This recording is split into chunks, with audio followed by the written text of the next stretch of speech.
hot summer day in 2004, an incident so strange and disgusting occurred that it's hard to believe it actually happened. Chicago's Little Lady Ferry was doing one of its regularly scheduled tours down the Chicago River. Tourists on the top deck were observing the skyline when they looked up and noticed a large bus suspiciously parked on the Kinzie Street Bridge. As the ferry passed under the bridge, 800 pounds of human poop rained down on the ferry, drenching the passengers in literal human filth. People screamed and vomited as they tried to escape the unbearable smell, but they had nowhere to go. The bus immediately sped off after dumping its load, and if it weren't for two extremely important pieces of evidence, we may have never known why it happened, how it happened, or who to blame for what would eventually be known as Poopgate, or the Dave Matthews Band Chicago River incident. At around 1:00 p.m. on Saturday, August 8th, 2004, a line of 120 people began boarding the ferry called Chicago's Little Lady. With the tickets going for an affordable $25, it's the perfect way to relax and see the city. The passengers are a diverse group of people. Senior citizens, journalists, mothers, fathers, and children file in for a memorable experience. A newspaper reporter, Brett McNeil, is using it as a distraction for his complicated relationship. I had a girlfriend whose ex was visiting from Boston. We were just looking for something to do. I was a newer Tribune reporter and so worked a lot of those Sunday shifts, but I had a rare Sunday off. We decided to do a boat tour. It was truly beautiful, perfect weather. At that time, the river was not nearly as busy as it is now with just pleasure craft. It's such a beautiful day that all 120 passengers are considering walking out on the top deck to soak in the sun. As the ferry makes its way down the river, people are anticipating over 50 architectural landmarks to observe on their trip, including the Wrigley Building, the Willis and Tribune Towers, and Marina City. Chicago is incredibly proud of being an industrial heartland, and they've made efforts to preserve the older structures like the Kinzie Street Railroad Bridge, one of the first of its kind to raise up and let larger boats pass through the river.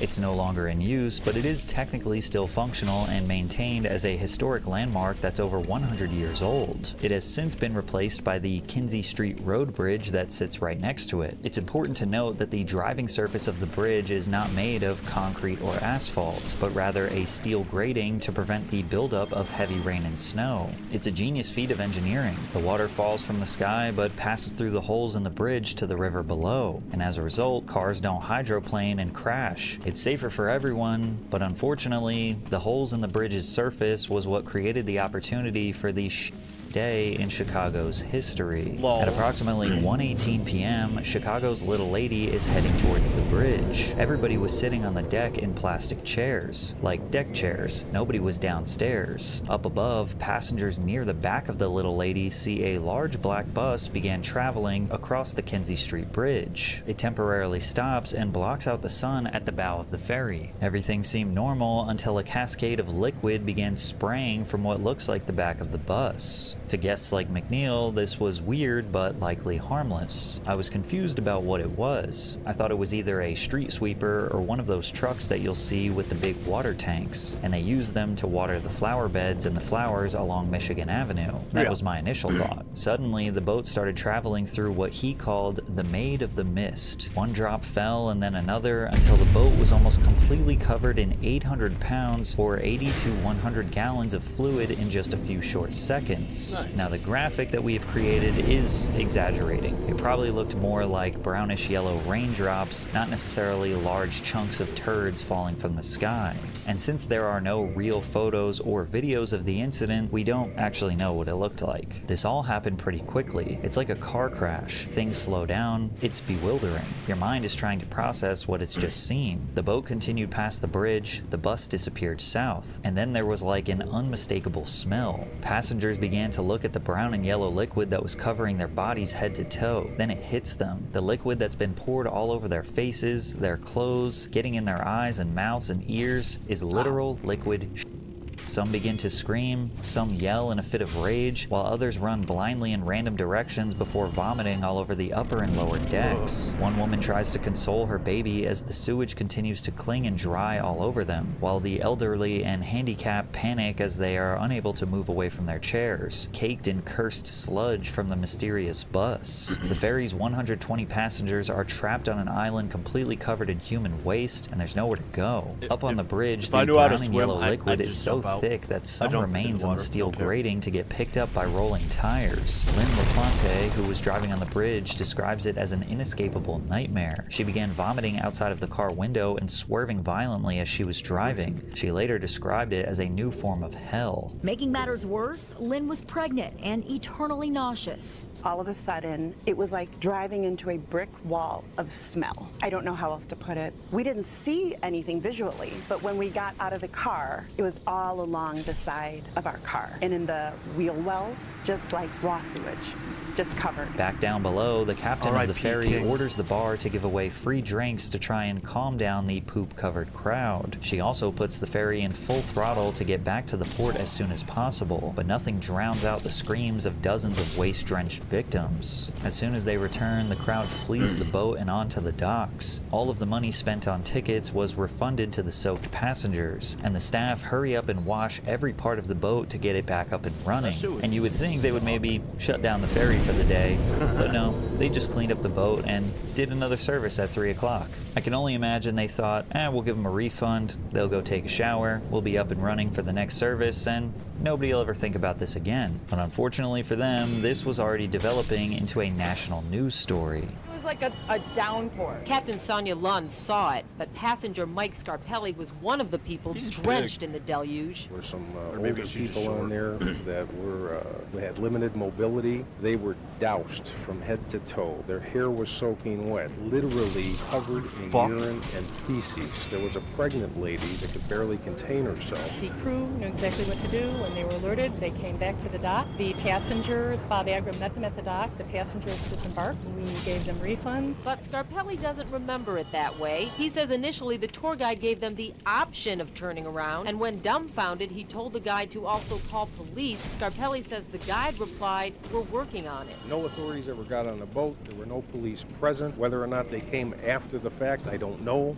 The interviews after the incident sparked two different reactions: serious outrage and contagious laughter, because after all, poop is kind of funny. 5 of the victims actually went to Northern Memorial Hospital for tests due to likely pre-existing conditions and the taste of black water still in their mouths. Exposure to this volume of sewage can cause gastroenteritis, respiratory infections, skin infections, eye, ear, and sinus infections. You could get hepatitis A, UTIs, or even get parasites. An anonymous physician at the hospital pointed it out that this was enough to shock experienced healthcare professionals. Working in the hospital care setting, when something strange or scary or gross or concerning happens, that's where you go. In general, we're used to it. We're kind of jaded. We're not very impressed with scenarios that would gross a layperson out. But this one was... people were talking about it for a long time afterward in the department. Luckily, nobody would end up getting sick or suffering any long-term illnesses, as far as we know, but the city of Chicago had to find the suspect as soon as possible to avoid more bad press. There were so many questions. Why would someone do this? Was it deliberate or accidental? How did the driver manage to dump waste in a way that would scatter over an entire ferry and over 100 people? Most importantly, who the hell was in that bus? Chicago police had never conducted an investigation quite like this, but luckily they would discover a few key pieces of evidence that would eventually reveal the man who dumped 800 pounds of liquid turd. The Poopgate investigation had officially started. The Illinois Attorney General, Lisa Madigan, was out for blood to see what environmental laws had been violated. The first key piece of evidence was the discovery of the make and model of the vehicle, a modified 2003 Monaco Royale coach. The bus was more like a mansion on wheels, a luxury Class A diesel pusher at 45 feet in length. It had its own large shower, master bedroom, and tile floors. These buses usually have 50 to 100 gallon waste tanks, meaning it was more than capable of holding a massive amount of poop. But this is where it gets very interesting. According to McNeil, I happened to meet a guy who had one, a luxury coach. He bought this tour bus that happened to be Bob Seger's at one time. And so I was like, like, "Hey, these buses, can you remotely dump the toilets?" And he said, "Absolutely." He showed me all about how you can do it from the driver's seat. So the technology exists to dump the toilets from the road, from behind the wheel under power, and it's existed for a long time. But it's still unclear if the driver was able to do this with just the press of a button. It's likely that in order for the driver to successfully dump out the waste from this Monaco Royale, he would have had to park, exit the vehicle, and run around to the two valves present near the back of the bus. One valve was for the gray water that comes from sinks and showers, and the other valve was for black water packed with weapons-grade feces and fermented urine. The Royale had a state-of-the-art Sanicon waste system, which could help liquefy solids and allow dumping with ease. All he had to do was flip the pump switch while the black water valve was pulled open, and the sewage would cascade down as the driver ran back to his seat and continued driving across the Kinzie Street Bridge. Unfortunately for the suspect, law enforcement found their second piece of evidence from a surveillance photo that was able to confirm the Monaco Royale, which crossed the Kinzie Street Bridge at the same time the passengers were soaked. But the third key piece of evidence was a paper given to the authorities at the very start of their investigation. It was provided by one of the passengers at the back of the boat, who managed to write down both the state and license plate number as the sludge rained down on him. Police were shocked when they tracked the plate and discovered that the 2003 Monaco Royale belonged to a luxury tour bus for the Dave Matthews Band. And just like that, they found their first suspect, DMV bus driver Jerry Fitzpatrick. I hear that you were the driver on the bus in Chicago that dumped its human waste. You know, there was an incident of that happening, and I was in Chicago when that happened, but it was not me. I had nothing to do with it at all. I was accused of it, actually. It was your bus, right? Because I'm driving a bus. Yeah. I was accused of it, and then who was driving the bus? Say that I didn't do that. According to the Chicago Tribune, Fitzpatrick confirmed he was in Chicago with Matthews, whose band played the second of two shows at Alpine Valley in Wisconsin later that night. But the driver said he was parked in front of the Peninsula Hotel when the waste rained down from the bridge several blocks away. Fitzpatrick told the press, "There is no way I could be responsible for that. I haven't emptied the tank for days. Besides, we are very cautious about how we do that sort of thing." They also felt the need to clarify to the press, this band is very environmentally conscious. And to further clear his name, Jerry actually pushed a police sergeant named Paul Gardner to inspect the bus. He even gave Sergeant Gardner his phone to tell a reporter that his tank was almost full. However, the band had a total of 5 buses parked outside the Peninsula Hotel, and authorities were unsure of which one was the dumper. A band as popular as the Dave Matthews Band will tour with multiple buses, one for the band members, maybe one for the crew, and 2 or 3 for equipment, all traveling separately to keep everything running on time. The band was leaving the Alpine Valley Music Theater, which is 2 hours north of Chicago. Now, according to RVDumpsites.net, there are a few different places the band could have stopped to discard the waste from the bus. Then again, this happened over 20 years ago, so we don't know if any of these current locations were available back then. We do know that money was definitely not the problem, because even back then, it only cost about $10 to empty the tank. Upon further investigation, authorities managed to confirm the exact bus that did the dumping. One of the passengers was the band's violinist, Boyd Tinsley, and the driver was Stefan Wohl, which raised another question that we would never get an answer to. How could the tank possibly have 800 pounds of waste in it? The tour started in June. The average person produces less than 1 pound of waste per day. Since the bus was only occupied by 2 people, 2 months of use would still only be about 120 pounds in most extreme cases. Since the band had 5 different buses, and Dave says this particular bus was not the one he was on, how was that tank full? They were either letting a lot of people go to the bathroom on this specific bus during tour stops, or that thing was backed up from previous tours months or even years ago. But getting information out of this band wouldn't be easy. They knew discussing the matter publicly would result in a PR nightmare, and telling the truth would make them guilty. The band spokesperson, John Vlotton, said, "Our driver has stated that he was not involved in this incident. We reserve judgment on anyone until we have seen the evidence. We have been and will continue to be cooperative in this investigation." However, once the 2-week investigation had ended, the Illinois Attorney General's office filed a lawsuit against them. The suit accused the band and driver of violating state environmental and nuisance laws, seeking $70,000 in fines and an evaluation of the band's waste disposal practices. And after confirming During the surveillance footage, really the Attorney General playing told out the control. press, "I had the authority to enforce our state's Environmental Protection Act, and that's the main statute that we used. Surely it was a count of water pollution. Surely there was a count for discharging a contaminant into a waterway without a permit, and I think we may have also charged public nuisance. It's a pretty broad statute, but those are the three things that we were able to bring." As soon as the video came out, any attempts to deny that evaporated.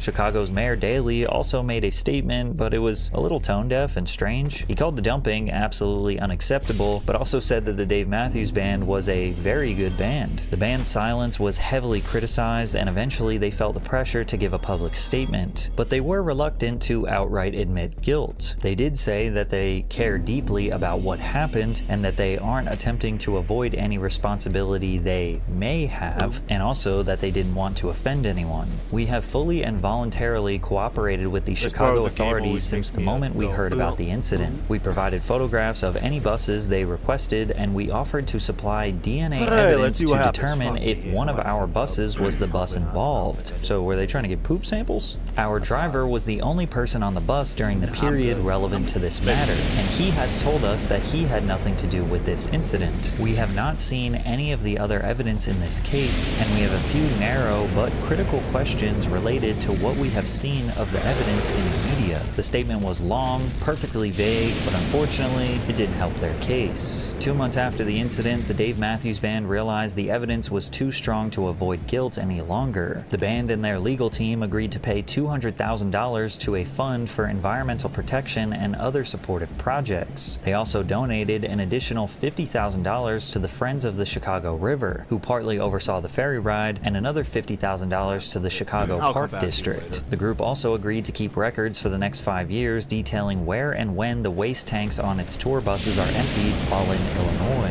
As for the driver, Stefan Wall, he pled guilty to the crime of dumping waste onto the public and into the river. It was the first time he admitted it publicly, and he was sentenced to 18 months of probation, 150 hours of community service, and received a $10,000 fine. Many people believe this was a mere slap on the wrist. The dumping of sewage could have seriously affected the health of the 2 pregnant women on the ferry, as well as the young children and a baby, plus the wheelchair-bound people who couldn't escape the fallout. All of the money the band paid out went straight to the government, and nothing went to the actual victims. In fact, part of the agreement was that the band was allowed to avoid admitting guilt in court, and it won a provision intended to make it more difficult for the tour boat operator and at least one passenger on the ill-fated cruise to use the settlements in their own lawsuits against the band. Like so many other things in life, ordinary people are the real victims, and the government gets a big payday. Now, this didn't prevent some passengers from taking the band to court. A woman by the name of Nancy M. Toder filed a lawsuit for emotional distress. She was celebrating her 46th birthday, and she claimed the waste entered her eyes and mouth and covered her hair, clothing, and belongings. As a result, she suffered extreme nausea, vomiting, and related physical and emotional ailments and maladies, and continues to suffer severe emotional distress. But it's unclear if she was ever able to reach a settlement. The only person who seems remotely apologetic from the band is Jerry Fitzpatrick, and he didn't have anything to do with it. You know, it was a nasty mess. I couldn't imagine being the victim. I couldn't imagine that. This driver didn't use his head. He caused a lot of problems.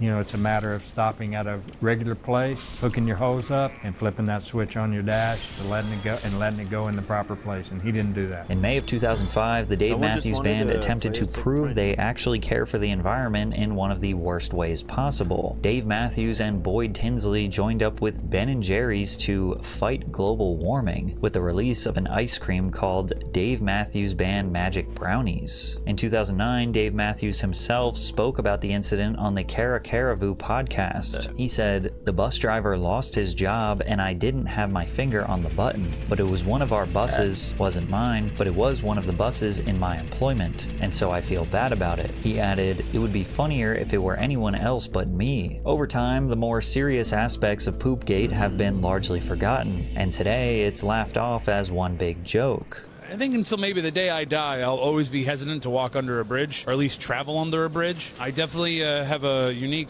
collection of colognes and deodorants, and I always have some baby wipes on me and lots of Purell. Fake commemoration plaques have been zip-tied to the bridge to facetiously honor its history. The Chicago Hideout actually threw a dance party to celebrate the 20th anniversary. Even the Chicago Bulls organization has put in efforts to act like this incident was something the city should pay its respects to. But the Dave Matthews Band does not lean into the jokes. They remain pretty silent about the situation to this day. And after all these years, we still don't really have a true motive as to why Stefan Wohl did this. It's hard to imagine it was a pre-planned elaborate prank, but rather that he was just too lazy to empty the waste tank at a dump site. If there's any lesson to be learned from Poopgate, it's that what's traumatic for us in the moment is almost always something we can laugh about with friends in the future. Or in other words, shit happens. You're We watching make it a happen. span of your life disappear watching C-SPAN. We now go live to the White House, where Press Secretary Caroline Leavitt is 4 or 5 seconds from Wilo. Members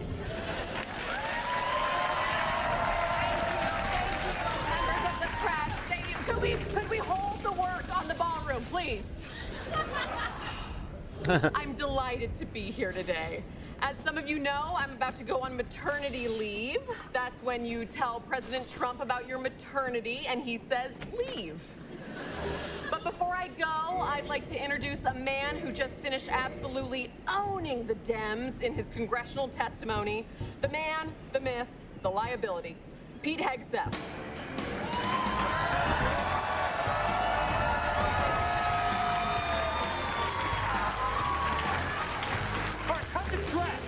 Cut it! And yeah, this is a scotch. I said I'd have just one. Great, now I really want one. Here you go. For the baby. Okay. A spear, Now yes, listen let's up, go. dingbats, I love okay? spears. As you might have seen on our sick-ass TikTok, we've been bombing stuff, doing sick air raids. This war has been a movie. Fucking binoculars. Specifically, the never-ending story. We've hit Iran with everything we've got. Missiles, bombs, drones, and twins. But now we're in a ceasefire, wink. Which is why I have time to come talk to you butt munches. So all right, dumb questions, go. Funny. Yeah, when you recited that Bible verse from Pulp Fiction about vengeance, furious anger, I didn't open that. did you know it was fake and it wasn't really in the Bible? Yeah! But also, I do believe that someday it will be. In Bible 2, Electric Bibaloo. Now, I'm not gonna apologize because I wear my religion on my sleeve, literally. I have a tattoo on my forearm of Jesus choking out Jimmy Kimmel.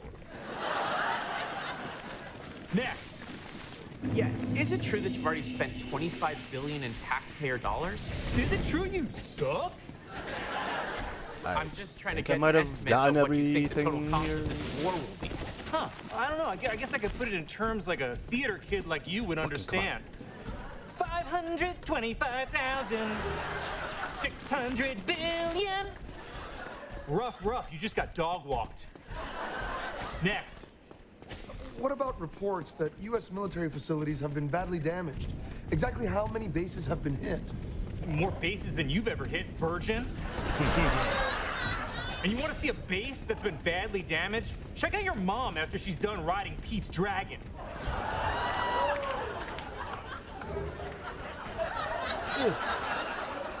In summary, war is awesome. Okay? Everyone's always asking me, when's this war gonna be over? That's like asking, when is sex gonna be over? Answer, when the man is done. Yeah, you. But President Trump himself just declared that the war is over. Okay, yeah, when he says it, it's cool. And to quote another thing he says, you're fired. I don't work for you. You know what? You're right. You're actually not working for me. Too brunette, not enough filler. And what are those B cups? One is, yeah. Now look, I'd love to stay here, keep dunking on your weak asses, but someone else wants to come say hello before he's almost certainly fired. Director of the FBI, Mr. Kash Patel.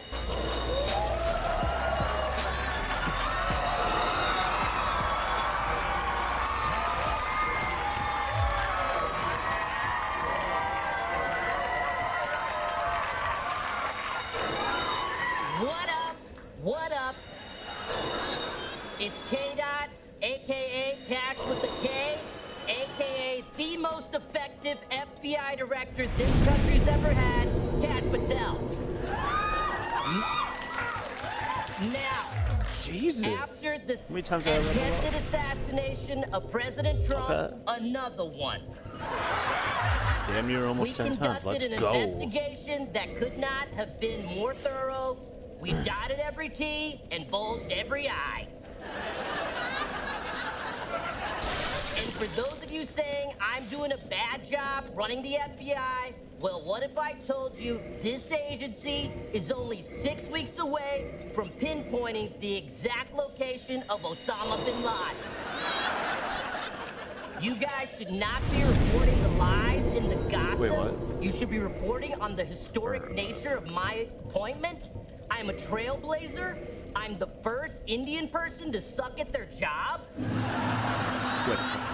I think I need another humanity. Everyone says Indian people are smart, hardworking, incredibly intelligent. I prove without a shadow of a doubt that we can be just as incapable and incompetent as the whites.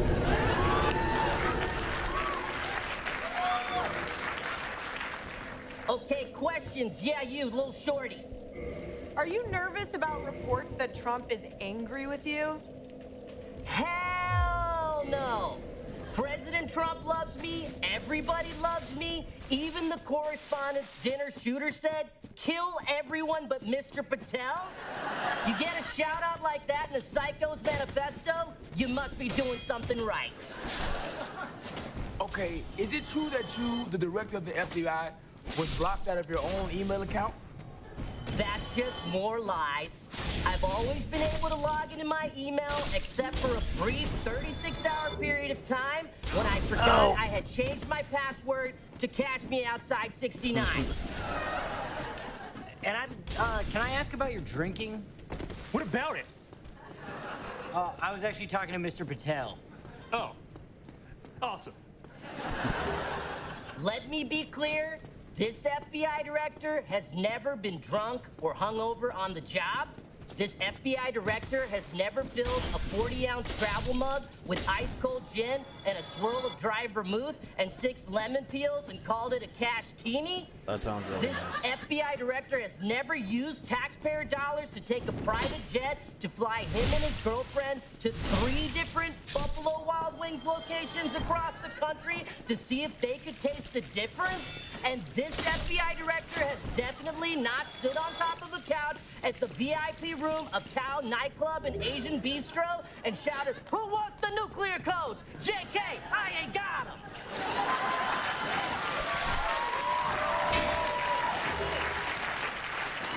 And beyond that, I just have one more thing to say.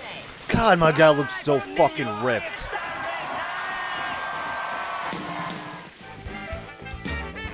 Fucking sexy.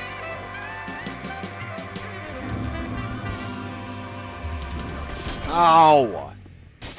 We have to talk about how Tucker Carlson just got exposed on Trump straight to his face and the fallout there, why Iran's firing on US ships after Trump announced Project Freedom with things just spiraling, and how Congress might actually be about to ban itself from betting on prediction markets, but we break down why that's still probably not going to be enough to stop insider trading on the war. First, I have an exciting announcement and update for you. We did our sold out live show in New York on Friday, and I'm still buzzing. I went in prepared and I was hoping that it would be a good night, but it was honestly one of the best nights I've ever had on stage in like my 20 years workers are doing this. The energy in that room, right? The connection, the fact that I got to actually stand there after the show and meet y'all and hear people, talk about their connection to the show in real life. And it's not just numbers on a screen, right? Not just some comment section, not an algorithmic ranked feed. It just in person. It was amazing. We had people that were, coming alone, making friends in line, couples making it a date night, people messaging us afterwards saying it was cathartic, it was fun, it was great. Some saying like it felt like a family gathering, but one you actually wanted to go to. The one thing that actually makes me more excited is that I get to do this with even more of y'all in 12 different cities at 12 different dates. And you can be a part of it if you go get your tickets right now at crashingouttour.com. Some selling up faster than others. We have Seattle, Portland, Boston, Philly, San Francisco, Phoenix, Denver, Atlanta, Chicago, St. Paul, DC,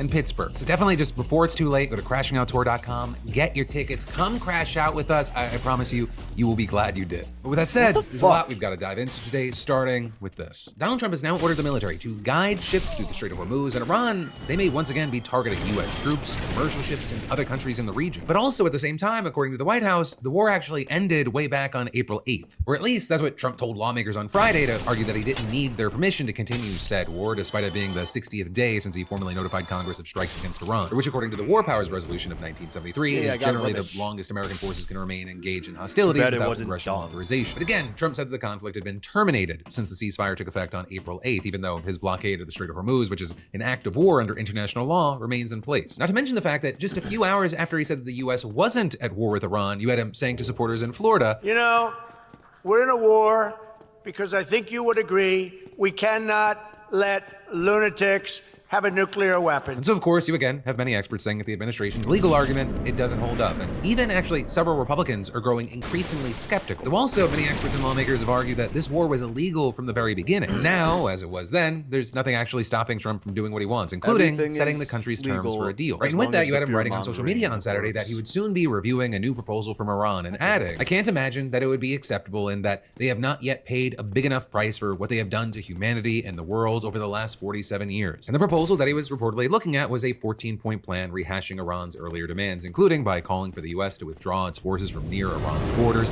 end its naval blockade of Iranian ports, accept Iranian involvement in the management of the Strait of Hormuz, and include Lebanon in the ceasefire and any subsequent peace deal. And actually on that last point, they reportedly demanded that a final agreement be reached within 30 days. But maybe most notably, according to Iran's foreign ministry spokesperson, there were absolutely no details regarding the country's nuclear issues in the proposal. So on Sunday, you had Trump telling an Israeli media outlet that, as he predicted, the proposal wasn't acceptable to him, reportedly saying, the Iranians want to make a deal, but I'm not satisfied with what they've offered, saying there are things I can't agree to. Though you also had Iran's foreign ministry saying that it's reviewing a U.S. response to its proposal. While the administration, they haven't confirmed that they've sent a response. Either way, it appears that a deal right now, it just kind of remains out of reach. And in the meantime, there have been more attacks threatening the ceasefire. Yesterday, for example, you had the first reported attacks on ships in or near the strait since April 22nd. You had a cargo ship claiming it had been attacked by multiple small boats, while another vessel said that it had been hit by unknown projectiles. And then you had Trump announcing his latest effort to reopen the Strait of Hormuz on social media, with Trump presenting it as a humanitarian effort to be undertaken on behalf of the rest of the world, seemingly including nations that he's previously criticized for not doing something about the strait themselves. But he claimed that countries from all over the world, which he described as neutral and innocent bystanders that had done nothing wrong, had asked the U.S. for help, writing, for the good of Iran, the Middle East, and the United States, we have told these countries that we will guide their ships safely out of these restricted waterways so they can freely and ably get on with their business. And he said that this process, dubbed Project Freedom, would begin Monday morning Middle East time, which is not a time zone. But you get what he was going for, maybe. And he also claimed that his representatives were having very positive discussions with Iran before finally adding, if in any way this humanitarian process is interfered with, that interference will unfortunately have to be dealt with forcefully. And with that, you also had U.S. Central Command saying in a statement that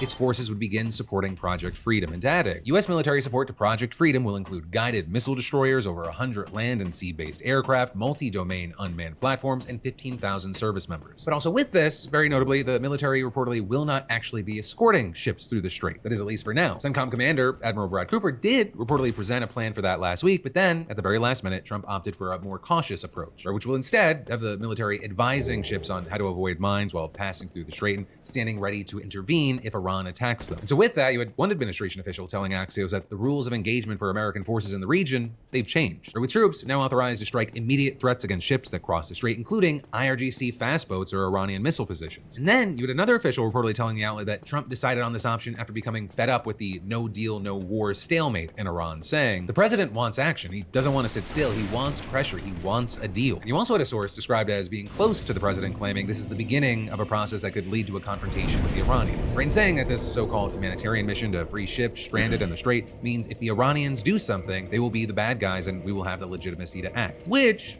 could also honestly kind of make it sound like these civilian-run commercial vessels are being used as bait. Because even as the U.S. military, they've been hesitant to enter the Strait, the U.S.-led Joint Maritime Information Center, they reportedly advised commercial ships today to cross the waterway while sticking in the territorial waters of Oman, right, saying it had set up an enhanced security area. And you have the organization also warning ships to stay away from the usual shipping lanes, which, quote, should be considered extremely hazardous due to the presence of mines that have not been fully surveyed and mitigated. But also, understand, it may ultimately be hazardous almost anywhere as Iran responds. Where you have one senior official claiming that any interference in the Strait would be seen as a ceasefire violation, and you had the IRGC Navy issuing a new map of the Strait of Hormuz, which it said showed the area under its control, with also a top military commander telling commercial ships and oil tankers not to pass through without coordinating with Iran's armed forces and adding, "We warn that any foreign armed force, especially the aggressive U.S. military, if they intend to approach or enter the Strait of Hormuz, will be targeted and attacked." Right, and then with all this, early today, you had the Iranian government claiming to have stopped a U.S. destroyer from entering the Strait, with a semi-official Iranian news agency even reporting that 2 missiles hit a U.S. ship sailing through the Strait after ignoring a warning from Iran's Navy, though then Iranian outlets later claimed that the military had only fired warning shots against U.S. ships that had attempted to approach the Strait. And then also you had CENTCOM firmly denying that any American naval vessels had been struck, and even later reporting that U.S. Navy guided missile destroyers were actually operating in the Persian Gulf after transiting the Strait of Hormuz and adding, as a first step, 2 U.S. flagged merchant vessels have successfully transited through the Strait of Hormuz and are safely headed on their journey. Now, Iran responded by issuing a statement claiming that no commercial vessels or tankers have traversed the waterway over the past few hours, saying claims by U.S. officials are baseless and complete lies. But whatever the case may be there, it now appears that Iran's following through on their threats with new attacks on ships in the Strait and energy facilities in the region. Right, CENTCOM, for example, saying that the Navy had shot down Iranian cruise missiles and drones fired at ships and commercial vessels in the Strait, also reporting that Army helicopters destroyed 6 Iranian military speedboats that had threatened the vessels. You also had the UAE issuing its first missile alert since the ceasefire began. Right, saying that it downed 3 missiles fired from Iran over its territorial waters, with a 4th one crashing into the sea. In the country's largest port and oil storage area, it was reportedly attacked by an Iranian drone, sparking a major fire. But the Foreign Ministry then issuing a statement saying they reserve the right to respond to Iranian attacks. Also, you had Oman State News Agency reporting that a residential building housing company employees was targeted in an attack. And you even had a South Korean cargo ship catching fire after an explosion in the news. So that one might have actually been an accident, with authorities saying that the blast originated on the port side of the ship's engine room. But that said, it still led to Trump writing on social media, perhaps it's time for South Korea to come and join the mission. So ultimately, at least for now, this kind of appears to be the most intense exchange of fire that we've seen since the ceasefire began. And so as a result, oil and gas prices are likely to keep rising. Right, and for now, we're gonna have to wait to see if any of this changes anything for either side. Or does it lead to a deal? Does it just lead to more continued fighting? What's gonna happen? Though also, right, with the other ceasefire connected to this whole situation, or the one between Israel and Lebanon, the fighting's never really stopped. In fact, you have many experts saying that Israel is doing what it did to Gaza to southern Lebanon, continuing to order evacuations, occupying the territory, and destroying homes and buildings while continuing to launch new strikes with massive loss of life. You have the Israeli military claiming that they're just targeting infrastructure and positions belonging to Hezbollah, which according to the Israeli military has launched hundreds of drones, rockets, and anti-tank missiles at Israel and has killed at least 17 Israeli soldiers since early March. Though then on the other side, just since last Thursday, Israeli strikes have killed 77 in Lebanon, according to the country's health ministry, with the total death toll now being around 2,700. And as many European countries have somewhat spoken out against Israel, there are also those who think that Netanyahu may be emboldened by the unflinching support from the United States, especially under Trump, who many see as a president who finally listened to Netanyahu's arguments for starting a war with Iran. Arguments that you now have Obama telling the New Yorker that he also heard when he was in the Oval Office. And now you're also seeing more and more people on the right leaning into this idea that Trump basically got tricked into launching the war by Israel. Or with, for example, Tucker Carlson giving an interview to the New York Times in which he claimed that Trump is being held hostage by Netanyahu and had no choice in starting the war. And in this, he described a conversation that he supposedly had with Trump shortly before the war began, in which the president said, he said, "It's going to be all right." And he said, "Do you know how I know that?" And I said, "No." He said, "Because it always is." You had Tucker stressing, albeit without getting into details, that most of the pressure for war came from outside of the White House and that people on the inside were just too cowardly to resist it. In fact, in one of the wackier, we'll call it, moments of the interview, he said that Trump turns people into cowards with his supernatural powers. And there is a kind of quality that he has that's spellbinding, and I think it probably literally is a spell. And the effect is to weaken people around him and make them more compliant and more confused. And I've experienced this myself. You spend a day with Trump and sort of like you're in this kind of dreamland. It's like smoking hash or something. It's interesting, very interesting. And there may be a supernatural component to it. I'm not a theologian, but it's real, and anyone who's been around him can tell you it's real. Now, unfortunately, Lulu Garcia Navarro didn't press him on specifically which kind of spell casting this was. Right, are we talking like Harry Potter style, maybe more something like Lord of the Ringsy, or perhaps more of a Macbeth witchcraft kind of situation? Because of course, the public has a right to know what kind of sorcery their president's engaged in. Though really, it actually seems more likely that Tucker is pointing to something more Christian in flavor, or rather anti-Christian. And when Garcia Navarro brought this idea up, she fact-checked him right there on the spot. You know, you've been talking on your show about whether Trump is the Antichrist. I have not said that. Here's a leader who's mocking the gods of his ancestors, mocking the God of gods, and exalting himself above them. Could this be the Antichrist? I actually did not say, could this be the Antichrist? Could this be the Antichrist? Well, who knows? It's on video, you dumb fuck. I don't know where that comes from, but I know that those words never left my lips because I'm not sure I fully understand what the Antichrist is. If there's just one, I actually tried to understand it. I may have said some are asking that. I'm not weighing in on that because I don't understand it. Now, whether you buy his defense or not, one argument that some people are making is that his statements about Trump, they have been at least as though probably more inflammatory than former FBI Director James Comey's seashell post. Right, with that being the Instagram photo that he posted where seashells are arranged to read 8647, which much of the right interpreted, or at least are saying they interpreted as code for advocating for Trump's murder. Though many others say that is a reach, noting that 86 is a restaurant term, that people have been calling for impeachments this way. But regardless, you had Comey taking it down the very same day, and he apologized. But that did not get Trump off of Comey's ass, and in fact, Comey ended up getting charged by Trump's DOJ recently. So then, bringing all of this together, you had CNN's Jake Tapper bring on U.S. Attorney Jeanine Pirro, and he played the same clip of Tucker suggesting that Trump might be the Antichrist. Whatever Tucker Carlson says is not relevant to me right now. I really don't care about what he says. I'm really not here as a political pundit anymore. I'm here as a prosecutor. My job is to not talk about talking heads and what they say. Meanwhile, you had Acting Attorney General Todd Blanche doing an interview with NBC, and they also made a similar point, noting that dozens of products on Amazon contain the numbers 86, 47, but only Comey has been charged. That's posted constantly. That phrase is used constantly. There are constantly men and women who choose to make threatening statements against President Trump. Every one of those statements do not result in indictments, of course. There are facts, there are circumstances, there are investigations that have to take place. And so you now have critics here in both of those answers going, okay, yeah, that's meaningless bullshit. Really, the only difference is that Comey is Trump's political enemy. And Blanche keeps vaguely suggesting that there's other evidence beside the seashells that incriminates Comey, but neither he nor the indictment itself have actually hinted at what that might be. But also, with everything that we've said, as unhinged as a number of the people that we have heard from are, there is at least one thing Tucker said that I think we can all agree on. If you had to sit across from Ted Cruz, it's just, there's something about him that's just like repulsive. I mean, it's like disgusting. Like if you entered a men's room and Ted Cruz was there, you would be like,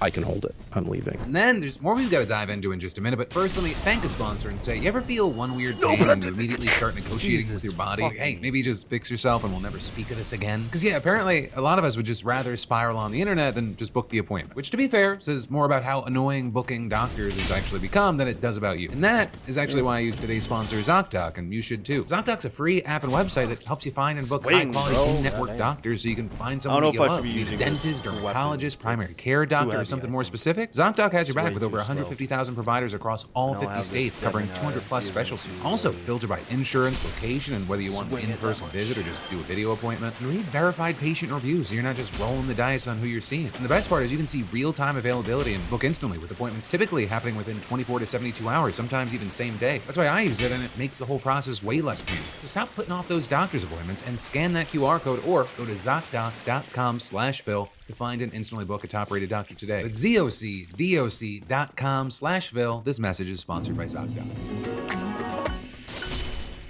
But then, diving right back into the news, less than a week after the Supreme Court gutted the Voting Rights Act, you got Alabama and Tennessee already racing to redraw their congressional maps in emergency special sessions this week. And they're targeting black majority districts because they want to get up to 3 more Republican seats in the U.S. House. Right, and just to get us all on the same page again, last week, you had the Supreme Court flipping Section 2 of the Voting Rights Act just on its head, ruling that Louisiana's majority-minority district amounted to an unconstitutional racial gerrymander. Democrats called it a death sentence for the VRA. Trump basically told state legislatures to take the win and run with it, and what you saw was Alabama Alabama hearing him, right, with Alabama Attorney General Steve Marshall filing motions literally the day after the Louisiana decision. And he's looking to appeal the court rulings that had blocked Republican-drawn maps from 2023. And while those court-ordered maps were supposed to be locked in until after the 2030 census, they might not survive this week. Right, you've got Governor Kay Ivey saying the special session will wrap within 5 days. And while Republicans currently hold 5 of Alabama's 7 House seats, they think that these new maps will give them all of them. With Marshall adding that Alabama's primaries are on May 19th, saying that the timing is critically important, which is essentially just code for if the courts don't bless this fast, they're stuck. And so for the Democrats that are hoping to slow this down, that tight window is kind of their best chance. So with this power grab, I would say do not count on it. Right, in Tennessee, they're playing the same game, but from a slightly different angle. You see, Governor Bill Lee's special session kicks off tomorrow, and their target is District 9, which is currently the only Democratic-held seat in the state. And the VRA was really the main thing that was keeping their District 9 intact, and so with that protection weakened, you have Republicans seeing a path to flipping it and just giving themselves a full sweep of Tennessee's House delegation.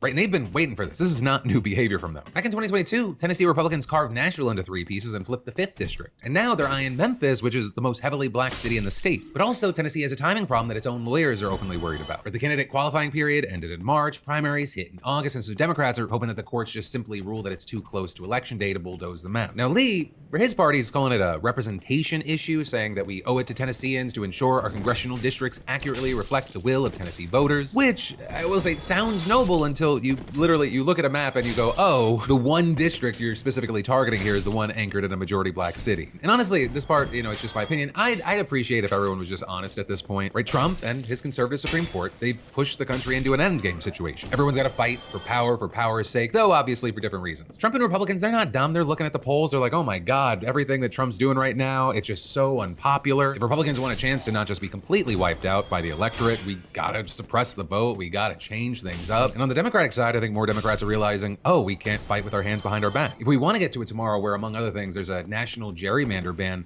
we've got to fight for power's sake now. Otherwise, we're going to get completely wiped out. But if you don't do something now, the door will get closed and you'll never get another chance. And with all this, you've got black lawmakers and civil rights groups not being subtle about what they think this is. Senator Raphael Warnock, for example, from my home state of Georgia, said that the redistricting fight is a continuation of the effort to roll back the civil rights movement, and saying that this is not a new method, it's a Jim Crow method. Also, even before the Supreme Court ruling, you had Congressman Shamari Figures saying that gutting Section 2 would, quote, drastically reduce the number of realistic opportunities to elect black members to Congress. And Alabama Democrats are calling the special session a blatant power grab by Republican leadership in Montgomery to eliminate seats held by black Democrats. And then again, with this news, of course, we have to remember it is more than Tennessee and Alabama. And I mean that both for the 2026 midterms as well as the 2028 general election. Cards are being played right now that are forcing hands, and things have to get crazy before they can get normal again. And so it seems, at least until the end of 2028, extreme gerrymandering is just on the menu. It's the name of the game. But then also, while we're talking about types of crackdowns, or at least attempted crackdowns, we then have to talk about the Supreme Court blocking a ban on mail-order abortion pills, at least for now. Because this new ruling, it's subject to change in just as soon as maybe a week or so. And all of this is stemming from a case out of Louisiana because the state previously sued the FDA, arguing that its policy allowing people to receive mifepristone by mail, it violates its near total abortion ban. And what you ended up seeing last Friday is that a federal appeals court sided with Louisiana. They blocked mail orders of abortion pills, and that ruling said every abortion facilitated by FDA's actions cancels Louisiana's ban on medical abortions and undermines its policy that every unborn child is human being from the moment of conception and is therefore a legal person. But as you could imagine, that decision was incredibly controversial. You even had the AP calling it the biggest jolt to abortion policy in the US since Roe v. Wade was overturned, especially since there's actually very little precedent for a federal court to overrule scientific regulations of the FDA, which first allowed people to obtain abortion medication via telehealth during the COVID pandemic in 2020, and they finalized that rule in 2023. So over the weekend, you had drug manufacturers taking the issue to the Supreme Court, asking them to reverse this ban and reinstate the ability to get mifepristone via mail and telehealth. And you had Danco Laboratories arguing that the decision injects immediate confusion and upheaval into highly time-sensitive medical decisions. You had Gen BioPro calling it an unfounded and baseless attack on an essential medication. And all of that turned into this morning, the Supreme Court temporarily restoring mail access to those pills. But if you support that they did that, do not get too excited. Because the court, they didn't just overnight become a bunch of pro-choice liberals that all of a sudden care about women. Just as Samuel Alito, he simply put the lower court's ruling on pause until May 11th. So that way, the court has more time to consider its next steps and weigh the emergency appeals. And also ordering the parties in the case to file responses by Thursday. So while you have places like Planned Parenthood supporting this temporary decision, they still condemned the legal traps that continue to restrict abortion access. And you had their president, Alexis McGill Johnson, saying, while mifepristone access returns to where it was on Friday morning, the whiplash and chaos that patients and providers are navigating have already had consequences for people's lives and futures. Because this notably, it comes as medication abortion's been under a string of attacks from courts, lawmakers, and more. Right, in March, for example, Senator Josh Hawley introduced legislation that would effectively ban the abortion bill, calling it a safety issue. But there, you immediately had reproductive experts noting that the science that Hawley cited when pushing for this is highly questionable at best. Because mifepristone is approved for use in nearly 100 100 countries, and there are 4 decades of peer-reviewed research that have proven it to be safe. And also, just to get technical and specific, while mifepristone is specifically the drug getting caught up in all these legal battles, it's actually used with a second drug called misoprostol. When those two are used together, they're 93 to 99% effective at completing medication abortion. But ultimately, while we wait to see what happens with the Supreme Court, we really shouldn't be surprised. But it makes sense that Republicans are taking aim at this. It's the most common method of abortion. If you can chip away at access to the pill, you chip away at abortion access overall. And these telehealth prescriptions of mifepristone have been especially crucial for access since Roe v. Wade was overturned. In fact, earlier this year, there was a study that found that there were over 1.1 million abortions in the United States in 2025, meaning that numbers were essentially unchanged from 2024 and actually marked the highest number of abortions provided since 2009. Very notably, travel across state lines from those who live in abortion-banned states, it decreased between 2024 and 2025, while telehealth prescriptions to states with bans increased. And there you have many noting that shield laws, which blue states have passed to protect healthcare providers who prescribe those drugs to out-of-state patients, have helped the boost. So you've got the Guttmacher Institute saying, telehealth across state lines has played an increasingly critical role in ensuring access to abortion care in a national landscape where many states have total bans or other restrictive policies. Saying extending shield laws to telehealth provision is vital to ensuring that patients can continue to access that care they need, especially if they live in states with total abortion bans. Well, the court, it's actually upheld mifepristone access before. What comes next here, that's unclear. And it's one that we have to keep eyes on because it really could determine the future of reproductive care access in this country. Whoa. But then from that, the final thing that I want to talk about today is all this news around prediction markets. Starting with the fact that a few days ago, the Senate actually made a real move. There was a unanimous resolution banning members and staff from participating in prediction markets. And the official rationale is that there are concerns about insider trading by people who have access to non-public information about exactly the kinds of events these markets settle on. Things like wars, sanctions, confirmation votes, cabinet picks. And actually, both Kalshi and Polymarket immediately backed the resolution. Kalshi's CEO posted that the company already proactively blocks members of Congress and enforces against insider trading, and called the resolution a great step to increase trust in our markets by making it an industry standard. And you had Polymarket saying that its rulebook already prohibits this kind of trading and that codifying this into law is a step forward for the industry. But also, the counterpoint there is, what would we expect them to say? No! We want insider trading and to be shut down and for people to not trust and use their money on us. But also, here's the deal. There is a 52% problem, right? And that's something we learned about thanks to last week's report from the Anti-Corruption Data Collective. Because you see, they look specifically at long shot bets on Polymarket, wagers $2,500 or more placed at odds below 35%. And across the platform, those long shots, they paid off around 14% of the time, roughly what you'd expect from long shots. Come on! But get this, on political markets, the long shot success rate jumped to 25%. And on bets tied to military or defense-related events specifically, the success rate was 52%. And so you had experts who reviewed the data saying a 52% hit rate on long odds defense bets, it's essentially statistically impossible without insider trading. And you don't even have to just rely on the statistics. Earlier this year, you had a U.S. Special Forces soldier indicted for allegedly using insider information about the capture of Nicolas Maduro to win roughly $400,000 on Polymarket. And among other things, there was also a string of suspicious betting patterns around events in the Iran war that multiple news outlets flagged. The Senate's self-imposed ban, it handles at most maybe the most visible end of all this, right? Members of Congress and their staff. But the data suggests that the actual leak's somewhere kind of, let's say, broader. Think the executive branch, intelligence community, the military, and at this point, anyone in those orbits who knows somebody with a Polymarket account. And so in the meantime, you've got Kalshi, right, the US regulated prediction market. They're trying to get ahead of the next wave of pressure. Just this morning, you had the company announcing a series of new measures aimed at keeping minors off the platform. And while anyone under 18, they're technically already banned, you had Kalshi acknowledging that some kids, they've been getting around age verification by using their parents, siblings, or other relatives' IDs. And so the new rollout, it includes Face ID by default for users with the feature enabled, selfie-based document verification, two-factor authentication prompts, and a new feature that lets users check whether someone else is logged in with their ID. You have their blog post explicitly referencing a bipartisan bill from Senators Kirsten Gillibrand and Dave McCormick that would ban federally elected politicians from prediction markets, beef up age verification, and add consumer protections. Kalshi is saying that it's proactively implementing measures outlined in the bill and more. But then also regarding age, one of the bigger things being talked about right now is the age floor, right? And that's because over the past few weeks, the NBA, PGA, and NCAA, they've all been lobbying federal regulators to raise the minimum betting age to 21. The NCAA, they want the floor lifted to 21 for college sports specifically, and the NBA and PGA, they want 21 across all sporting events. But there, you had Kalshi CEO telling Axios that he wants the floor to stay at 18, arguing that prediction markets aren't fundamentally different from trading equities. Claiming in his words, most of the activity you see is healthy. But we also noted that Kalshi is rolling on features that suggest deposit limits to users showing signs of unhealthy trading, plus a new tool called Inner Circle that lets you share your trading activity with friends and family.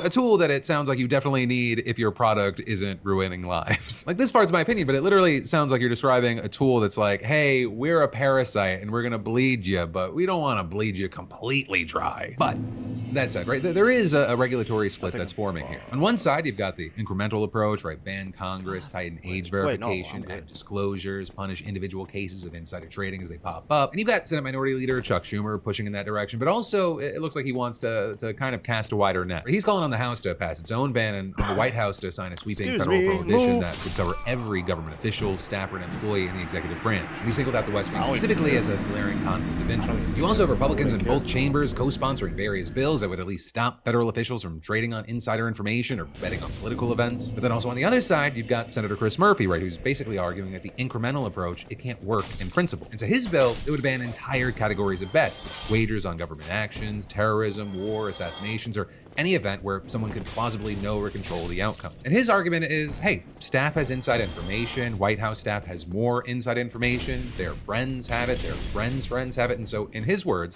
you can't fix this problem by banning people from trading. You can only fix this problem by banning the markets to begin with. That, my friends, you beautiful bastards, is the end of your Monday Philip DeFranco show, though I'll end on two quick things. One, of course, yes, this is a news show, but it's also a conversation, so anything that stood out to you today that you want to dive into, leave some comments down below. And two, remember, I'd love to see you in person. Go get your tickets at crashingouttour.com. But no matter what you do, let me just say thank you for watching. I love yo faces, and I'll see you right back here tomorrow.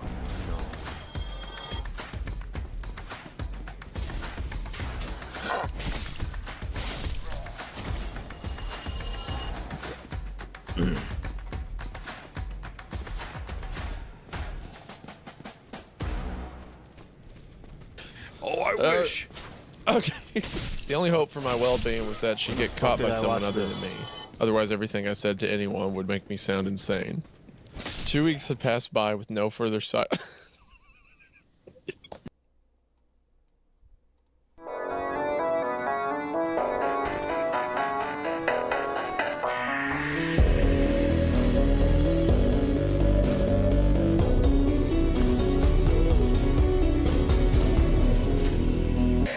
Welcome back to Creepcast! We're in person again, baby! Back in the library. We're reading 3 little grab bags. Wait, were these the ones that were on Tales from the Creeps? No. These are old. These are all older. Oh, these are all older, but we are going to be reading some dickhead. Tales from the Creeps here pretty soon. These are oh yeah, this is 14 years ago from a deleted user. This first one that we're reading is called The Strangest Security Tape I've Ever Seen.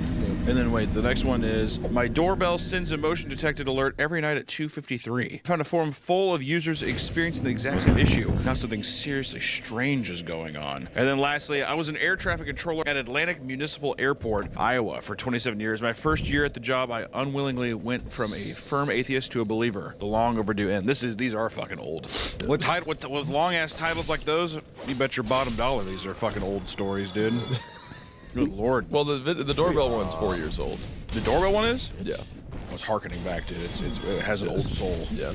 So, yes, we are in person again. Harry picked me up from the airport. Not Hunter. Harry picked me up from the airport, which I was going to hang over him, but we're getting started on the recording 2 hours late because I overslept. So that is true. This is really one of those, behind.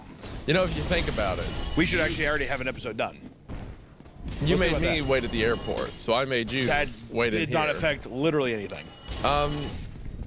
It could have, you know, hypothetically, given time and constraints and stuff. So I think we're even. That's what I'm trying to say. But okay, all right.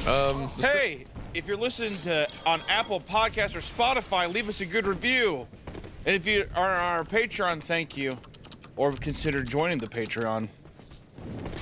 There's good stuff there.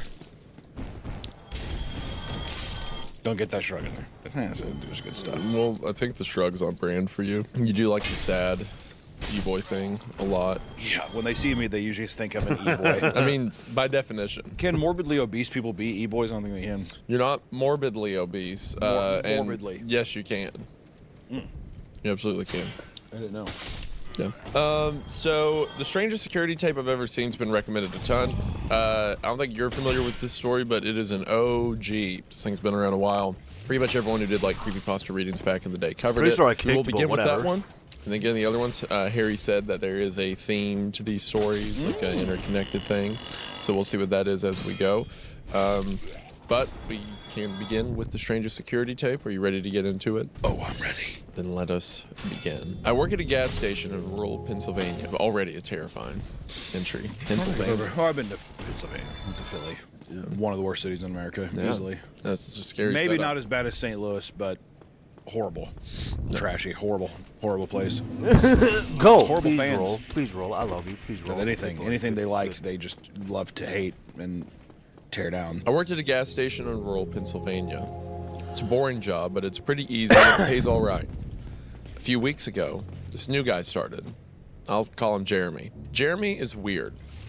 He's about 25 or 26, and he beard. hardly speaks, but he's got the creepiest laugh I've ever heard. You My can't boss climb, and I right? both noticed this, but it's never been a problem, so there's not much we can do about it. Customers have never complained about him, and he's always done his job fairly well. Up until a few weeks ago, anyway. That's when things started going missing. Employee theft can be a problem at any business that sells consumer goods, and there's only one person working at a time at this gas station. It's a pretty small place. About 2 weeks ago, my boss started noticing that we were short on motor oil. At first, I don't do it was a shit. few containers He's a at a boss. time. Then the entire shelves and boxes from the back room. I guess I'm killing a boss. Pretty soon, entire shipments would be Watch gone this the shit. day after we got them, and it would always be right after Jeremy's shifts. My boss has checked the security camera tapes from every single night he worked, but he could never catch him in the act. Jeremy would lock up at closing, and the motor oil would be gone the next day.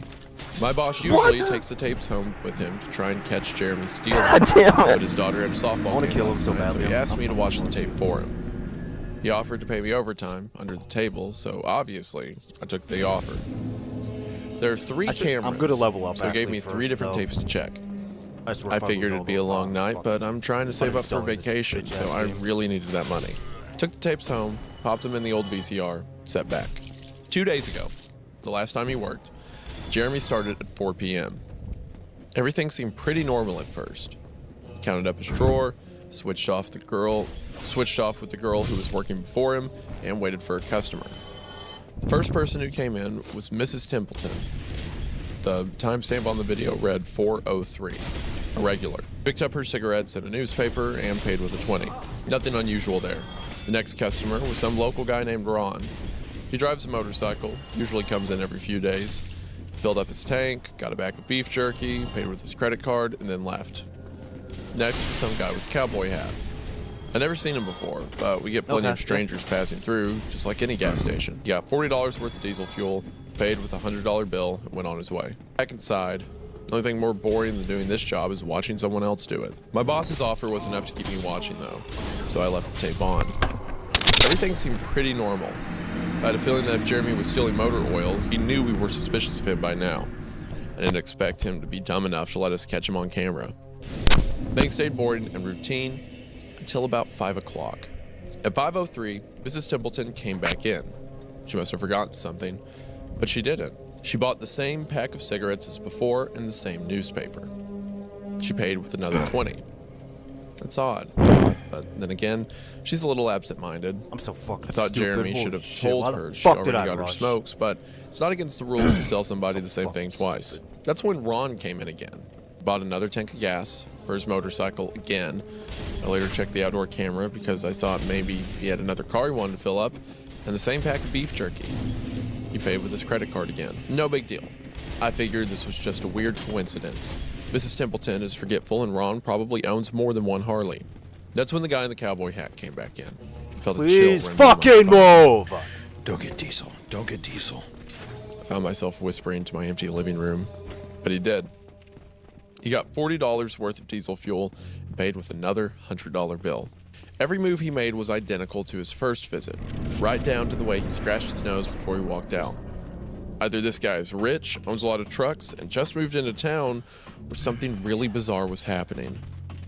I kept watching. Every customer for the next hour was the same as before. Why you Every fucking- single one. I was seriously freaked out. I need a. And then I at don't know why I'm 6:03, playing with Mrs. Templeton walked back in. She bought her cigarettes, a newspaper again, and paid with the 20 again.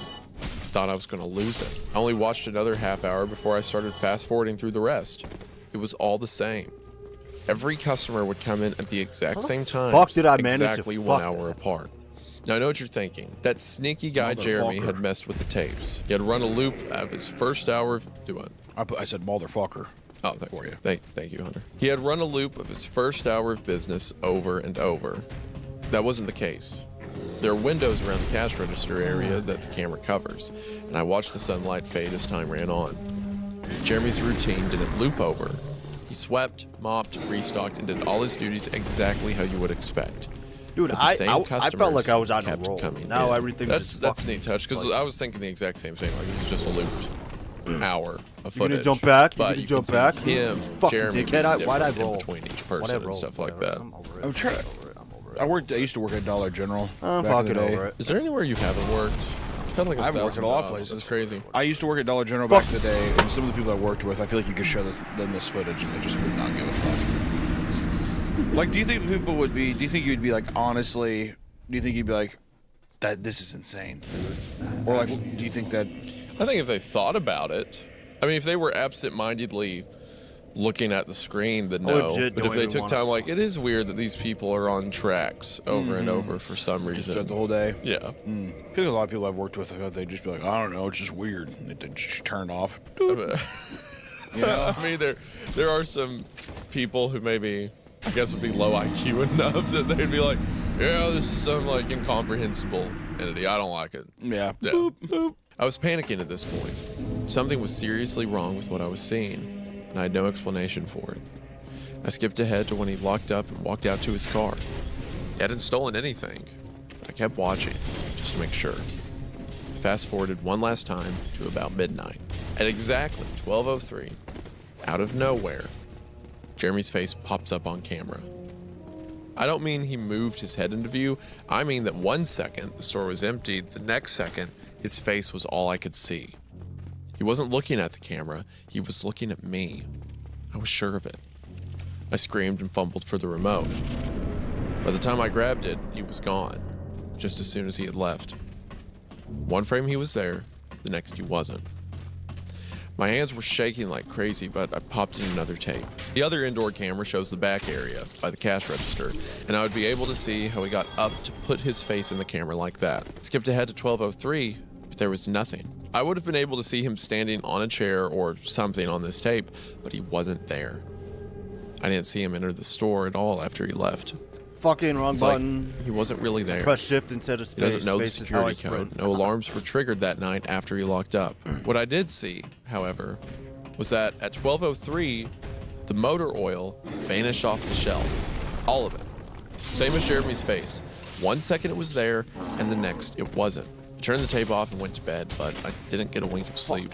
My body's exhausted right now, but my mind is racing. That tape was undoubtedly the creepiest, most disturbing thing I've ever seen in my life. I work in a few hours. The boss asked me to bring the tapes back in and let him know what I found. But really, what the hell am I going to say? Jeremy works the night shift tonight, directly after me. And the plan is for my boss to come in just before I leave and confront him with me, as I'm supposed to be the one who caught him stealing. I have no idea what I'm going to do. I suppose I'll have to show my boss the tapes, but I don't want to watch them again. I don't want to watch them with him. I never want to see something like that again. I can't get the image of Jeremy just smiling directly into the camera out of my mind. It was the creepiest look I've ever seen on another human being's face. Anyway, I'm going to try again to get some last-minute sleep before I have to go in and deal with this. I'll let you guys know what happens. Update at 2:49 p.m. Updating from my phone. Apologies in advance for errors. My boss just finished watching the last of the tapes. I told him what to expect, but you really can't prepare someone for something like that. He's scared shitless. I still am too, and Jeremy's due to come in at 4. We've got a little over an hour to get our shit together, but neither of us knows what to say to him. Is he just a screwed up guy who likes to steal motor oil and scare the shit out of people? Or is he something else? I don't know if this is crazy, but does anyone think it could have anything to do with the time loop?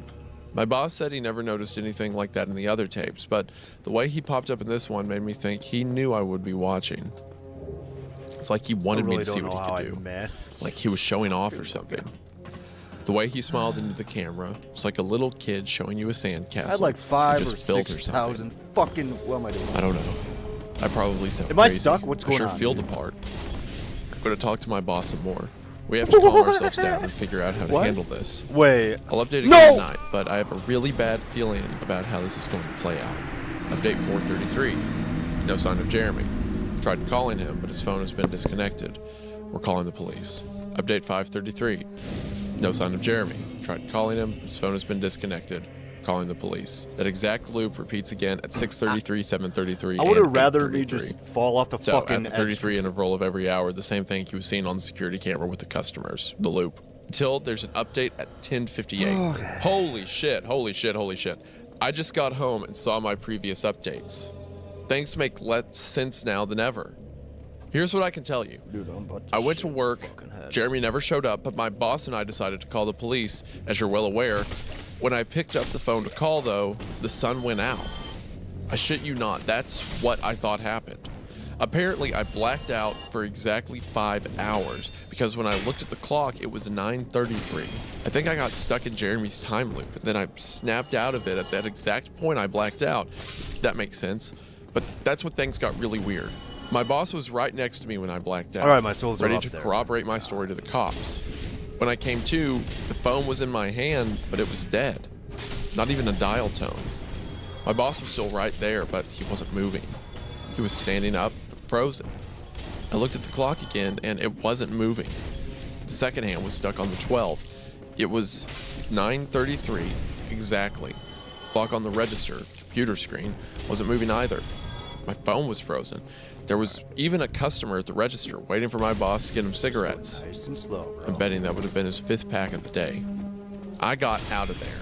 Didn't lock up, didn't turn the lights out. Sorry guys, didn't grab the security tapes to upload on the internet. Believe me, that was the last thing on my mind. The gas station is on a major highway and cars were parked all along it, except they weren't parked, they were frozen. The people inside were sitting still as wax statues. I got in my car and prayed that it would start. Thankfully it did. About halfway home, time started up again. Static from the radio turned into music like it's supposed to be, and from what I could tell by listening to the host talk in between songs, no one noticed the time freeze, or whatever it was. I was the only one. Well, I'm sure Jeremy noticed as well. I still have no clue where he is or what he's doing. I'm hiding in my room and calling the police again in the morning. I don't know if I ever got through to them before, or if I did, whether they took me seriously. I'm scared for my life at this point. I'll update tomorrow if I can. Final update, 10:33 a.m. I finally fell asleep last night around 4. I have no idea how I did it. I guess exhaustion finally got the best of me. This morning, I woke up to my phone ringing. It was my boss. He'd been calling me since about 6. He woke up when time turned back on last night and immediately called the cops. They came by to see what was wrong and he told them everything. The police around here are all small-time guys. They were more concerned with the missing motor oil than anything, but my boss figured he would take it as long as he had their attention. They decided to go looking for Jeremy. We keep all our employee applications on file. Since Jeremy just started working here, his was easy to find. They checked the address on it and headed over to his house. You're not going to believe what they found. The address Jeremy listed on his application was an empty lot, or at least now it is.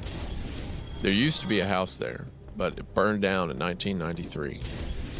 Being a small town, almost everyone remembers that fire. A family of 4 used to live there way back when. Rumor has it that they had an estranged son, who they never really talked about, but I can't say for sure if that's true. What I can say is true is that after an insurance investigation, the fire was ruled arson. The entire house was soaked in oil and torched with a Molotov cocktail. The entire family was sleeping when it happened. None of them survived. They never caught the guy who did it. Rumor has it that when they tried to contact the estranged son, no one could find him. Anyway, my boss called and told me this, and I freaked out. Then he asked me to come to the gas station. What are you, crazy? I said, but he assured me that the cops were there with him. Then he dropped a bomb. The FBI were also in town, and they were going to talk to me one way or another, so I might as well come in. It was about 7:15, and I wanted to go back to bed, but I figured I wouldn't be able to sleep much more anyway, so I went down. 4 men in suits greeted me and told me to have a seat. We went over everything 2 or 3 times until they got all the details down. I told them about Jeremy, the security tape, last night at work, everything. Finally, after I finished, one of the agents said, "Oh Christ, we've got another one on our hands." Then they made me sign a bunch of papers saying I wouldn't tell anyone about what happened, so I can't say much more. I might be breaking the law just by posting this. So now I'm home. I'm not sure what to do with myself. That agent's words when I told him the story are going to haunt me for the rest of my life. Anyway, I've got to go. I have some errands to run today, and then I have to go into work to pick up some tapes. My boss and I think this new guy, Jeremy, he's a complete creep. He's stealing motor oil, and I have to watch the security footage to see if I can catch him doing it. I have better things to do. My boss is paying me overtime under the table, and I'm trying to save it for vacation so I could really use the money. Should be pretty simple. The oil always goes missing right after his shifts. I figure I'll just watch the tapes, catch him in the act, and that will be that. So the end, did he just like forget that he just did that? It's a time loop. It's a bigger time loop. Oh, he's in a bigger time loop. Yeah. Yeah, he's in this like bigger I forgot pocket where to get the key of for that. I don't know where. So this is a story people share around a lot, talk about a lot. I get it. It's a fun little Was it also just one of those stories back in the day that it was so new that it was like, oh, that's a cool way? I didn't know. It's a cool concept. I didn't know that you could approach creepypastas in that kind of way or something. Yeah, and I mean like the idea of someone watching security tapes and time loops are fun and stuff like this. What do you think the oil? What do you think the oil? The arson. If I had to guess.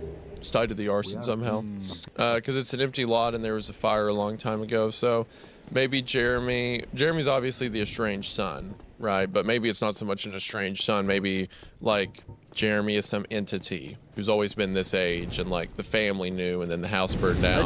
But maybe to the family, like they're still existent in a time loop for like the past 30 years. And Jeremy's the one, like the thing causing the fire, and now he comes here, and it's starting to spread basically to other people. And now we see here that there's time loops within time loops, because he thought that earlier, the previous night, he's like, whoa, I just went through one, not realizing the whole day, like 24-hour cycle is a greater one as well.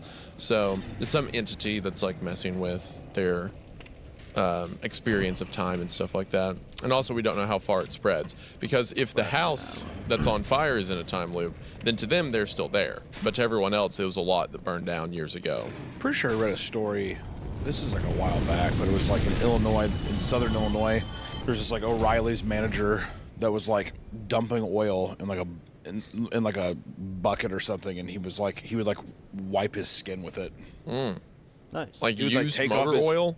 I don't know if it was used, but I thought I heard something where he had like some kind of bucket in the back. He would like take off his shirt and like rub oil on his arms and his chest and all that kind of shit. I didn't know if it was going to something like that. I mean, the arson thing's kind of cool, but would have been cool if. I don't remember it taking that long. Also, I do like all these. You know, kind of fun with all these old stories. What? There's just like some, I mean, borderline autistic guy. 26. Almost always, and they're just like, yeah, he's a freak. He's such a weirdo. Let's watch him on the cameras because I feel like he's stealing oil. You know what I mean? I mean, a lot more cruel back in the day. I I call feel like. Jeremy who flashes onto the camera. No, I but would when have called that autism. when they first talk about him, I mean, they. How many autistic people do you know that can create time? First of all, they don't know that. No. Well, first of all, they don't know that. I'm saying that from when they're first starting. All They're of like, them. Yeah, someone said. yeah. The everyone raises their hand. No, I'm saying that the. I was saying when they first talk about him, they're like, "Oh yeah, he was a fucking." What did they say? I mean, what did they say? They said he was like slow and he was a weird guy. Had a weird laugh. Also, what do you think his laugh sounded like? What do you think his laugh sounded like to where that was like the one distinguishable thing about him? Like either a Tommy Taffy like overly thing or like a devilish laugh. I would imagine. Is that crazy? You think that's a crazy laugh to? If I told you a joke and you went, yes, I would think that was pretty crazy. I almost prefer that laugh over your laugh.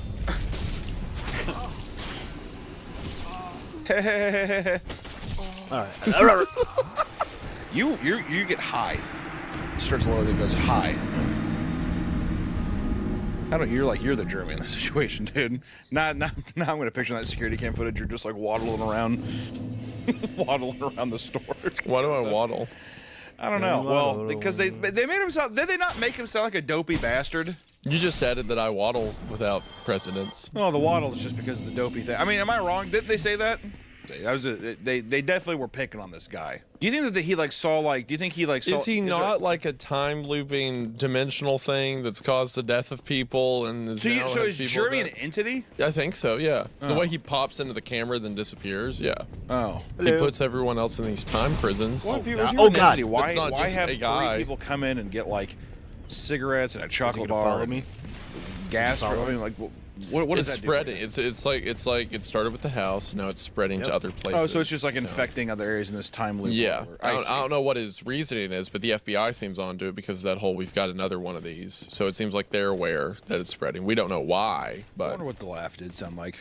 Can you like? Also, what do you think you saw? Apparently, it sounded like my laugh because it's worse. Well, I don't think it's as bad as your laugh, but I think that the not joking. You have a nice laugh. It's very nice. No. The what do you think he could have seen that would cause such a laugh? Well, especially an entity. Wait, what are you talking about? The entity's laugh. They're saying that Jeremy's laughing like, oh, he had a weird laugh. It was always weird. Yeah. That's I mean, what I'm wondering. he's What would it- obviously trying to fit in. He has a job at a gas station. Okay, nope, never mind. That'd be weird. Whatever. I would say that's a fucking terrifying laugh. Yeah. He's like reading he sees a shirt that's on like one of the racks at the store that says like, what's that one thing? It's just like, I need to activate protocol coffee or whatever the fuck it is. What is it? I need a firmware update in the form of coffee. I need a firmware update in the form of coffee. He reads that shirt, he just, That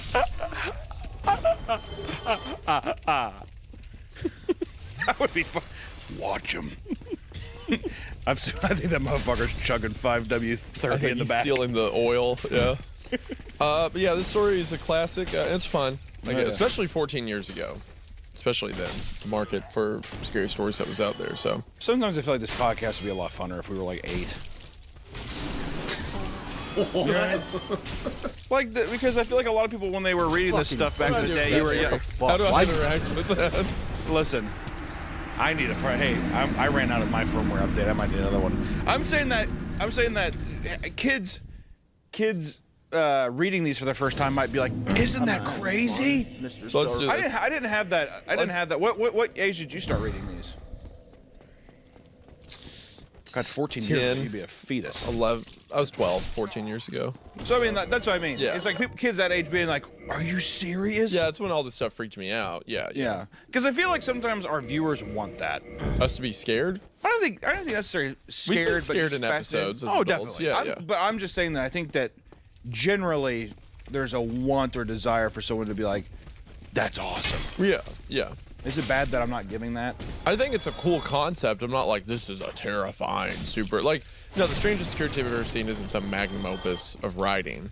It's just good for when it came out, and it's an inventive concept. It's not another creepy... It was arson. It's not... Yeah, the whole tying it in, that's also another tell of, like, old creepypastas, when it's like, it's the haunted house down the street that they say the woman died at 10 years ago. Like, they always tie it to some, like... tragedy that happened back in the day. Just because if you think about it, 2012. I mean, by that time, Ghost Hunters and like Ghost Adventures, all that shit was popping off. I feel like they tie it in because that's what those shows. And also, did too. most horror movies did that too. Yeah, true. Yeah, Ghost stories, all that kind of stuff. Most horror movies have something where it's like, oh well, we found this newspaper that said someone died in the house 40 years ago. How about a fucking guy? How about a time entity that's using oil, rubbing it on his skin like that guy from the O'Reillys that I read about? Yeah, and he's looping time to where it'll like affect his skin or something. He wants oil skin. I mean, I think honestly you could have done the time loop thing without tying it into the old thing. And also, I'm kind of reaching a bit to make the connection between like that's a time loop there and stuff like that. I don't think it's that. I thought it made sense. Well, I think that's what's implying, but it's like kind of a weak connection. Harry, you could do without it. Kind of a Capri Sun. Yeah. What am I doing, bro? What am I doing with my life? My biggest takeaway from that Fuck, was that I'm this gonna have like to supernatural take time loop work. entity's name is Jeremy. It's a rough name. Having a well, he said let's call him Jeremy. having What if a his actual supernatural name's time like, entity named Jeremy is kind of a creative yeah, choice. his actual entity, his actual name's like Gorgon Lucifer. He's called Jeremy. He rides to work every day on his mongoose bike with 4 wow, pegs. you're so sweet, Harry. Thank you, buddy. Very kind. Harry wakes me up after I sleep in an hour and a half. Yeah, because I went down there and said, go fucking wake him up, is what I said. No, not pointing any names, but he does that. I mean, not pointing any names at you, motherfucker. No, I think you know, it could have been. It's really one of those like, you know, glass half full, half empty kind of things. But Harry brings me a coffee, and now he brings me Red Bull and Diet Coke. This guy Couldn't help but notice a lack of Capri Sun. I think that says a lot. about your character. Yeah, it says a lot about you right after you said you wish you were 8 years old. I'm saying that I wish that we were 8 years old doing this so we could have fantastical experiences reading this. I feel like if I was 8 years old and I read that, my mind would be fucking blown. Yeah, I'm sure. That's what I'm saying. Yeah. That's what I was like, I wish that we were 12. Hey, age of the average Creepcast viewer. I wish you were 12. All right. Also, we could get on bikes. We could ride bikes to a recording. You can do that now. No, not really. Okay. I'm saying that if I sat there and we did, hey guys, we're gonna go read a scary story down at my mom's barn. Yeah. And we get on my mongoose. You're on the back pegs, and we're like, woo! And we have a GoPro footage of that. People would love that. If we were 8. If we were 8. Yeah, kids. No, you're like, I mean, I'm like 40. You're like, I don't For know. one, half of these people would love to see both of us on a bicycle anyway. I don't think there's any structural bike that could hold me at this point. maybe the mongoose. Maybe. Is mongoose still a thing? I have no idea. Are they? I think so. I think it's on Walmart. Let me see. Yeah. Mongoose bikes. So that was a good story. Oh yeah. Yeah, Hunter loved it. This is a pussy getter right here. Okay. Those were pretty cool. Well, maybe not this one. If they don't have pegs, then you can add. Do kids even care about pegs anymore? I don't think kids are biking like they used to. I mean, maybe they are. I'm gonna get my kid a bike, when she's old enough. That's cool too. See, now I'm just, what I had when I was younger, or not what I had, what my buddy had that I used to ride when I was younger. What? I was a fat little boy, and my buddy had one of those fucking. Remember when like West Coast Choppers was really big? Or you're so much younger than us. You remember when it was like an Easy Rider motorcycle bike, but it was in the shape of like it had like the fat back tire and the skinny front tire. I think I've seen those before, Impossible to ride up hills. It was horrible, but it looked so cool. Let me see if I can find a picture of it. I had a bike kind of like that. My parents, we got really into biking for like a couple years. We go to like these parks and bike around and stuff. My parents always had townies. Those were really nice with like the gears. You could switch and stuff like that. I thought those were cool. Yeah, he doesn't care about them. It's whatever. Well, I mean, that's a cool thing about your parents with a tandem bicycle or whatever. They're called Stingrays. That's what they're called. That would explain why they don't work on hills. They're for beaches. No, maybe it doesn't. No, here it is. This was a legitimate bike you could get. I mean, I 100% see how a kid would be Oh my like, god, when I was a kid. Yeah. Oh boy. I'm telling you, impossible to go. Because it looks like a motorcycle. Impossible, especially with my fat ass ankles and stuff trying to push those pedals. Yeah, right. Well, Hold hey, on, now I got guys. two, so double the. Like that. I'm definitely able to open up any door I want, right? Come on! I want to take a moment to thank today's sponsor, Ridge Wallet, because Ridge has some of the most durable and stylish wallets on the market. Normal wallets clog up your pockets, making it impossible to take your phone or keys out. Putting a normal wallet in your back pocket leads to bad posture and back pain. So what to do? Well, do what I do and get a Ridge wallet. Ridge has taken their game-changing wallet and made it even better with Ridge 2.0. Ridge 2.0 wallets have the perfect balance of form and function. They're 10% lighter and are more modular with improved cash straps and money clips. And the overall improved surface design gives it a sleek look. The wallet holds up to 12 cards plus cash and comes in over 50 colors and designs, including pro and college sports teams. And whatever you choose, Ridge has a built-for-life warranty, so if your wallet's ever lost or stolen, they've got you covered.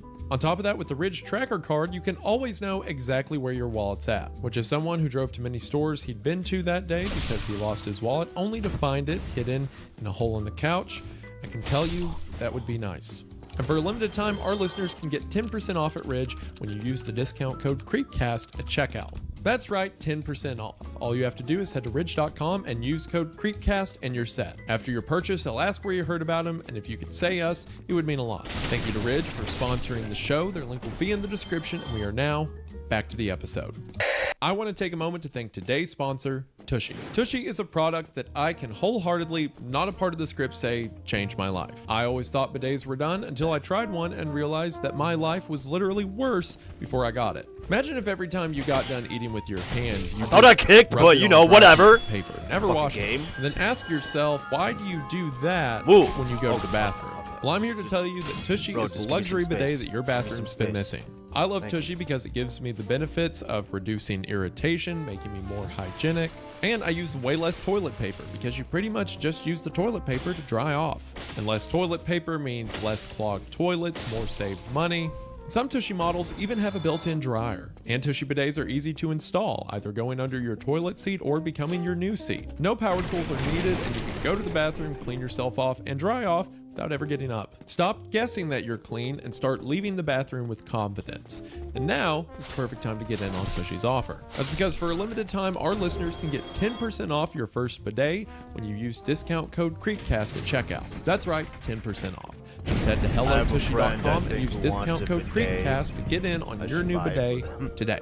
Thank you to Tushy for sponsoring the show. Their link will be in the description, and we are now back to the episode. All right. Well, my video doorbell, right? Yep. So our next episode is posted by Lighting Nations, who I don't believe we've covered before. It looks like they've continued to post on like r/stories and stuff like that. Their last no sleep seems to be 10 months ago. I think so. So still seem to be an active rider. We will have their account linked in the description below. But this story, again, Harry says, is in line with the last one. Ooh, that was a good catch. My video doorbell sends a motion detected alert every night at 2:53. I found a forum full of When he users jumps experiencing back, the I exact assumed he same was gonna issue. heal. Something seriously strange is going on. So, another creepy security camera video. Hunter, are you ready to get into it? Yeah. Okay. Damn, can't fucking get this Capri Sunstraw in there.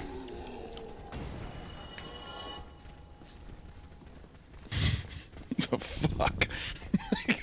Hold on, move your thumb from the top. Is that, okay, I thought you had it upside down. Okay. I love Capri Sun. We can act like we're 8 if you want. If that's This what is you're the missing cooler. out on. I don't think we could have started our platforms and had this whole audience going in that same time frame. But I would have had to have started YouTube when I was 2. So I should have jumped. That'd be a good combo. Maybe You want on to the make a way back. podcast, little boy? Well, Isaiah, what would you say? yeah, but I would be like, my mom told me not to talk to people like you. Your mom's dumb. That's what I'd say. This is some Pennywise energy. What are you talking about, little boy? That's what we need. We need a child to sit right here and be like, that scare you? Oh, was that freaky? Are you scared? I'll tell you what, Capri Sun makes me gassy. How? It's liquid. I think it's whatever the chemicals they put in the fruit. They say it's all natural ingredients, but I can't believe that. Okay. How you're gonna put all natural ingredients in this kind of container? It's probably the coffee. Coffee with Capri Sun probably can't be a good combo. That would actually be. Well, no, I don't want to show her face like online until she's old enough. But my kid. Oh. But that would be excellent. If we're still doing this thing in a few years, be like, was that scary? Did that freak you out? No. Okay. Okay. Well, there's your consensus. Well, that's Moving good to know. on. Yeah. How much longer do you think this has? The show? How long have we been doing it now? What? Can I not ask? We've been doing it for how long have we been doing this? 3 years? 3 years. We're pushing on 1 million subs. Typically, the rule of thumb is after 5 years, you're either pack your bags or you're in it for the long haul. I think at 1 million subs, which is we now. walk away. So right now. I don't know. We're like 40,000 subs away. At 1 million, I think we fucking we ride off in the sunset. We leave them wanting more. So are you ready for the next story? Let's go to the next story. Let's go to the next story. The following are posts I don't know if I from wanna the go Roost there Video right Doorbell now. Help Forum. After my phone started spamming motion-detected alerts, I did a quick Google search, stumbled across this thread, and created an account. In case it isn't obvious, my username is Lighting Nations. Dates are in UK format. Motion alert triggered every night at 2:53. Dan King 22.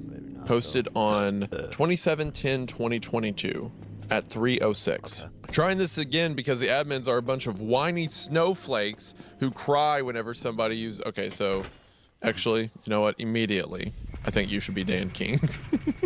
After reading that first sentence, that's a you quote. He's British?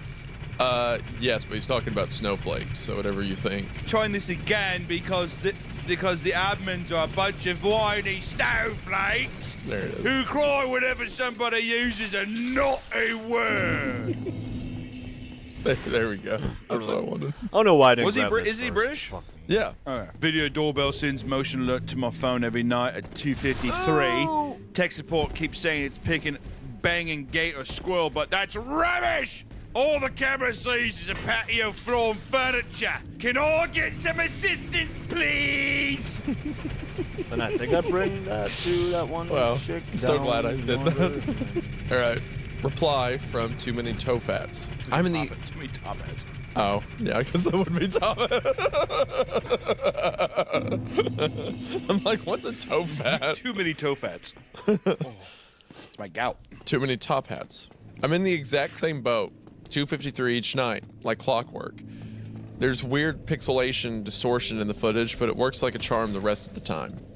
Monitoring this thread. Tech support, not good enough. Reply from Paleo10. Mine's doing the same thing. Bloody phone goes off every night, and I get an alert with garbled footage. The support lines aren't much help. All right, now I've I muted think notifications for now, but it's a bit pointless having the camera if it won't warn me and the misses whenever someone's breaking in. A solution would be much appreciated. Cheers. Reply from Dan King. Glad to see it is only me. I've been on the phone to the tech guys for days. Useless! Reply from deleted user. Hi, Dan. There are instructions for... Hey, but no shit, though, for real. That is how it goes. Hi, Dan. Hi, Dan. You've been so emotionally calm this whole time. Thank you for your patience. There are instructions for fixing this exact issue in the user guide, page 53. I've attached a PDF version here. Author's note, I've not included the link. Follow the troubleshooting steps and you'll be good as new. Reply Dan King. It's not a guide for a video doorbell. Those are instructions for installing a Samsung smart fridge. Did you upload the wrong file? How is that supposed to help anybody? This is a support forum for Roots video doorbells. Idiot! They are in all caps like that, to be fair. Can I backstab? I mean, it's like the maddest this guy has ever been. I'm not even gonna heal. Fuck this dude. Reply Paleo10. Dan, just ignore that poster. He's a troll. I'm pretty stuck. sure that's his 6th account. Reply from Dan King. Doesn't this fucking idiot not have anything better to do? Maybe he should just get a job with Roost tech support. I mean, it can't be that hard. Good news for once. Technical morons sending me a replacement. I just had to shout at them for 3 hours. Useless, I swear. I scroll down, and it's another reply from Dan King, and the entire message is in all caps. The replacement sends the same alerts! No motion in the garden! No intruders, no animals! I've checked the video feed and there's nothing! Just a fuzzy shape. I've rated these idiots 1 star on Amazon. Reply from Lightning Nations. Hi, everyone. Hi, everyone. I'm afraid I'm in the exact same boat. Triggering at 2:53. Video feed comes out garbled but is fine. Works perfectly the rest of the day. Tech guy said it might be a low tree branch blowing in the wind, but I'd expect to be receiving random alerts spaced out across several hours, not once per day at the exact same time. I spent a fair chunk of change on this thing, and now Roofs won't issue a refund. Only replacements. Reply from deleted user. Sorry, it's my fault, Dan. I was in the garden piping your mom down wearing camo gear, which is why you couldn't see us. Well, not funny. That's really funny after Dan blows up there. That guy's a troll. He's like, sorry, Dan, I was doing your mom. I was deep dicking your mom with my willy. He got the accounts deleted because Dan just killed him. Reply from Paleo10. Okay, so I'm not so sure the doorbell's actually the problem. I got held up at work. Maybe I want to see myself go hollow. hollow. In IT and was heating dinner at 2:53 when the microwave fritzed. The digital clock blinked on and off for a full minute. Meanwhile, my Echo device stopped mid-song, and I got another motion alert. 1 minute later, everything went back to normal. Well, maybe get an electrician around to have a look. Also, the footage distortion keeps getting worse. Now in the alerts, it kind of looks like there's static, except it's warping around the garden. Nearly gave my wife a heart attack. Reply from Lightning Nations. It's interesting about the electrics. Keep us posted. Reply Too Many Top Hats. A TV fridge just now. Same problem as Paleo10. Blinked on and off for a full minute right as the motion alert came through.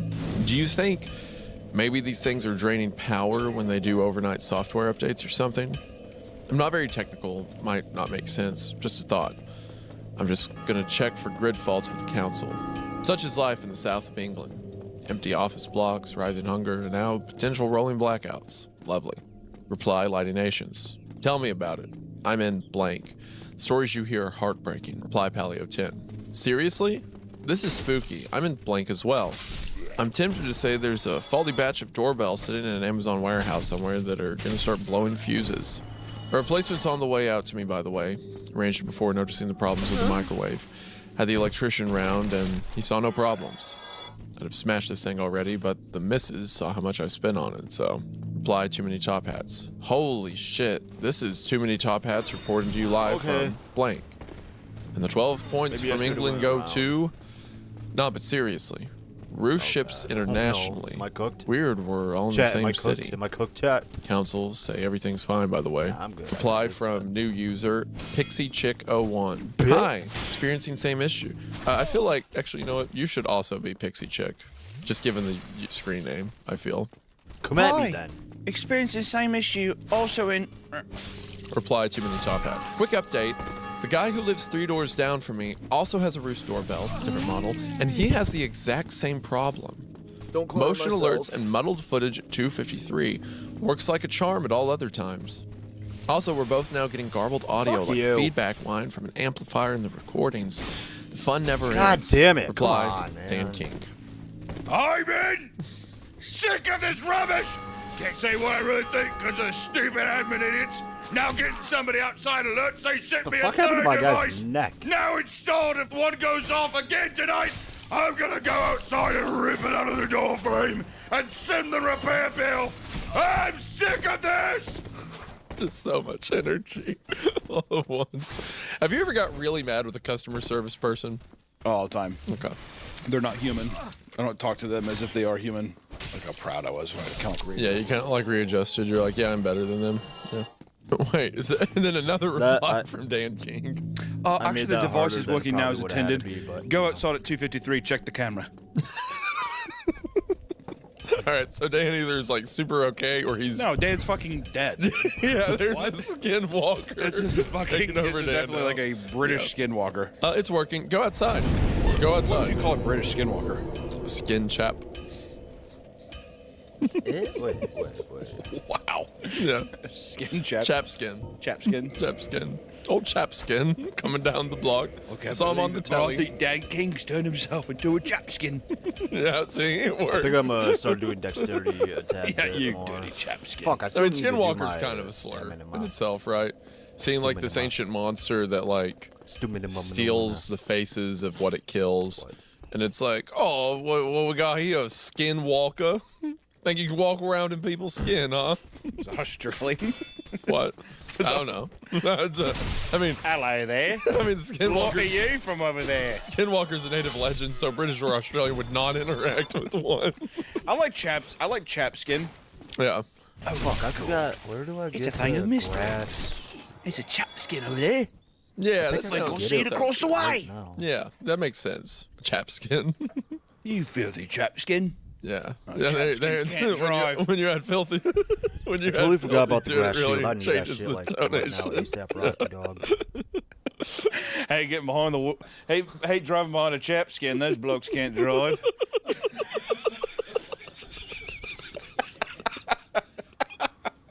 This used to be a nice neighborhood.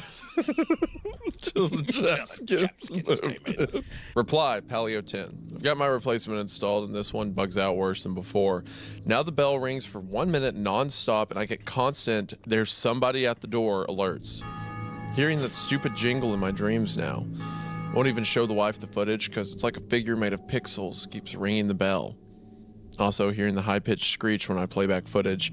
I'm seriously about to go all Office Space on this thing. Apply too many top hats. Yeah, all right. Yeah, I'm confused. Dan, could you I thought elaborate? that's where it was. Preferably with less capital letters and more punctuation than usual. Apply Paleo 10. Dan was know right. How the hell I could have Go outside at forgotten where to 2:53. get it. Check the camera. Lighting Nation's reply. What do you mean check the camera? Check what specifically? Too many top hats. Yeah, +1, please elaborate. I've got the same problem as Paleo now, Lightning. Full minute of somebody at the door alerts and constant ding dong with multiple distortions about the garden. I wonder if I could kill When I this play dude, back right? the recording audio from outside, it's all screechy. Also, the app is useless. Tried disabling alerts on the phone, but they still came through. Already I couldn't suck sleep because hard. the wind keeps banging the gate. Just skip. This is the last thing I need. Fed up, to be honest. I'll be hearing that stupid 2-note chime in hell the way things are going. One more night of this and I'm grabbing the sledgehammer. Let's see if it detects that motion. Reply, too many top hats. The others were right. Go outside at 2:53. Check the camera. Am I killing him? Lighting Nations. What? It's freezing this time of year. I'm not getting out of bed in the middle of the night to check the camera. I've decided to get a Ring device instead and cut my losses. It's already been ordered. Cheers. So then that's the end of the forum post, and now it's back to Lighting Nations account. Later that night, my phone buzzed on the bedside table. Like always, motion detection alerts started coming through at 2:53. Pulled up the grainy feed from outside, and in it, there were vague suggestions. I'm just gonna skip him from now. I need to pee garden real quick. by the fence post.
tree, peeking through downstairs windows. Meanwhile, the soft two-note chime rang out. Ding dong, ding dong. It happened again and again, gathering speed, morphing into a hysterical scream. Ding dong, ding dong, ding dong, ding dong. I got up, peeled back the curtain just a few inches. All of a sudden, there came a pounding from downstairs. A furious thump, thump, thump. So powerful, the windows and doors almost burst from their housings. What are you smiling about? I'm Harry Dresden. This is my neighborhood, motherfucker. It's him. I was thinking about that like halfway through. I'm like, it's just that guy. Let me in. Where is she? Who's Harry Dresden? The guy that went the guy, the viral ring. Oh, that guy. video. That's right. He That's says, right. I'm Harry Dresden. Which also, I think that's like a video game character's name or something. Open the fucking door now. I'm just picturing that guy out there with that door, with that, like, he has like the bell. He's like, ding, ding, ding, ah! He's like whipping the door with the chain. Ding dong, ding dong, ding dong, ding dong. The house became alive with movement. It felt like being trapped inside a tornado. Everything around me rattling and quivering. Storm shutters scratching against walls. The letterbox rapping away. Ding dong, ding dong, ding dong. I sprinted into the bathroom and barricaded myself inside and called the police. The phone buzzing with a chorus of nonstop alerts. There's someone at the door. There's someone at the door. There's someone. And then, out of nowhere, the house lowered its voice and went back to sleep. Checked my phone. 2:54. Now, trembling, I brought up the feed from outside. There was nothing except a peaceful garden and the quiet section of street that lay beyond it. 2 officers turned up, checked the footage, and dismissed the encounter as a mixture of a technical glitch, an overactive imagination, and some nasty weather. But when I next clicked onto the forum, there were 4 new posts. It's 2:53. Time to come outside. Reply Paleo 10. It's 2:53. Time to come outside. Reply Pixie Chick 01. It's 2:53. Time to come outside. Reply Too Many Top Hats. It's 2:53. Time to come outside. That's pretty fun. That's a fun little story of like this entity that's like at this 1 minute, for whatever reason in this area, it's going door to door trying to convince people that they need to come outside, and seemingly they join it or it consumes them, then pretends to be them or something like that. But it's a fun thing told through like a help forum for a doorbell. Oh, wait, thing. wait, what? Oh, yeah. It's a Diet Coke, I'm sorry. No, wait. Oh, shit. Okay. All right, so, It's okay. Got it. it's okay. See you, Sorry, bitch. You don't have to apologize. I understand what happened. Man, time's creepy, huh? What? Like time itself. Creepy concept. All right, so that was Lighting Nations. You can check them out. It'll be linked in the description below. Hunter, we have one more story today. All right. That story is, I was an air traffic controller at Atlantic Municipal Airport, Iowa for 27 years. My first year at the job, I unwillingly went from a firm atheist to a believer. And the story is posted by iNace. The name is INAAACE. The profile picture is terrifying. Their profile picture is terrifying? Yes. Yeah, that is kind of fucked up. So Looks like Michael Jackson eating a potato. I don't think that's Michael Jackson. That is it? I don't think so. They posted a lot in r/golf and golf and stuff like that. About 4 years ago, they started talking about how they have cancer and how that's making it more and more difficult to play. And then they posted a lot on r/cancer about their condition and stuff like that. And then they haven't posted in 3 years. It's pretty rough. Man, this is the second person that we've come across that we're just like, people have recommended the story, and then you find out the person just passed. It's such a weird part of this podcast, and even just being like an internet user, stumbling across people's just completely live interactions. Like you look at these comments, and you're just like, oh, these are people that are just living life. But now there's so much documentation out there now that it's just like you're gonna keep seeing this like. People years from now are going to see stuff, or like whenever we're gone too, they're going to see that stuff and be like, that's insane. You know, like it's odd. Well, I mean, it's kind of like, you know, people always say if it's on the internet, it's there forever, which is normally meant as a negative thing. But in other ways, you know, you have something like this where 11 years ago, this guy wrote a story that he thought was cool enough to post online, and other people, even after he passes, still recommend it, still think it's a cool story, still pass it around. I remember there was there's this YouTube video by a guy named Jacob Geller. He makes like these really cool video essays, but he was talking about this video game where the plot of it was like it's these eternal beings that are trying to figure out how to make stories, basically. And the resolution they come to at the end is they can't understand storytelling because they're not human. They're not temporary creatures who know loss and life and stuff like that. And Jacob Geller said something at the end of that video I think about all the time. He said, stories are our immortality. They're a kinder collective immortality. I've always thought that's such a cool way to look at it. It's like all of us contribute to this one thing that a piece of us lives on forever. Sure, it's not all about us, but in that way, we never die. I think that's a really cool idea, and this is an example of that where he's gone. We didn't even know he was gone because the only thing that we were introduced to was that it's a cool story, something that stayed. So that's pretty cool. So iNace will have their account linked in the description if you want to scroll through, see what else they've written and stuff like that. But in honor of them, Hunter, are you ready to get into it? Let's get into it. My uncle and aunt came to visit me here in Atlanta. We got to talking about all sorts of general things. You know how family is, but we somehow ended up on the topic of strange and supernatural. This is when my uncle started telling me a story that he says will haunt him all the way to his grave.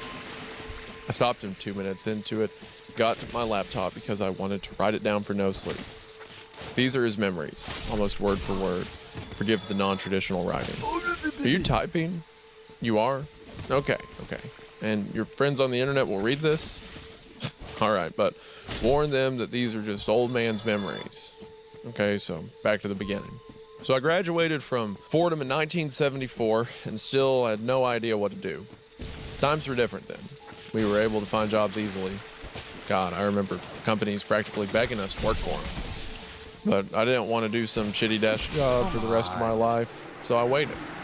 Then one day, while flying to visit your aunt on Thanksgiving, I caught myself being fascinated with the complexity of air traffic systems. That's all it took. I decided to become an air traffic controller.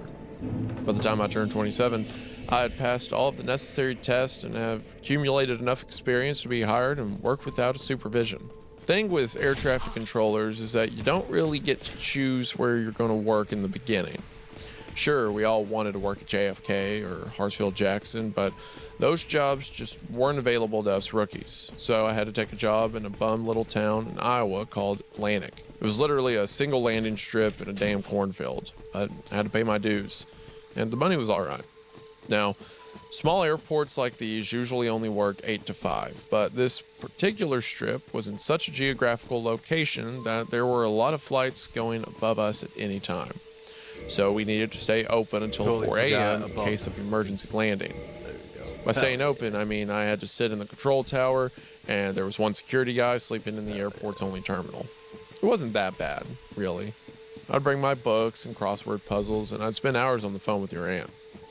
You know how they say that the air traffic controller is the most stressful job in the world? Well, I was bored 99% of the time.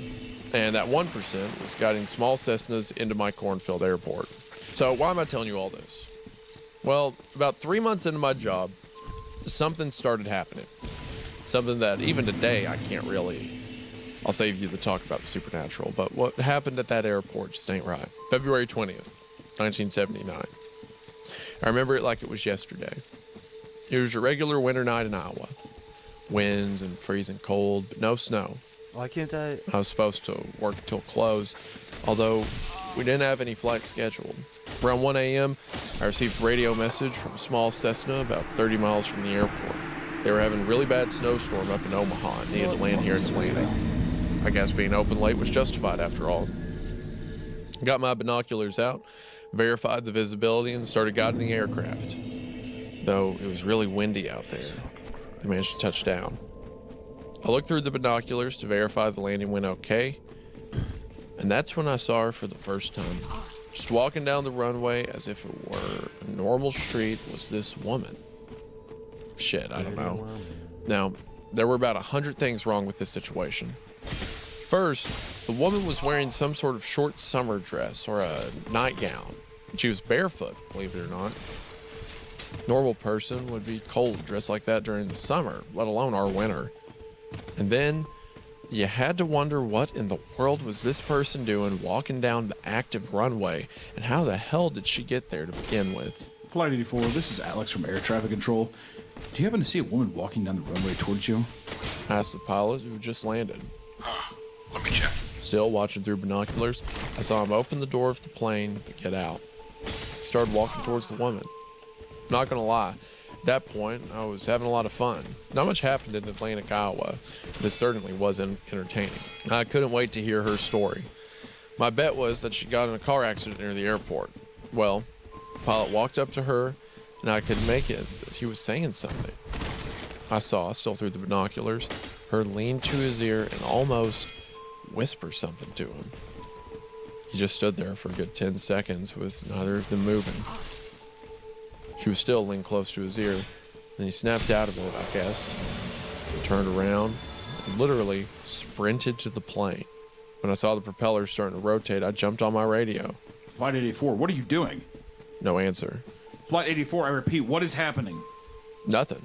Then the plane started moving, speeding up. Flight 84, you do not have permission to take off. I repeat, you are not cleared for takeoff. There was no answer. That damn Cessna kept speeding up, then took off. Nothing I could do, really, besides making sure that no other planes were above us at the time. I tried one more time. Flight 84, this is air traffic control. What the hell is happening? Then my radio started making white noise. It was all I could hear coming from the radio. Flight 84, please repeat. You're breaking up. What a night, I thought. Radio started transmitting again. Run! Flight 84, did you say run? Please repeat yourself. Nothing else came from out of the damn radio. The plane was long gone. Dude, if I was in air traffic and I witnessed that, and then the guy's like, run, I'd be like, well, all right, got it. Yeah, Don't only need to person tell air me twice. traffic control. Yeah, no, fuck that. Yeah, you're I'm alone leaving. in the whole airport. Yeah. It's just you. I'm good. Yeah, okay. All right. I'm either running immediately or I'm never leaving that room again. Yeah, I'm there forever. Until sunlight, and I'm like, someone's going to have to pull me out of here. I sat in my chair trying to decipher what just happened. Run from what? What the hell? And then it dawned on me. The woman grabbed the binoculars. She was looking straight at me. Yeah, no. No, absolutely not. Good 200 yards away at night. She was somehow looking straight at me, eyes open so wide, it's hard to explain what she looked like. I guess, you know how when someone's super surprised, I don't like this. Isn't it like that, right? It's like the,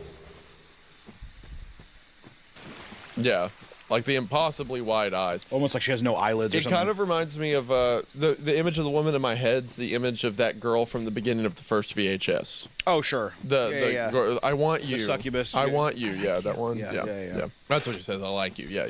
Like when you startle someone and their eyes just get so wide, some sort of defense mechanism, I suppose. That's how she was looking, straight at me. What in the world? At that moment, she started running towards me.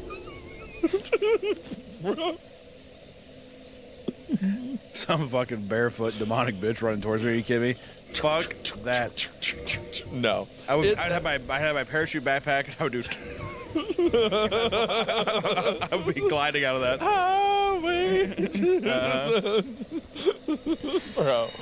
Oh my gosh. That always freaks me out in stories or like movies and stuff where someone you can the see dead something sprint? Yeah. running really fast but it's far enough away. Yeah, like the binoculars kind of Yes, thing. yeah. You look up. She started running towards my tower.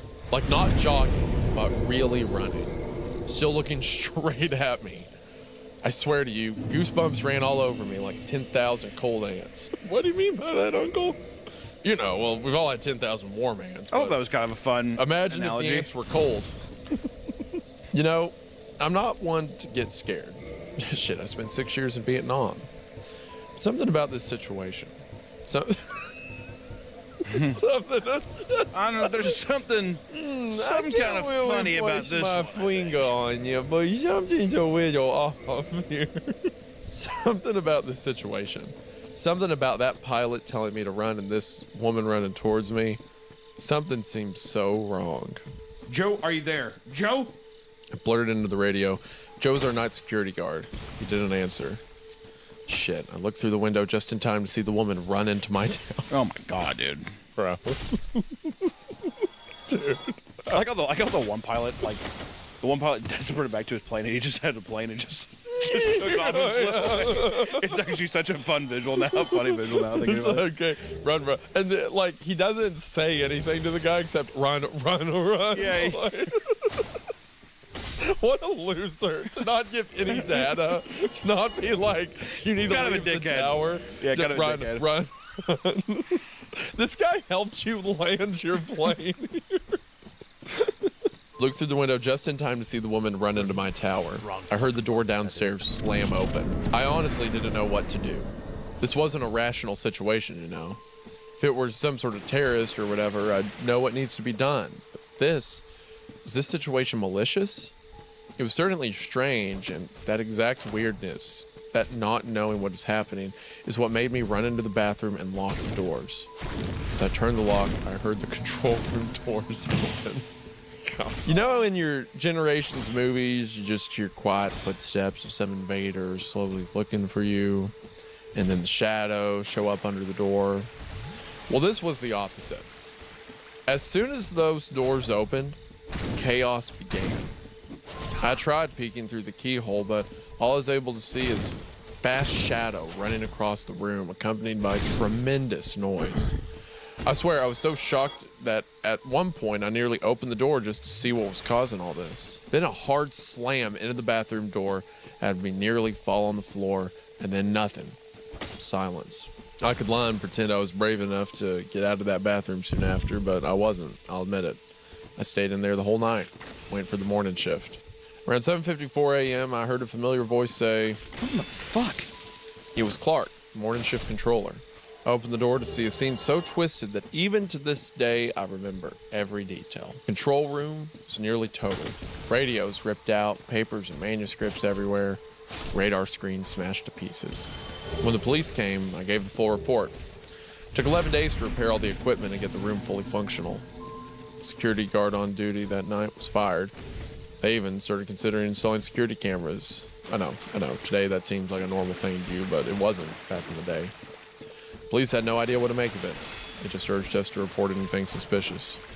I used the 11-day break to sort myself out, and by the end of that forced vacation, I was convinced that all of this was caused by some deranged woman, possibly a mental patient, whatever made me sleep at night, right? I came back to work on March 4th. I was a bit worried about working nights again, but I was convinced that whoever did this was far gone by now. The next month or so was very uneventful, just how I liked it. Iowa was scheduled to get hit with the big snowstorm that day. Most of the flights were grounded, but some were still in the air, and I had to work. I hated it because if we did get hit with heavy snow, I'd probably end up being stranded. I wish that was the worst thing that happened. Around 11 p.m. that night, when it was already snowing big time, I received a radio message from a small private jet that was some 50 miles away.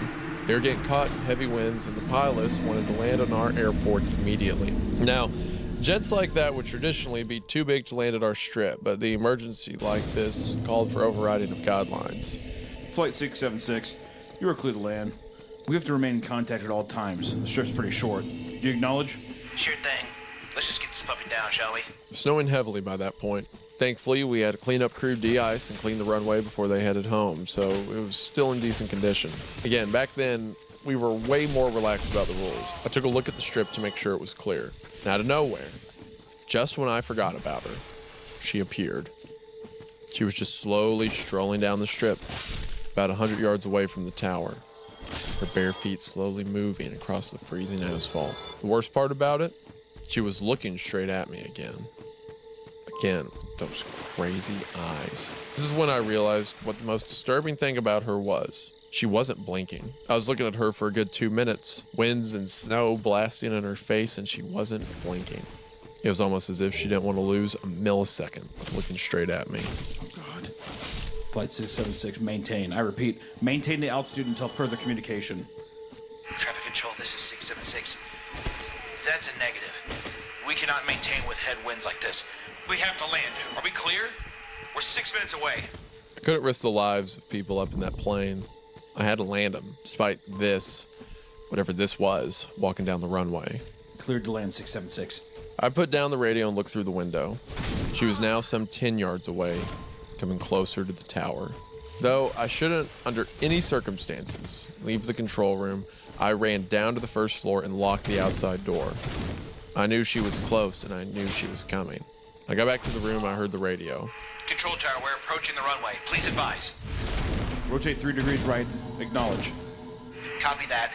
We see the lights now. See you soon. Looked up through the window and could see the plane in the distance. There was no trace of the woman on the runway. I sighed a breath of relief. I was going to deal with this issue after the jet had safely landed. At that moment, a loud noise broke through the tower. I didn't want to believe it, but I was afraid that the first floor door had slammed open. How the hell? I locked it. I know I did. The goosebumps overcame me again, almost as if my body could feel something that I couldn't. My first instinct was to lock myself in the bathroom again, but I couldn't. I couldn't leave the radio. Footsteps on the metal stairs were getting louder. She, I assumed it was her, wasn't running at least, but the violent sound of footsteps made me think she was, what? Slamming her feet into the ground with every step she made? 676, this is traffic control. I have visual confirmation. Clear to land. I heard the control room doors open. This is when I realized just how afraid I was. You know, I'm almost 70 now. I'm not embarrassed to admit how scared I was at that moment. Matter of fact, I was so scared that I couldn't even turn around, if you can believe that. I just couldn't face what was behind me. This was very unusual because I was always composed and rational. Always, whether it was being stuck in a ditch in a Vietnamese jungle or being nearly hit by an 18-wheeler on the highway. Always calm, and there I was, staring straight at my radio, unable to turn my head and face it. I'm sure your friends on the internet will laugh at how I reacted, but I guarantee most of you would have been the same. I guarantee most of you would have behaved the same. Your body just doesn't behave normally when you're terrified. Traffic control, 30 seconds out. Here we go. I slowly pressed the talk button on the radio, my teeth literally chattering. All clear. Then I felt a cold breath on my neck. She was behind me, breathing slowly into my neck. I could feel the lips move up to my ear. You know how when you're a kid and someone was messing behind your back, making faces or bunny ears, and you could somehow feel it? I could feel the mouth an inch from my ear, though I couldn't even see her with the corner of my eye. I was still nearly paralyzed. I admit, I used to be ashamed of my inability to act in this surreal situation, but now when I look at it, no one can tell me they'd react any differently. It just wasn't an earthly situation, you know? Goodbye. Come down. Ooh. To field, come down. A whisper crawled into my ear. You normally think that hearing a voice would somehow diffuse the situation, or at least brush away any thoughts of supernatural, but that voice was so different than anything I've ever heard. What the fuck did I get? I'm not a writer, I can't explain it. It was cold. Human even. But what scared me the most was the anger I felt in it. Though she whispered, I could feel the rage. And I don't even know how to put it into words. Her voice lacked something that every other voice had. I don't know. Touchdown, traffic control, 676 is on the ground. Hope you have some hot chocolate ready. The woman behind me snapped back and I heard what I assumed was running. I forced myself to turn around just in time to her running out, barefoot. 676, welcome. I made myself say into the radio. Though my legs were still foreign to the rest of my body, I propped myself up and looked through the window. I was expecting to see the woman running out, but she was nowhere to be seen. I thought that she was still in the building. This time I managed to get the security guy on the radio and he showed up a few minutes later. Did a full walk through the tower, no trace of the woman. I started feeling relieved only when the police showed up. They thoroughly searched the building with no success. They did notice the trace of footsteps coming from the neighboring cornfield to the tower, but there were no prints going back. Imagine my situation at the time. Just take a second to think about it. You're the only one to ever see this woman. I'll call her a woman. I wouldn't be surprised if the police started thinking that I was hitting the bottle during work. I decided to keep it to myself until I could prove there was this person disrupting or haunting the airport. I couldn't really quit, and honestly, would you? Probably not. I mean, yes, these were two absolutely surreal experiences, and I did feel some sort of intangible hazard, but I didn't think my life was ever in danger. I decided to stick with it. Winter was almost over anyways. Spring brought more horror than winter ever could. End of part 1. I gotta say, this is pretty good. I'm vibing with this. I'm vibing with this tone pretty much. I like the, for one, what a G to have that thing behind you and not abandon your post for the plane coming in. You could have done that on the show. That would have been funny. I see. I got you. Yeah, he was like, air traffic control, gotta go. I think that this is a fun setup with the creepy woman.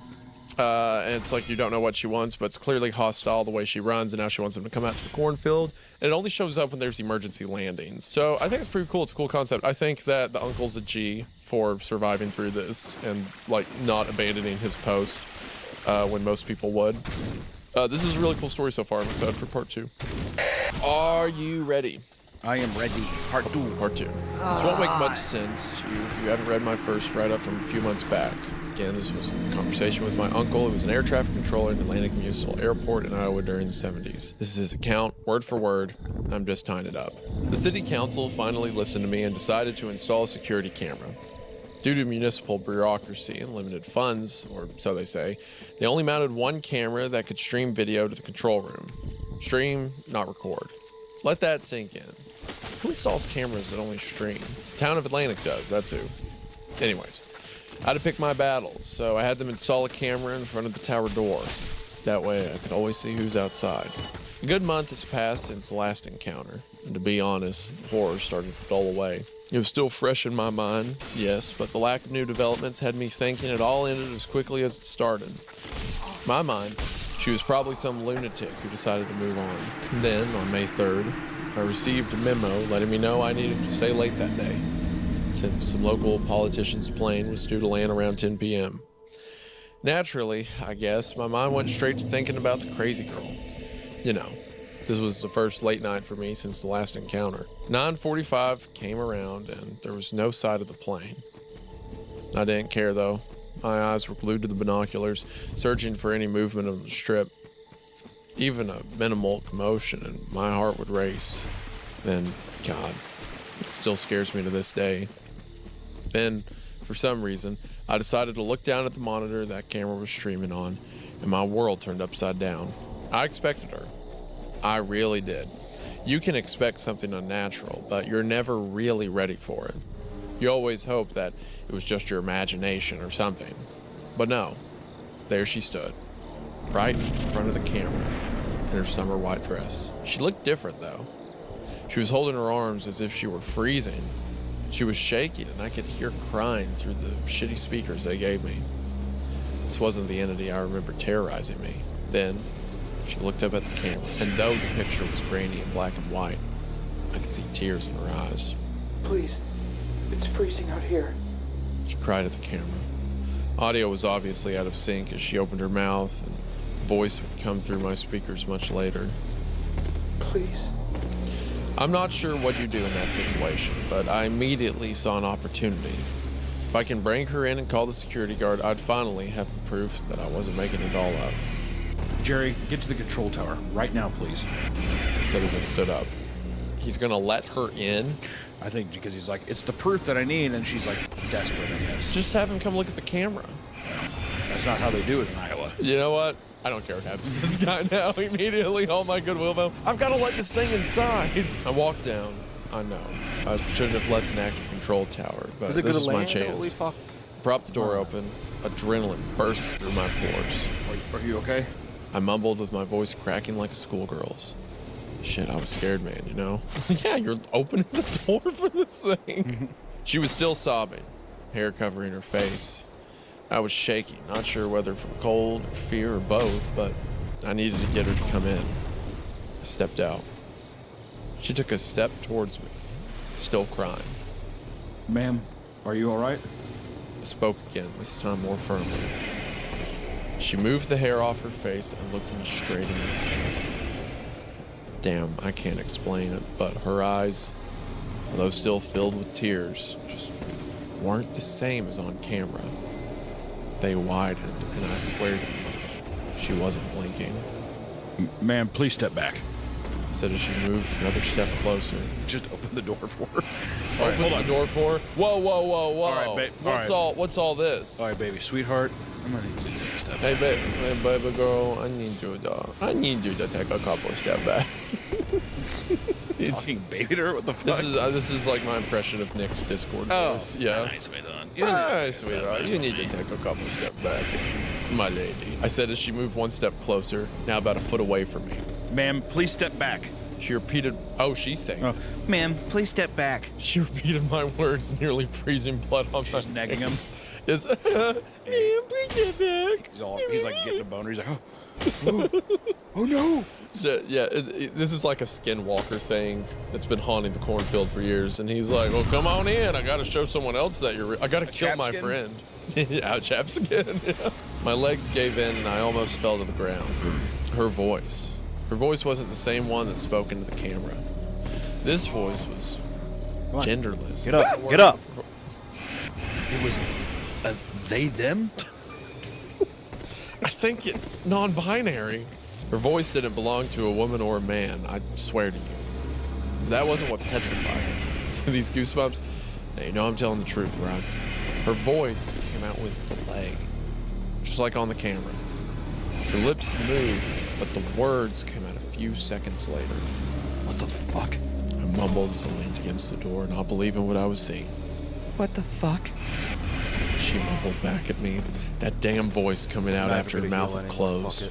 Leave me alone. Get the fuck away from me. Maybe I should. Screamed at her, and I mean screamed. I've never heard myself this loud before. Accumulation of all fear and anger, I suppose. Come on. She took a violent step towards me. Her face got so close to mine, I think her nose touched me. She opened her mouth wide, as if she were screaming, but it was silent.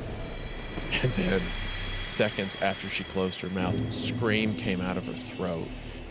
It was unearthly and so piercing that I was completely shell-shocked and unable to do so much as move. I was frozen still in the spot, and she, without moving her face from mine, she raised her right arm and pointed at the cornfield. Her eyes were so wide that they didn't look human anymore. She just stood like that for a good 30 seconds, or eternity in my time, not blinking. I couldn't take it anymore. I just couldn't. I gathered all the bravery I've ever had, and I pushed her. Look at the camera and do the scream, but don't make the sound, and edit the thing in. So point as if you're don't scream? Just yeah, act like but do your mouth as if you are screaming, and then editor will put the scream in once you close your mouth and it's emanating from your throat. But you have to be pointing like you're at a cornfield. I have to point like I'm in a cornfield? Like you're pointing at the cornfield. Oh. Is that good? Did you like that? The way your mouth curled on that was so funny for some reason. That's how we scream now. Let's do it together at the same time. Get ready.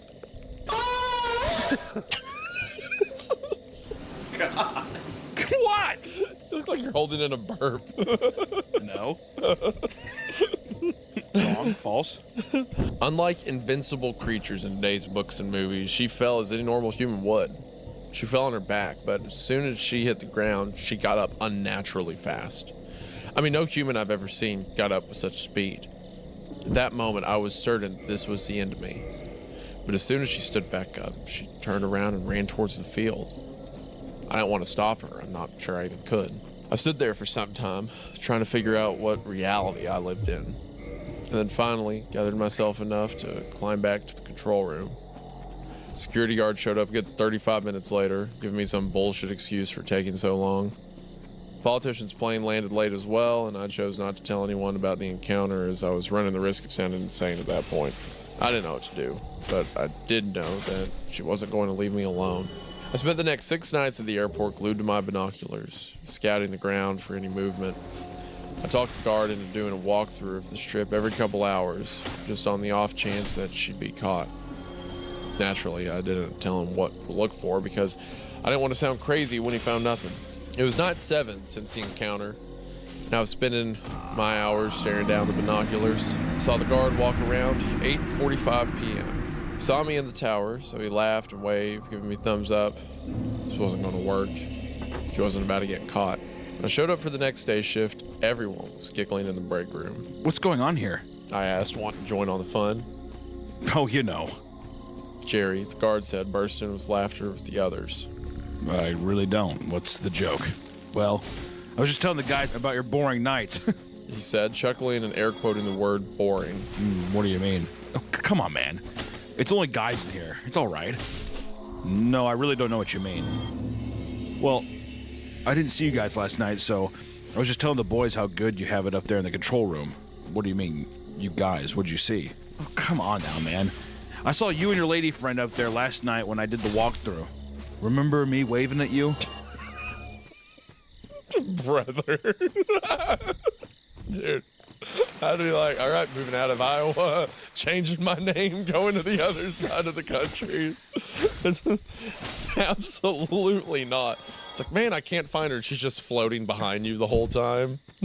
Yeah, also this guy seeing he sees an ethereal being like floating behind him. He's just like, oh, buddy's getting his dick sucked up there. Brother's getting it. Yeah. Fuck you, Jerry. No, come on. Like Fucking reversing a God, VHS, man. memories from last night started pouring through my mind. Nothing happened, though. Nothing that I could remember. I was looking at the airfield the whole night. Jerry even saw me and waved, and nothing was out of the ordinary, and his wave, his laugh, thumbs up. Yeah, I saw your lady friend standing behind you when I waved. I'm sorry, I didn't know it was a secret. I don't know how my legs worked, but I used them to run out of the break room, escorted by laughter from my coworkers. that would be a funny visual. That description is pretty funny because it reads like this. It's like, I don't know how my legs work, but it's just like...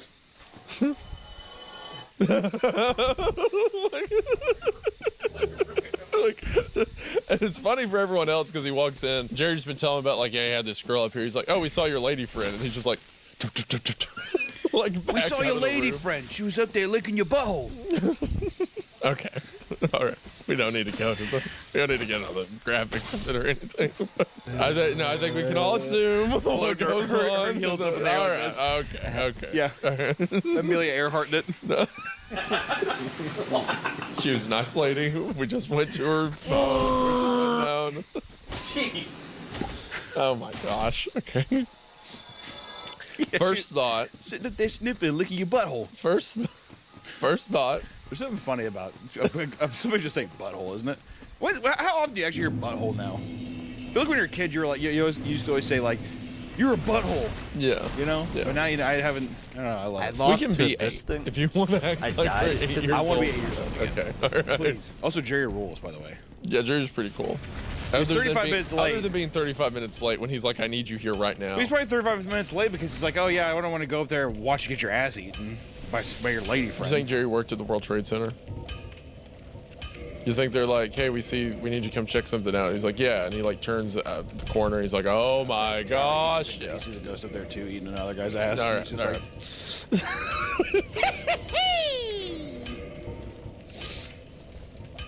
Is that a good Jerry impression? First thought, at least I wasn't going insane. Someone else saw her, you know? Second thought, what in the God's name? She was behind me? For how long, and how in the hell didn't I hear her? Honestly, I had no idea what to do at that point. The only hope for my well-being was that she'd get caught by someone other than me. Otherwise, everything I said to anyone would make me sound insane. I didn't hear. No wonder it sounded like somebody eating a bowl of chili behind me the rest of the night. Oh my god! Oh my god! That's not what was happening. That's not what was happening. Dog eating a bowl of chili. Sound like a Rottweiler eating a bowl of pedigree. Oh my god! There was a scary woman behind him. That's all that was happening. What is that sound?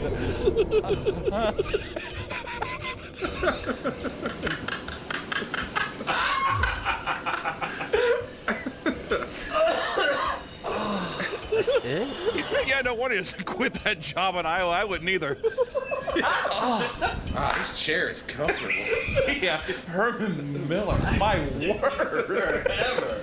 I think it's, yeah, who would have thought these gaming chairs were this comfy? I have a Herman Miller, and I can confirm it doesn't do that. Yeah. That's cool that we got those Herman Millers that clean your bottom. Oh, him up in that control tower. Oh, I wish. Okay. The only hope for my well-being was that she get caught by someone other than me. Otherwise, everything I said to anyone would make me sound insane. 2 weeks had passed by with no further sight.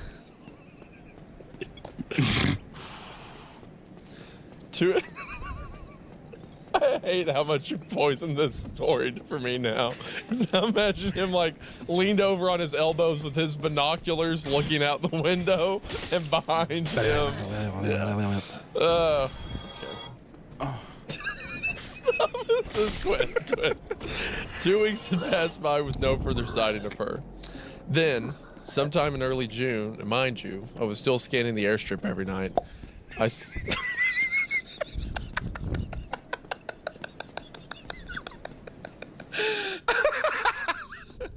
Okay. I saw her at the edge of the field. She just stood there. I must have watched her for 2 hours and she didn't move a finger.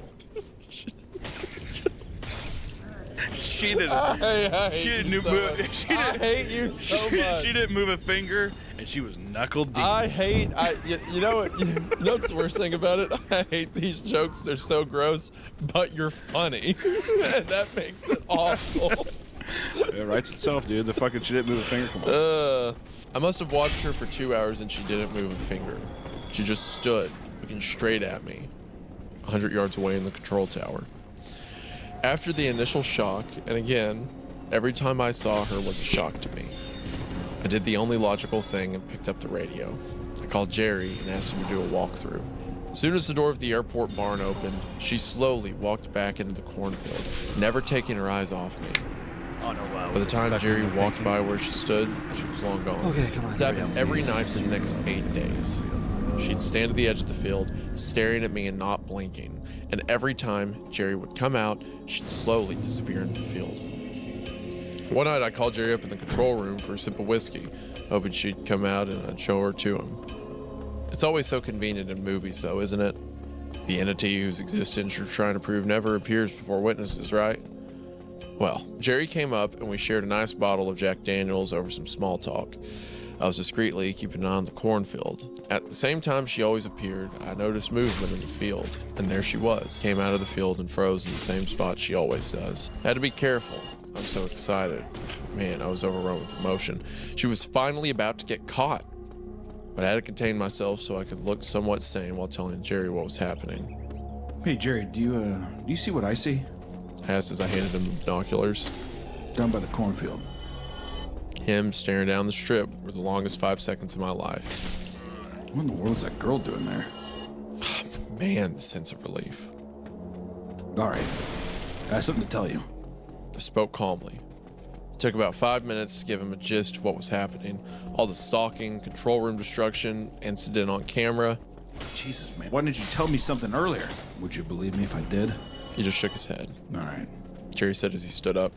You call the police and I'm going to go down there and speak with her. I'll hold her until they come. All right, Jerry. You do that, buddy. Yeah, good luck, bud. Iowa's strongest soldier marching off ripped to shreds at the end of the runway. All right. I'll take care of it. I wanted to tell him to be careful. I wanted to even stop him, but more than anything, really, I wanted it all to end. I dialed 911 while I watched Jerry walk down the strip toward this thing by the field. She wasn't moving. Matter of fact, she was still looking straight at me. She whispers in his ear and he does dead sprints to a plane and flies off too. Jerry, no! What do you think she whispered to the first guy that made him run? Probably didn't she say come to the field, whatever? Was it something like that maybe? Yeah. Oh, maybe, I don't know. If you saw a woman outside and she said come to the field, that wouldn't be immediate reason to take off in your airplane, you know? This is true. They'd have to whisper like something about me no one else knew. Or like a dead relative's name or something like that. What would they say? Like, what would they have to say for you to get in a plane and fly off?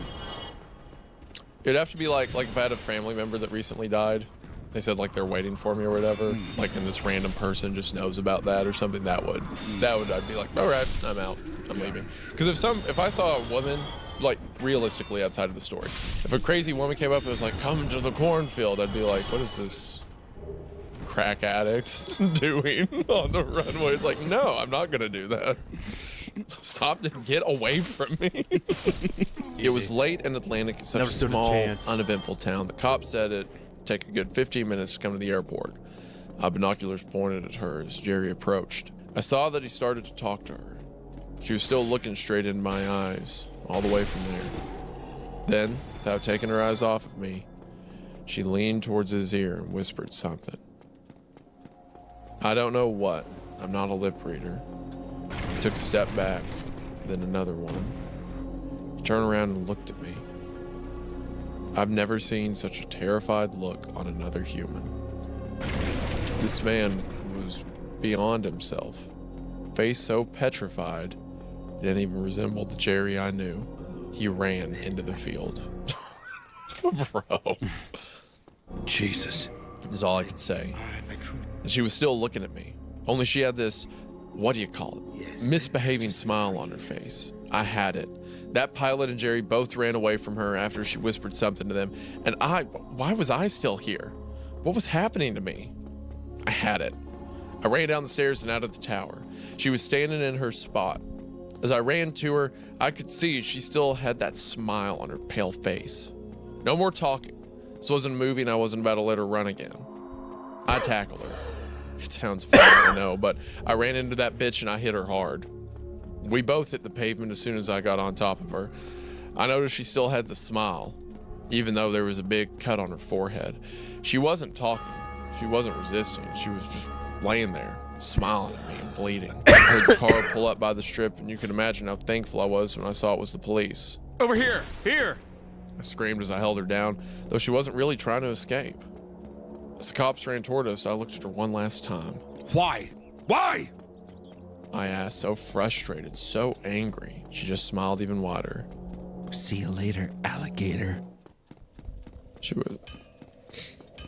What? Kind of cringe. Oh, the line's kind of cringe? Well, okay, it may have some grace. Hold on. She whispered.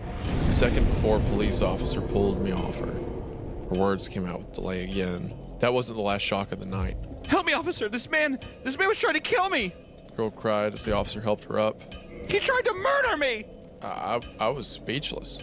This woman, I thought she was, what, a demon? Was now acting human. I was sure she was finally caught, but as the cop turned to me, I realized I was alone on the strip, nearly choking a defenseless woman. Jerry was nowhere to be found. Take me, said as the officer stepped towards me. The sense of helplessness was the most overwhelming feeling I've ever experienced. But please, don't let her get away. Spent the night in jail, certain that I was going to be found guilty for everything. The only witness long gone to who knows where. When my buddies from the airport came to bail me out in the morning, I was so tired I didn't feel like explaining anything. I just told them that.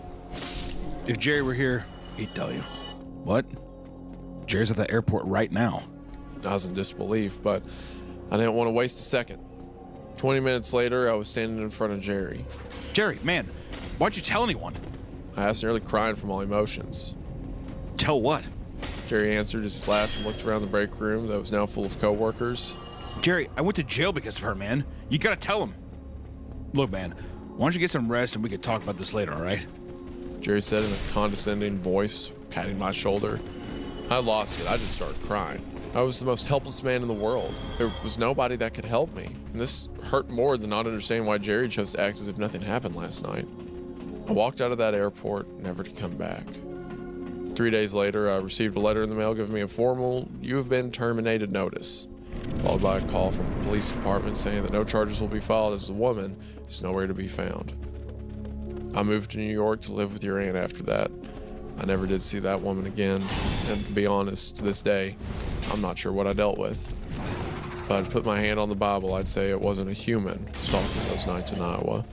There's a little bit more of the story. So the alligator line, I was going to say could have some grace because that almost sounds like something like someone would tell a kid or a thing like that. So with what I talked about with the skinwalker, how it would have to be something from my past, I was thinking maybe "see you later, alligator" was something from his past. Maybe something his mom used to say to him or something like that, and that could explain it. But we haven't got an explanation for that. But that's why that was fine to me because that's what I thought of. Sure. That's probably something from his history. Right. You know.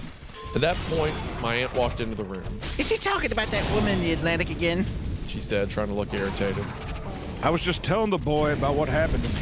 Worth knowing what's out there. Oh, stop it, Alex. Poor guy doesn't need to listen to your rambling. Rambling? Rambling! Bitch! Rambling? Rambling? How about that since I left, that damn airport has had 41 air traffic controllers quit. How about that? Well, I think it's time to go. We overstayed as it is. My aunt said, trying to get out of the awkward situation. I'll walk you out. I'll walk you out. When we got outside the house, my uncle sat in the car, but I had to ask my aunt. Was that all? I started, but she interrupted. Oh, goodness, no. We don't like to talk about it, but Yoko started his depression medication around that time, and it affected him in a strange way. It was back when medications weren't well researched. That's why he was let go and unable to work at airports again. And the woman? Yes, there was a girl there. Luckily, the cops got him off before he did any damage, but he's been under control ever since. No incidents. Knock on wood. As she opened the car door, I whispered one last thing. And all those controls you quit? Is that true? My aunt's smile went from genuine one to one that was very obviously forced. We better get on the road before night falls, honey. Call us sometime. You got our number. You know. See you later, alligator. So is the implication there then that she became his wife? Like it killed his wife and then became... I think that's what it's assuming. Yeah. But I don't know. We're in an unreliable narrator situation now. Yeah. Well, he could have said the Skinwalker. No, well, yes. Yeah. But also the... Because all the stuff that discredits his story came from her at the end. Well, also He was it's on a thing too vacation about and being. I mean, we're also hearing from him though, being like, "Well, I don't know why he didn't say. I don't know why he didn't defend me." It could also be that he was on the medication, started to see things, lose his mind, got fired, and then maybe his wife says, "See you later, alligator," so he imprinted that on the story. Yeah. But if you view everything literally, his wife was killed by the Skinwalker at some point and replaced, right? Probably similar to what happened. That's a creative reach. I don't know. There's nothing to assume that the Skinwalker killed his wife or whatever. She said, "See you later, alligator," implying "I'll see you later," and now the wife's saying it. So no, I understand, but I'm just saying that like there's. I mean, I guess we assume that the creature found him in New York and killed the wife because that's where the aunt was at. I think it's implying it followed her and like at some point replaced her, something like that. Nice. Because I think that's the same thing that happened with Jerry. Because Jerry gets freaked out, runs into the cornfield, and then the next day Jerry's there like, "What are you talking about?" You're just So you think the Skinwalker was probably just the? It's like one or several replacing people. I see. Like that. Yeah. Well, there's one thing to take away from all of this. It's fuck cancer. Yes, yeah. This is a very fun story. It's a very telling story. It's a shame that the author was taken too soon. But I am glad that stories like this from them, we can still read, we can enjoy, we can talk about. Because this was a legitimately creepy story with her staring and running to the tower and stuff. All that was great. This was very well done. And it's a tragedy that he's taken too soon. But I'm glad we still get to enjoy what he wrote. Fuck cancer. Fuck cancer. And guys, thank you so much if you've been listening on audio platforms like Apple Podcasts and Spotify. We appreciate a nice rating there. And also thank you to our patrons who do support this channel. We do appreciate you. Once again, I just want to say, fuck cancer. That's my final thought. I also don't like cancer, for the record. I just want to come out that I'm staunchly anti-cancer.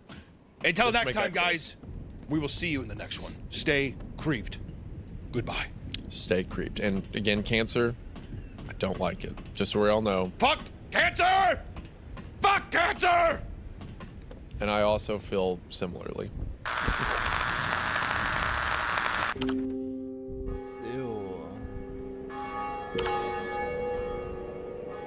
I forget what this bell does. Does it even really do anything?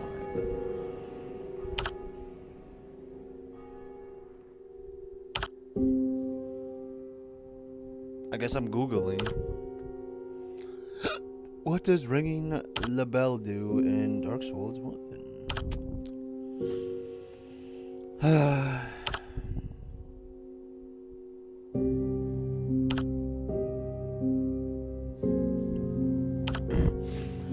Axel is wondering in the two bell. Oh, there's. Oh yeah, I have to be a spider check. Yeah, okay, because after yeah, all right. Yeah, after both of the bells are. For the last 6 months, I have been building the sickest home gym on the planet. No bias whatsoever. place The reason we bought the house is not because we saw ourselves starting a family gate here, is but opened by rather the we giant. knew the basement had potential to be a killer gym. So here's how we went from this to this. Yes, dude. We're only 1 day into the renovation, and already a lot of things have been done. So we have removed all of the moldings around the windows and around the base of the do I entire look at my- basement. It's gonna just look a lot cleaner with the wall, just to have no crown moldings. It's not really gym-esque. The plan, if possible, is to turn this kind of cold cellar into just like a beautiful sauna. It's like the perfect size for it. They said because there's a drain there on the floor that it can be done, so we're very hopeful for that. And then in this door over here, we're gonna turn this into a red light room. So there's gonna be panels everywhere, and then we wanna have a glass door, which is like, how sick is that gonna be? Like all the lights are gonna be off, and then I'm just gonna be standing here, red light. It's gonna be some like Christian Bale, American Psycho kind of thing. So some of you guys probably remembered that there was this beautiful built-in with the fireplace on this side, and then on this side, there was like a beautiful countertop with like a fridge, a sink. We just obliterated all that. I mean, hopefully we're not like nuking the value of the home if we need to resell it. We might be, I don't know, but maybe. So I guess we're only selling this to lifters in the future. So all that is gone. Now the next big thing of the renovation is, you see this wall right here, all the way down there? We are completely getting rid of it so that this whole entire area here is being attached to this in here. So it's gonna make the space a lot more open. While the renovations continue, we made our way over to Montreal to check out the Atlantis HQ to see if this is the equipment we want. I've always been a fan of their pieces, so it was really cool to see the equipment being made right in front of me. Everything's made to order. Then it was time to go to the Atlantis gym to actually test some of the stuff on my wish list. We are currently in the Atlantis gym, 55,000 square feet of just pure Atlantis equipment that used to be a car dealership. This place is huge. So we're gonna try out some of the equipment. Starting with the plate-loaded chest press, which actually felt incredible. I think we have to get that one. You cannot beat that stretch. Katie totally fell in love with the pivot press, so we definitely have to get that for her. We're definitely gonna get the pivot press. We also must get the pendulum squat, but then we also must get the hack squat. I feel like all of our machines are just gonna be leg machines. Oh yeah. This might be the main back compound at the Tennyson gym. All the machines we tested so far felt like no-brainers. We were sold on almost all of them. What we didn't realize was that we were about to make a massive mistake. Well, I was about to make a massive mistake, not Katie. The gym would not be complete without this piece right here. Everyone needs to have a standing lateral raise machine. And this one is one of the best. Every night before bed, I just come downstairs, do a quick 100, go to sleep. I'll be freaking this wide. There are so many things that look so good, but I have to remind myself that this gym is something I can add pieces to over time, and I don't need to get everything all at once. Time to take down the wall, baby. I look more like a stripper than a construction worker. But regardless, I'm ready to work. So you see right here, we're about to freaking get through this thing. So I've been given a crowbar, which honestly, in my opinion, seems like the least productive way to do it, but I think it's the only thing I'm actually trusted with. Like, I feel like this is something you walk around in like GTA with. You know, just like, you know, not take down a wall, but here we go. Okay, hold on. Before I go crazy, here's the wall before. Okay, now it's time to do the only thing I know how. Hit it as hard as I possibly can. Jesus.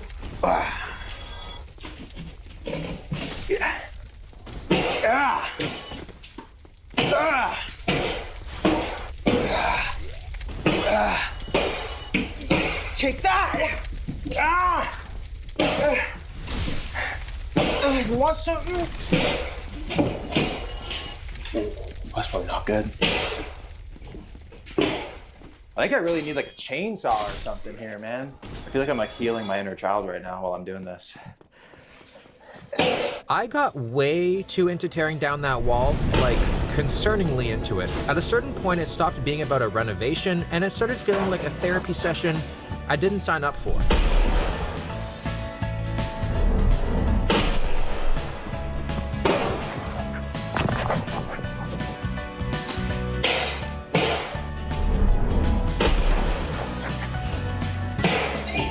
You're close to the stud. This is how I show up to a gunfight, just with a hammer. Wall is down. The wall is down, which is awesome, but what we didn't realize is that this is a load-bearing wall, so we can't remove the wooden panels at all. So we need to improvise. The walls are starting to be installed, and it's looking really good. So got the panels there, panels over on that wall. Paint is starting to go up today. It's coming along. And the mirrors are also being installed today, so every single day it's starting to look more and more like an actual gym. The truck backing in right now has the gym floors, the dumbbells, the plates, and the squat rack.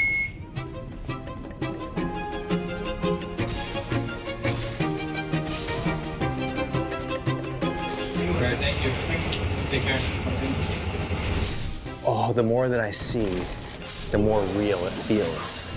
And then we have the dumbbell rack here. So the squat rack actually isn't in yet. I think this is potentially the plates, maybe? No, we cannot show that one. We cannot show that one.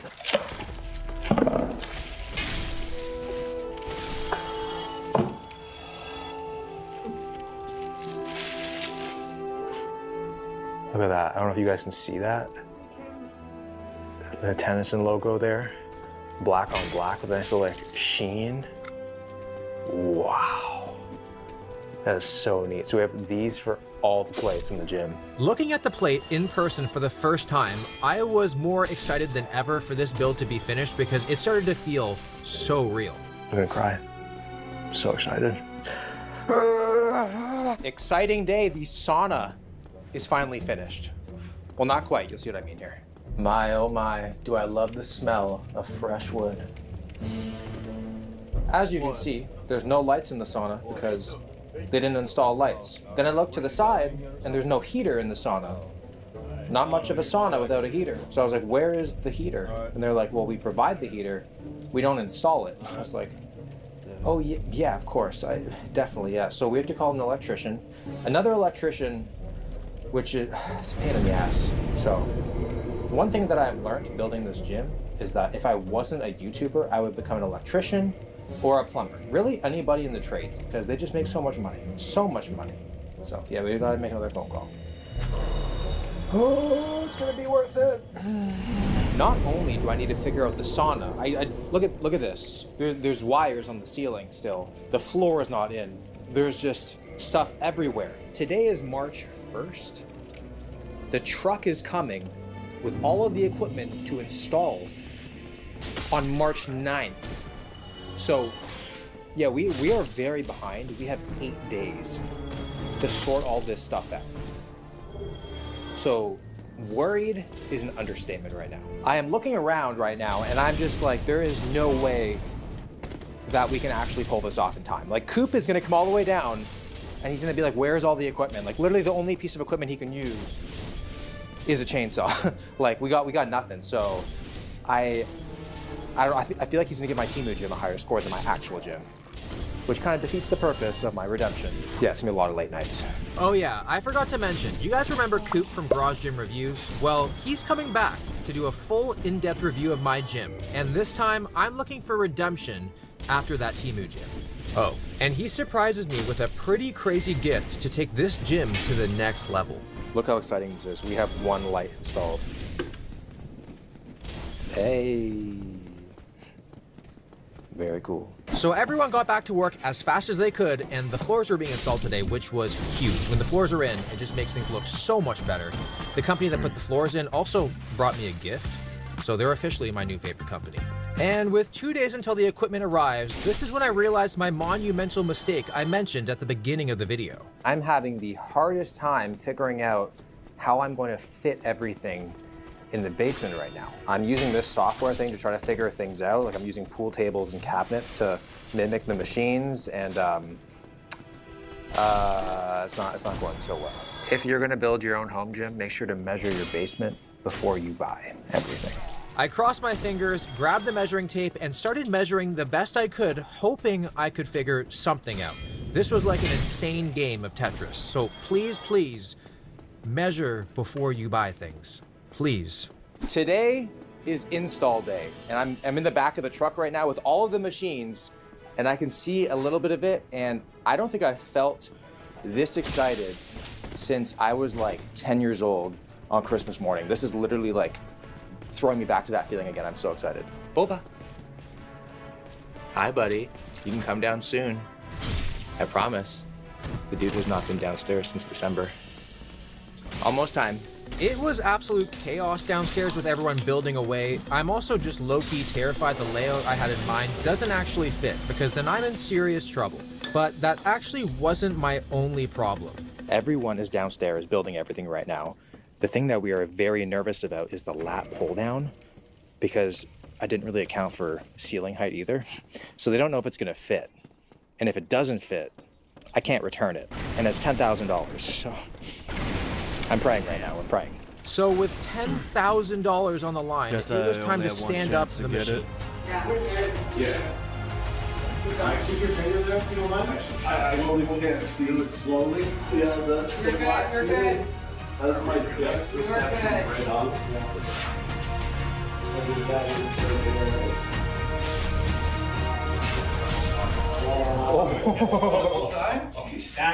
That's crazy. That's not even a piece of paper. The anabolic gods were on my side for that one. Wow. With everything installed, the next day I had to bring all the weights downstairs from the garage, and that definitely was not a one-man job.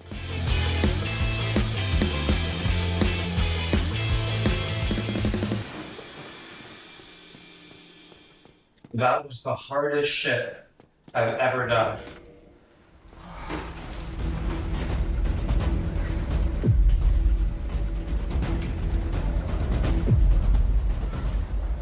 Guys, the gym, it's done. We spent the entire day yesterday mopping, cleaning everything, and it's ready. Come take a quick look.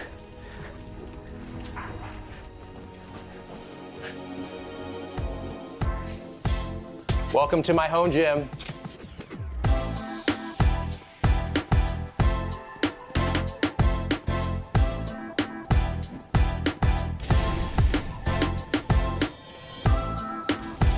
Coop is gonna be here in like 5 minutes, but it's just a quick run through.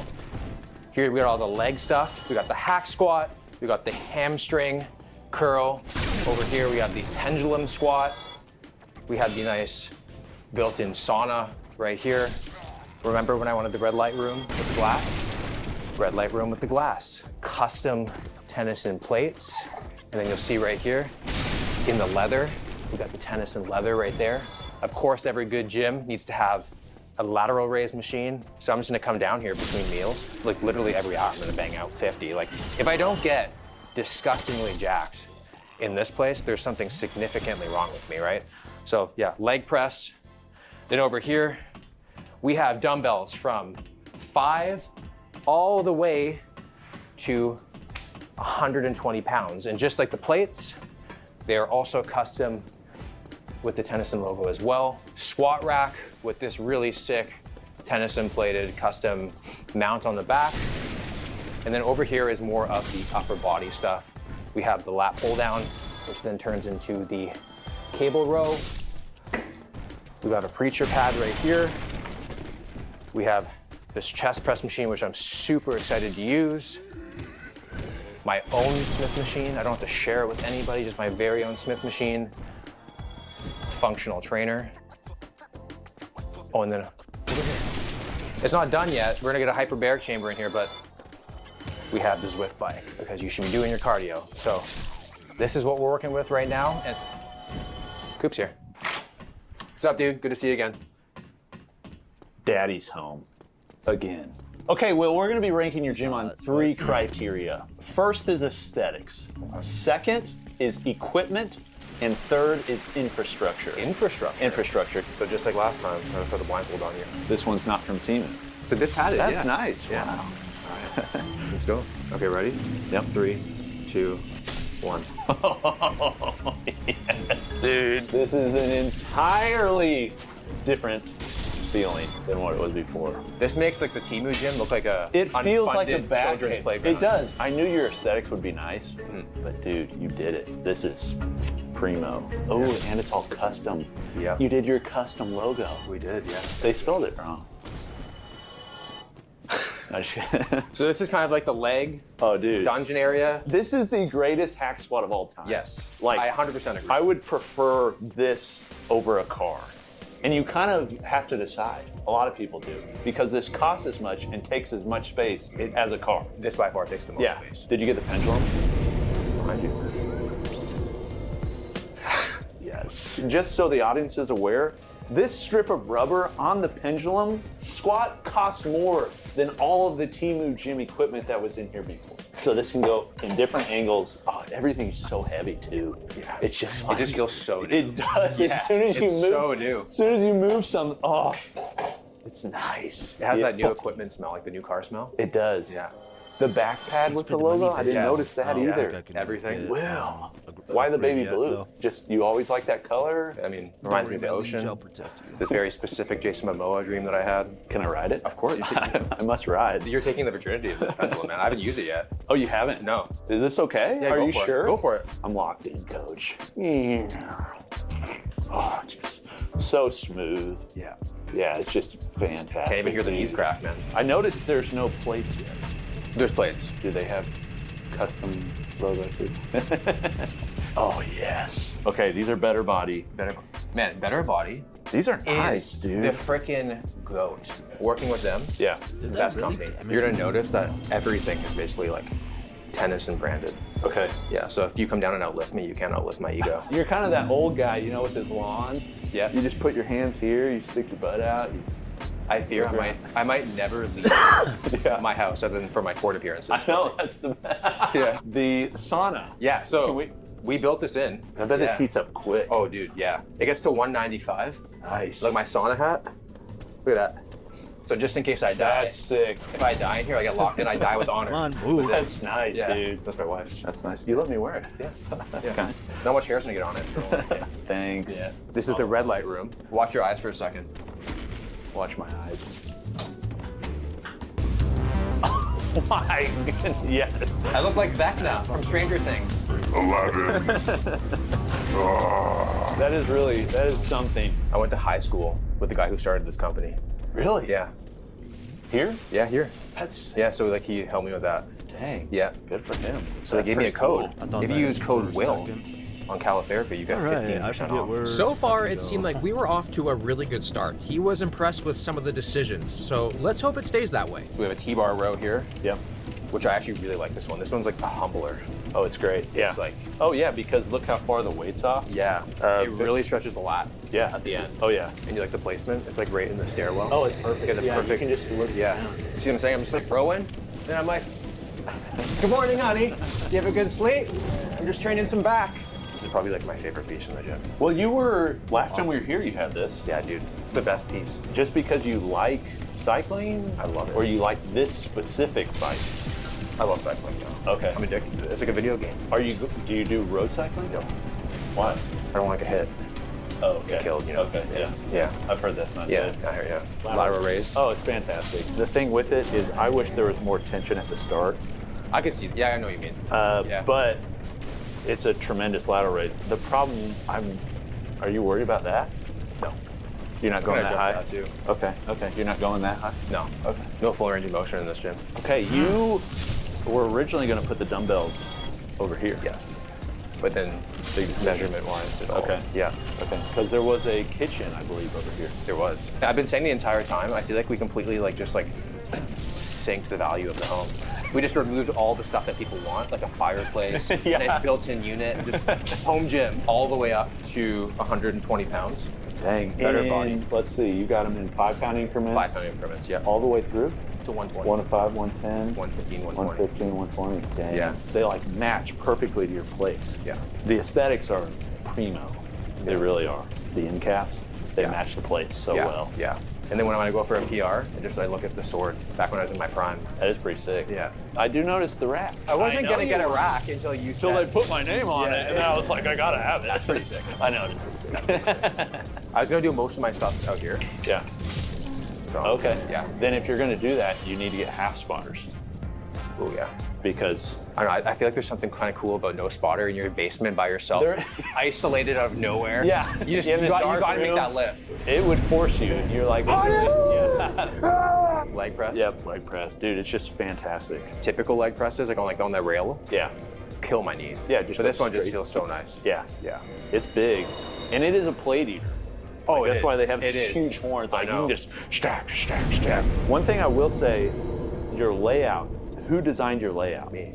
Okay, I can tell. You can tell. You're gonna move things around. Yeah. Because like some of these angles and stuff, I think you're taking up excess space.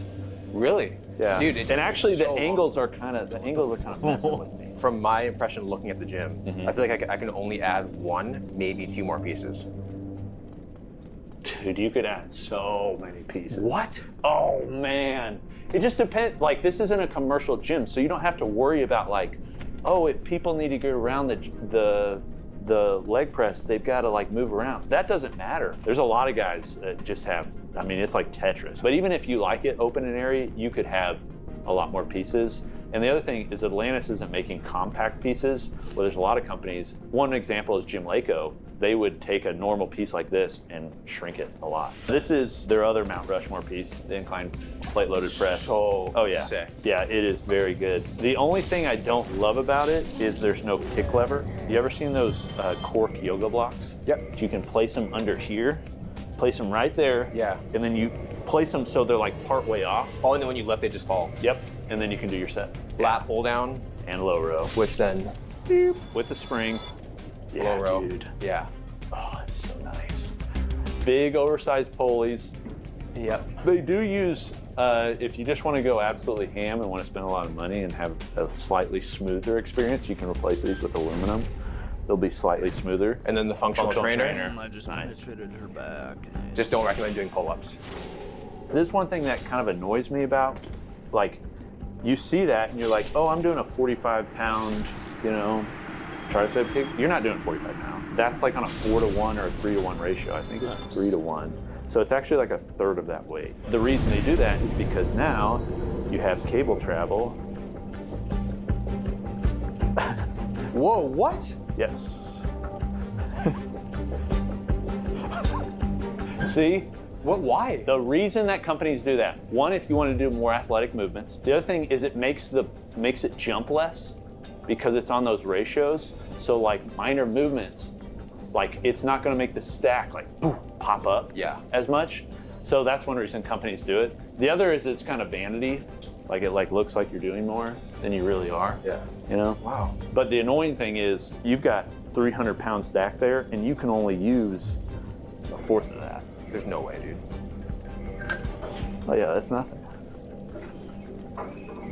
See what I'm saying? Yeah. Who the hell does bent over rows like that?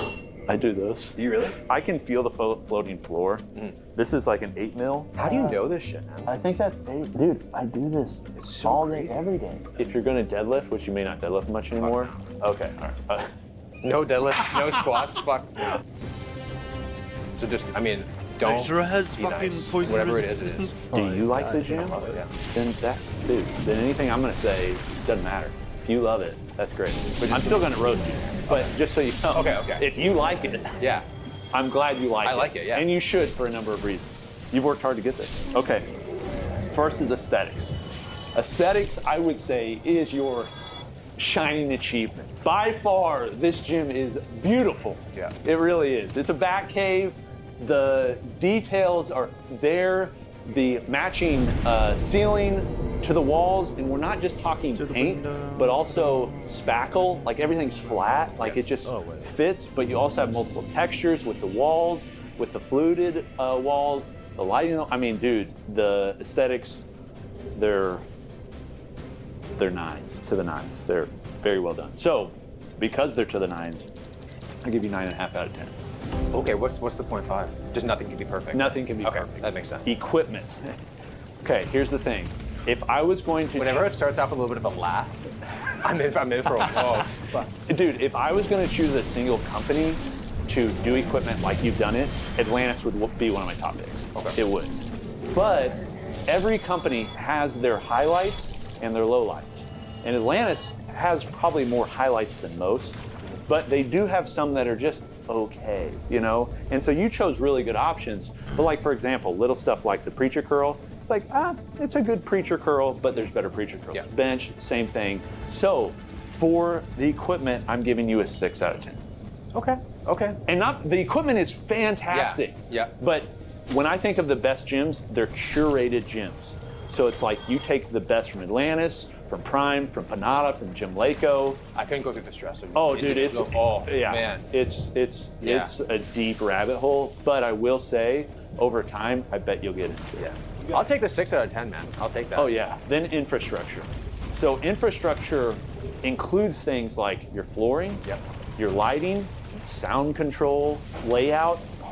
Layout is another one, you know, like that matters a lot. Mirrors, I guess, is that part of it? Mirrors is part of it. Basically everything that is a part of the gym that really most people aren't thinking, that's not the equipment that most people aren't thinking of, because all of that creates an experience that makes you want to come back to it. But I would say for the infrastructure, you're looking at about a 6 as well.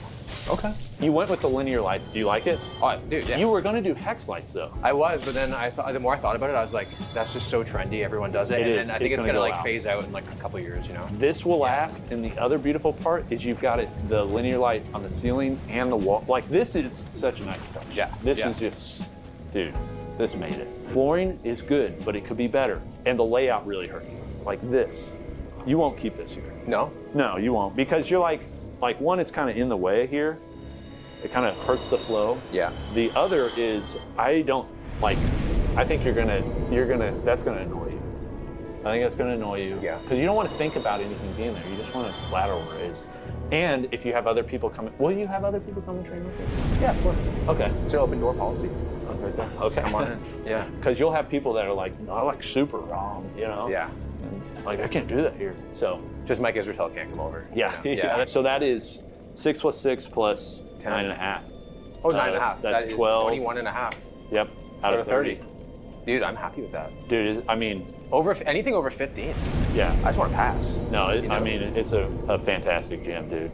But before Coop left, he actually surprised me with a pretty crazy gift that is definitely going to increase my total equipment score.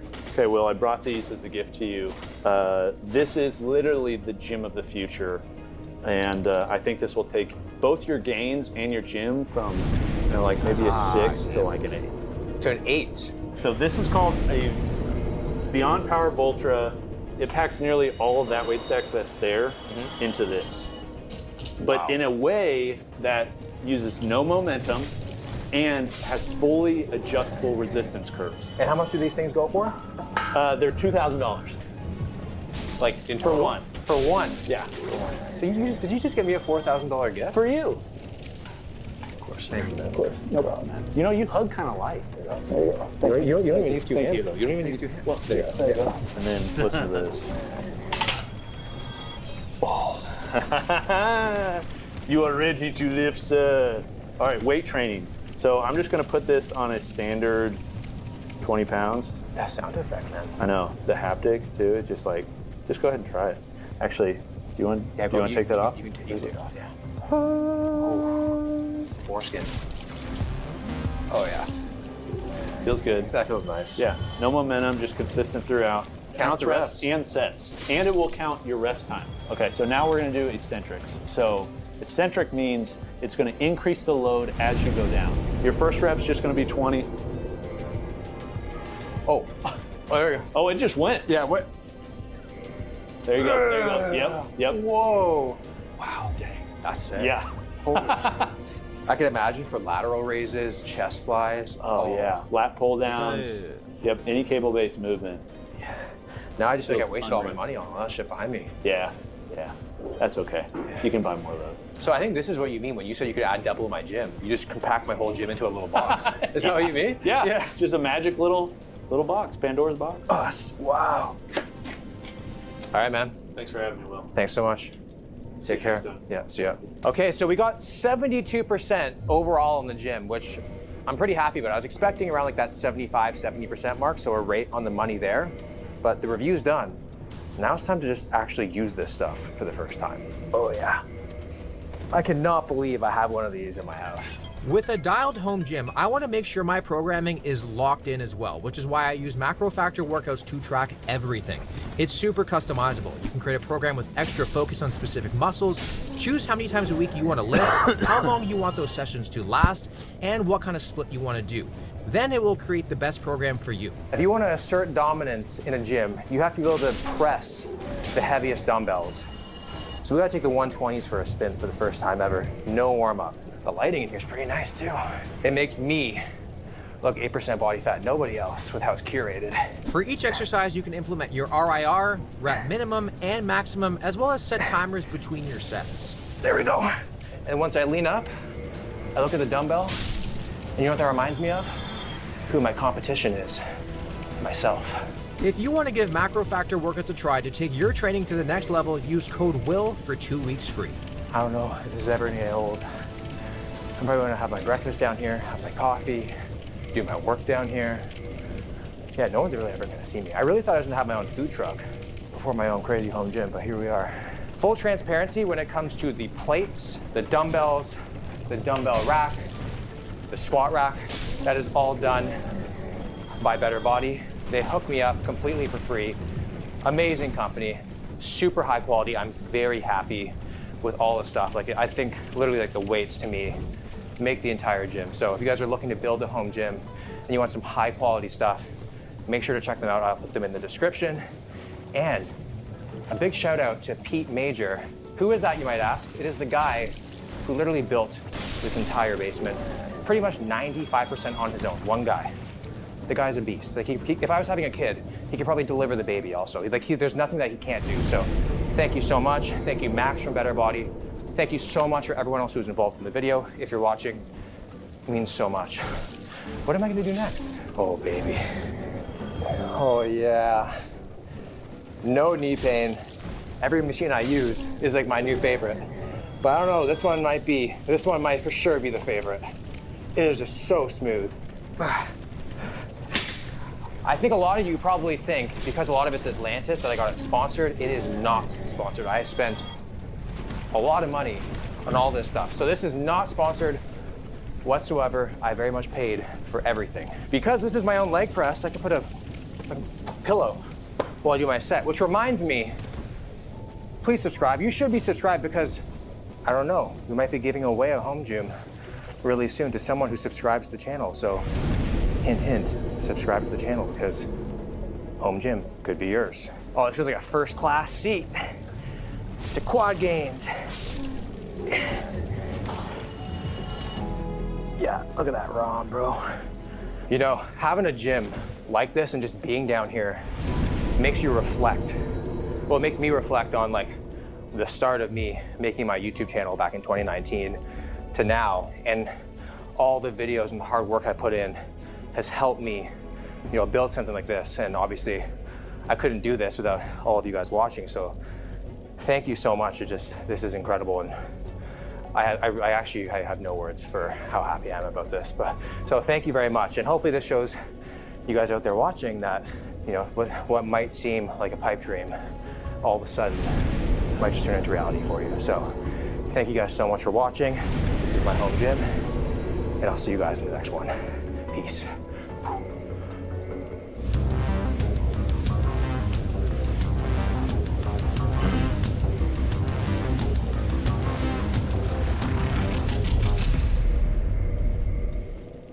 $34 million TikToks get uploaded every single day, and most of them are pretty bad. But some of them are life hacks that are supposed to be life-changing. So for the next 24 hours, I'm going to be putting the most popular ones to the test to see if they can improve my life and yours, or if they're just a complete waste of time. Starting with the viral Korean rice face mask.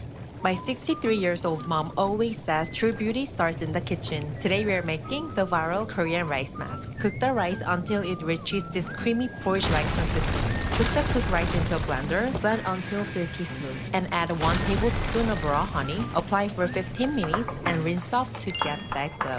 Look, I'm matching the mom and the daughter. So cute. It's like I'm part of the family. I'm also low-key terrified about the amount of carbs in this thing. So hopefully I don't absorb any of it.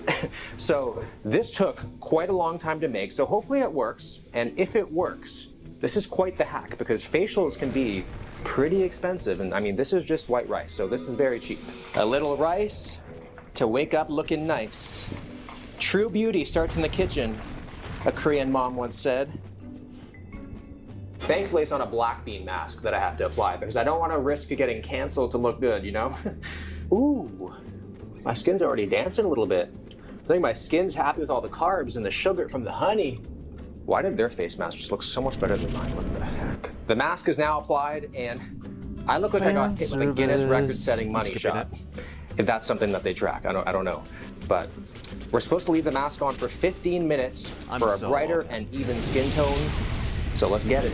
If this mask is teaching me anything, it's that I need to get a frickin' tan, man. Like, I'm blending into this thing way more than I'd like to because I don't know where the mask ends and my natural skin tone starts. It's a tasty mask, though. It is. So I just sat there patiently waiting, feeling my pores getting carb loaded, which is maybe why my skin could be brighter. They're happy.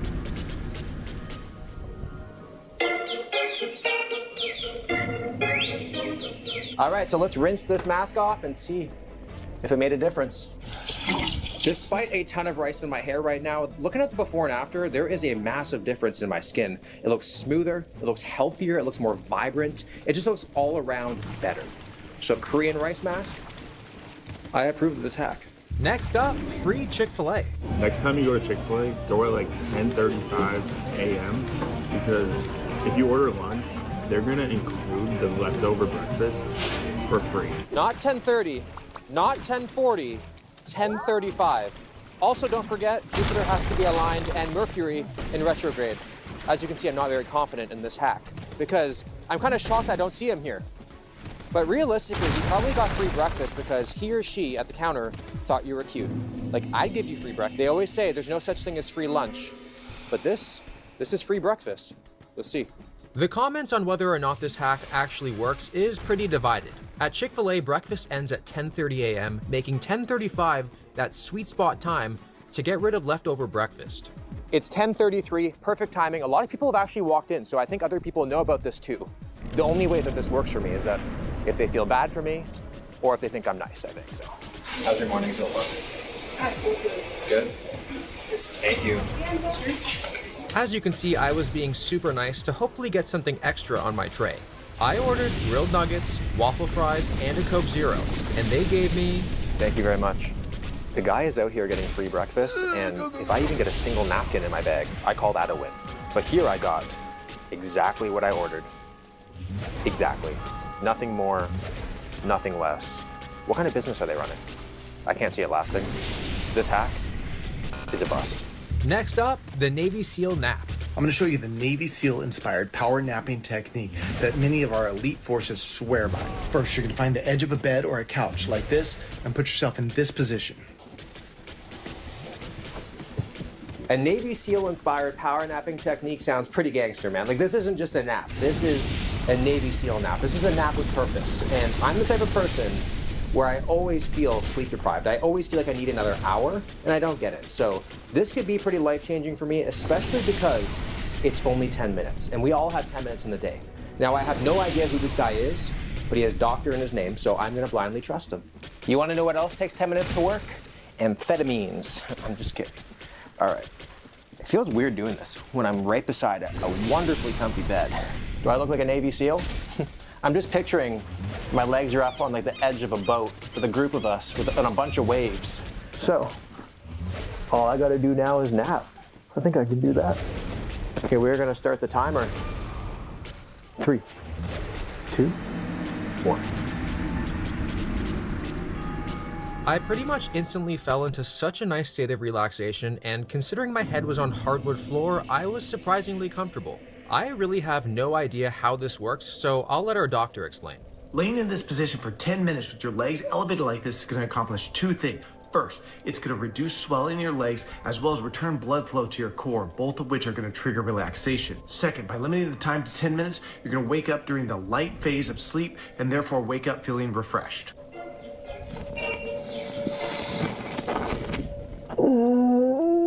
Whoa. I don't think I have ever fallen asleep that fast in my entire life. And I do feel pretty well rested right now. Like I slept for 45 minutes and I only slept for 10. So that's a small win. So Navy SEAL power nap, hack approved. Next up, the Chipotle hack. This has to be the invention of a brain with too much time and THC. Regardless though, this is something that everyone should probably try if all your plans that day have fallen through. And I respect this guy's hustle, but I have this feeling he probably just doesn't like Chipotle to go this far. But I'm excited for this one. So let's get building this burrito. Not bad, it's taking me back to my high school days. I think that this into the pan is probably the most genius Chipotle hack move I have ever seen. Should I make a nice little layer?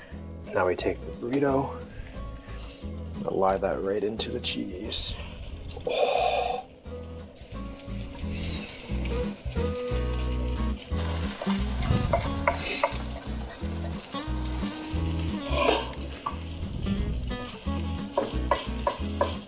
Is starting to get a little golden brown on the cheese. The smell in this kitchen is making me act up a little. Oh, this is gonna be good. Moment of truth, baby. Here we go. Are you kidding me? Wow. Can you hear that? That is just a solid, crispy cheese layer. The fact that I'm smiling right now, and a lot of you guys know I don't smile all that much, you just know that this is gonna be special. I just know. But the one negative thing is, I feel like this is gonna change my Chipotle worldview, which is gonna be very inconvenient for me because it's not like I can do this every single time. But this burrito's just like, shut up, Will, and put me in. BRB.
Yeah.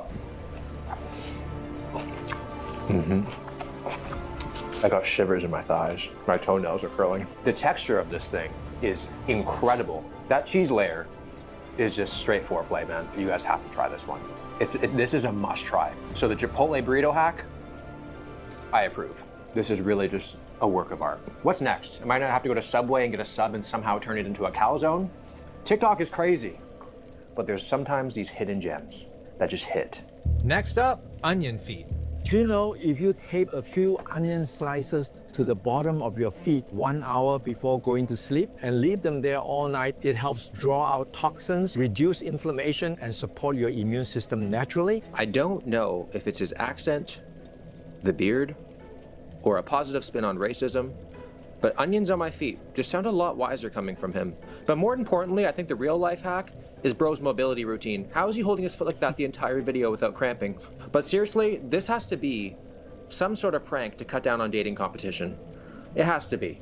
Like, wearing socks to bed is a sin. This is the first sign of a biblical plague. But if this works, this is pretty cool. It's pretty unique. So we'll see. Probably should have just done this in the kitchen. Oof. How the I think the real hack is getting this on my damn feet. One. Oh my, that feels weird.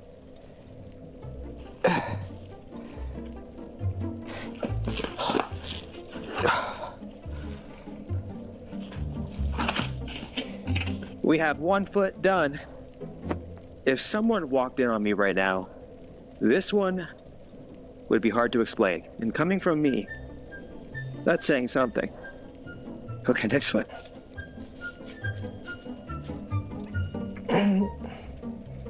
Whatever you think this feels like, it feels worse.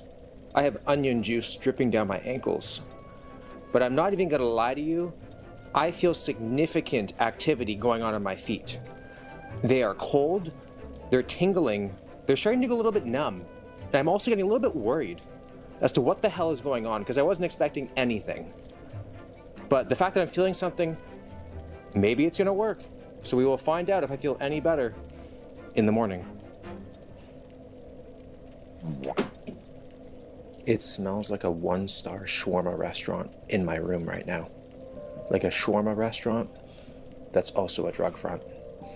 In terms of how I slept, it's what you'd expect with your feet being saran wrapped. So it wasn't great. At one point, I had a dream I was walking on water. I woke up, it was Boba licking my toes. And I'm pretty sure onions are toxic to dogs, so I almost assassinated my own son. I'm trying to see if I feel any different today, and I can't. I'm just more tired than normal. So, onions on feet, this hack's a bust. Next up, the 3-bite rule. Eat whatever you want as long as you have 3 bites and then you're finished. I can't see this working for me. Now, if it was the 3-pump rule, then I could get behind that. This is either gonna work one of 2 ways: wasteful because you can't finish it, or useless because you can. And this is also gonna double as an OCD test. Okay, we only got 3 bites. 1 is definitely tasting better, knowing that I only have 2 more bites after this. Already on the first bite, I am noticing I'm more present with the food. I'm gonna go around back, get me some crust. I'm the type of guy that always needs to show the backside a little love. 2. Oh no, this is making me feel kind of weird. I have this, I have all this, and I have 1 bite left. And this is kind of unlocking like an edible edging kink. Ooh, I don't even know where I wanna go.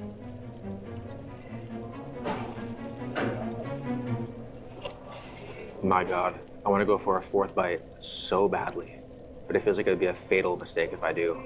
I'm supposed to feel satisfied after 3 bites, but I just feel incomplete, as well as hungrier and more food focused than before. Yeah, this can't be a healthy eating thing. Can't be. Like, I'm just gonna be thinking about this pizza all day long now. I had 3 bites. Do I feel satisfied?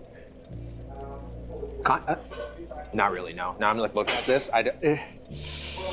it's like watching an amazing trailer and then just never watching the movie, is how this feels right now. And what am I gonna do with this? Am I gonna go give it to the pigeons outside?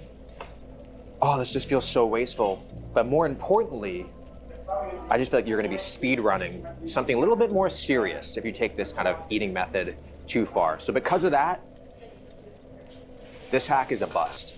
Next up, ice water dunk. We have all seen the ridiculous morning routines where you dunk your face into ice cold water, and it's supposed to reduce puffiness, blemishes, wake you up, reduce stress, and some people even call it natural Botox. So you're waterboarding yourself to feel more alive, unless it kills you. Now I'm a little bit scared because you're supposed to hold your face down there for 30 seconds, which is quite a long time. Quite a long time. And is it poor form for me to drink some of this when I'm down there? Because I am pretty thirsty. All right, so we got our stopwatch here. Just give me a little head tap. When time is up. 3, 2, 1. As soon as I dunked my face in the ice water, my entire body just woke up and my face felt like it was burning. But that's just the cold shocking my nerves and flipping my body into survival mode.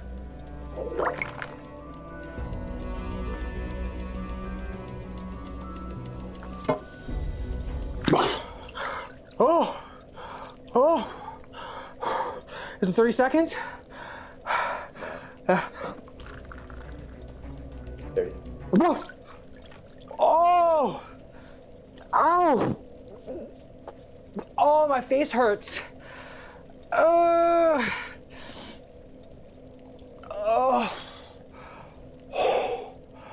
Oh, it does feel like, I've never had Botox, but this is what I imagine it to feel like. My entire face just feels kind of pulled back and in place. Like when I talk, there's no movement. That just felt like the most failed attempt at bobbing for ice cubes. But I do feel good. I feel very good. I feel awake. I feel happier. Man, if this is a replacement to an actual cold plunge full body, this is the better way to go. I definitely do notice the reduced puffiness in the face. I feel like I have a lot more vibrancy to me. I think I look more awake. I mean, I always look tired, but I think I look more awake for me. But the most important thing is that I feel happy. So ice water to the face, hack approved. Next up, spinning bench press. Now this one just looks hella dangerous, but if it helps me lift more weight, then maybe it's worth it. So there's a science behind what's going on here that I can't even begin to try to explain to you. And I just don't even understand how the weights just continue to spin like that. Like, how much lube does this guy have in his bag? Is he like didifying his gym bag? But I have 315 on the bar. My best ever is 7. We're gonna spin these wheels. If I can get more than 7, then I approve of this hack.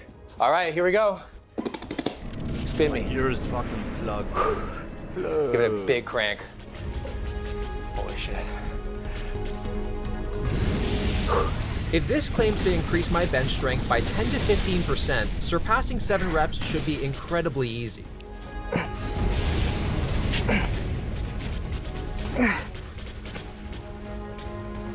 No! That's supposed to increase your bench by 10 to 15%? That didn't work. Or I just got weaker, but that's, wow. I definitely do not approve of this hack. I noticed immediately when I unracked the weight that it didn't feel lighter at all. If anything, it felt more difficult to stabilize. So I went to ChatGPT to see if this hack is legit or fake, all for views. And just as I suspected, it's fake. Weight is still weight, rotation doesn't help you lift, so at best it feels the same, or at worst, slightly sketchy. Next up, chicken pizza. We're ditching the carbs and leveling up with chicken crust pizza, a high-protein, crispy, and ridiculously delicious alternative that actually holds together. I have seen the chicken crust pizza a lot, and I just need to try it. There's 176 grams of protein in this pizza, so there's enough protein and cheese to Dutch oven a freaking entire frat house, and I'm here for it. So let's get cooking. This recipe is really easy. You need 450 grams ground chicken, 2 eggs, some seasoning, and Parmesan cheese. My favorite parts. This is our pizza crust, and it's not like we're really saving on any calories here. Like, this is a higher calorie crust as well, so I mean, it has to taste really good in order for this to be worth it. Then you put it in the oven to pre-cook the crust. Then you add the toppings and throw it back in the oven till it's perfectly cooked. Well, it actually looks a lot like pizza. It's basically if pizza and chicken parmesan had an oopsies and turned into a little cute pizza slice. It's certainly not crispy, it's a soggy one. It's going limp in my hands. That's hot. The best way to put it is that my pizza walked so my protein goals could run. I can taste the compromise. Like, this definitely needs the dough. It's just, it's really missing. Like, no one out there will ever close their eyes and have a bite of this and mistake it for pizza. It's just not gonna happen. Like, I think the only thing worse than this is like a rice cracker pizza crust, you know? That said, I will probably eat the entire thing, but I could probably complain about it the entire time. It is very good though. It's just how people in the keto community enjoy pizza. Poor things. And at the end of the day, literally the most important thing is that the calories are pretty much the exact same thing. Pizza is not the enemy. Too much pizza is the enemy. Look at me taking the side of the 3-bite rule now. So, chicken pizza crust. I think this hack is a bust. Next up, the cable clip trick. I have pinched myself putting things on the cable so many times that this warrants an actual attempt. Like, I knew I was doing it the wrong way the entire time. I just didn't know that there was a right way to do it. Okay, so I think you would just kind of go a little twist. It's kind of like undoing a bra, which explains why I never figured that out. Okay, so you just hold and then.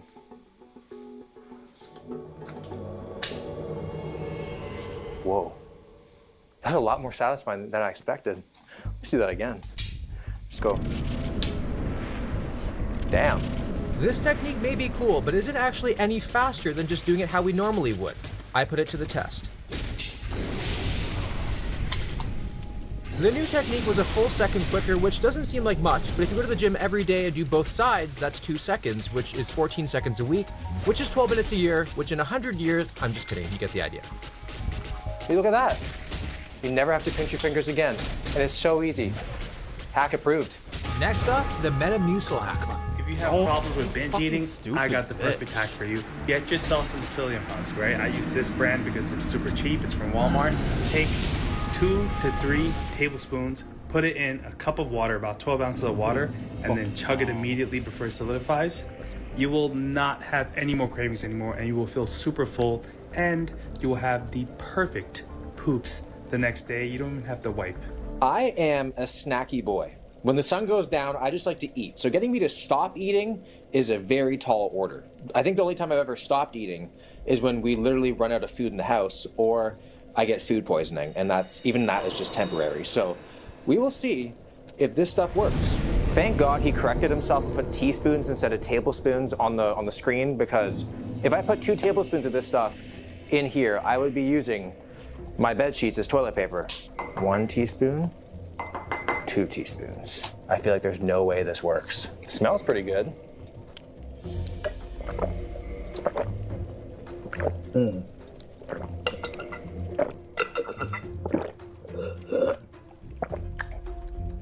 Ugh. Tastes like the frickin' Home Depot with a hint of orange. So, 2 teaspoons in the stomach, and we'll see what happens. Usually when I'm watching TV, this is what's going on in my head. But now, nothing. It's 10 p.m., we're about to head up to go to bed, and I didn't eat anything tonight. I didn't snack. We're both extremely surprised by it. It's probably because I have this fiber brick forming in my gut right now. Like, I can feel something happening, and it is great. Like, this is like the ultimate dieting hack. Like, I should have used this on prep. So it's been amazing so far, and I am super excited for tomorrow morning, because I feel like I'm about to give birth to something, if you know what I mean. Good morning. The pro right now is that I'm still not hungry at all. I feel like this is going to affect my appetite throughout the entire day today. The con is my stomach is killing right now. And hopefully my highly anticipated bathroom visit will fix that.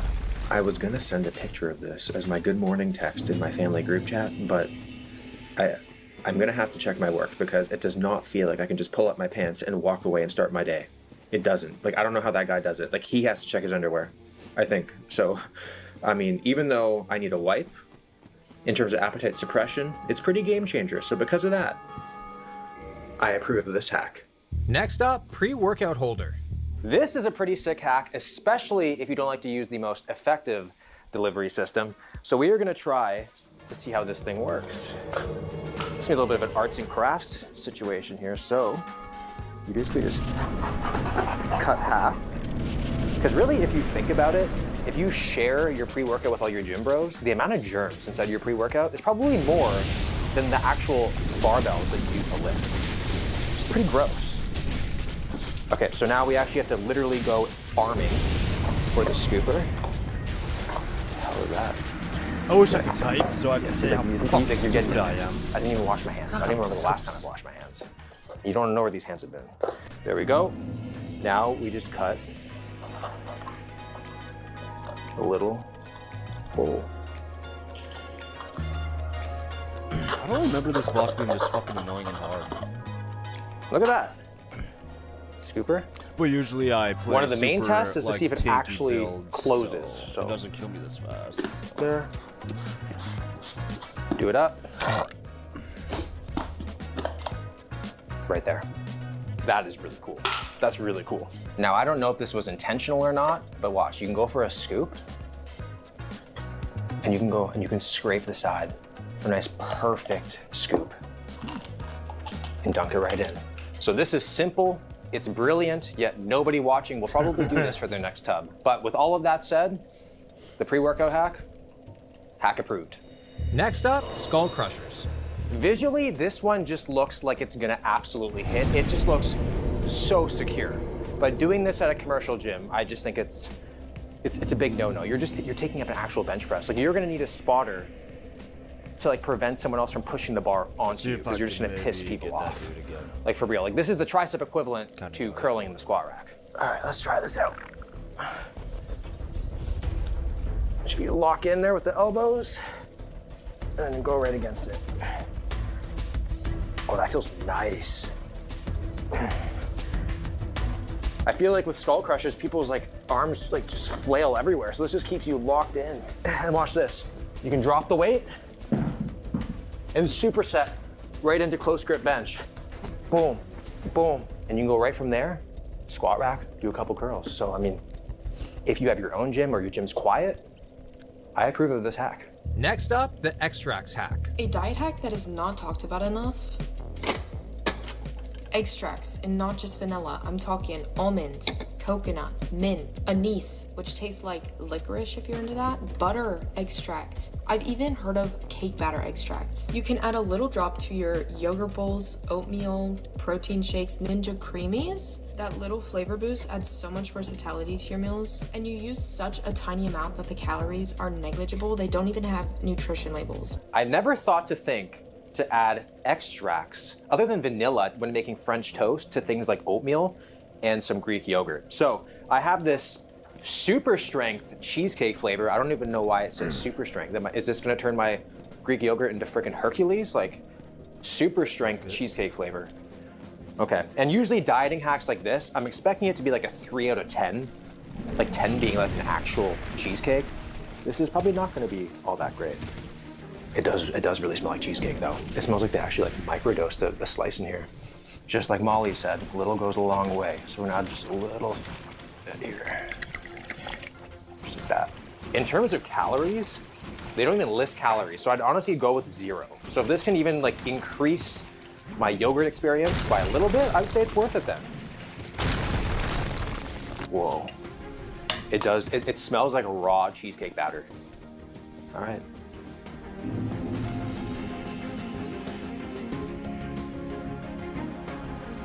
It is pretty nice. Not sweet, but you get a little bit of the cheesecake flavor there. Like, I wouldn't be bragging that I have cheesecake every single day. It'd be like bragging that you have a rented Lamborghini. Like, you just don't need to share that information. But, it's very subtle, but like in a really nice way. Like, you could have this for breakfast and it wouldn't feel super heavy, because cheesecake for breakfast would be actually pretty sick, but also kind of disgusting. It's certainly not replacing cheesecake, but it's a nice addition to make some of the foods you eat every day a little more exciting. I just keep on going back in for more, so that's a good sign. I don't even think I'm being gaslit. If I'm being gaslit, I'm lighting the match, because this works. So extracts, hack approved. Next up, the RDL grip trick.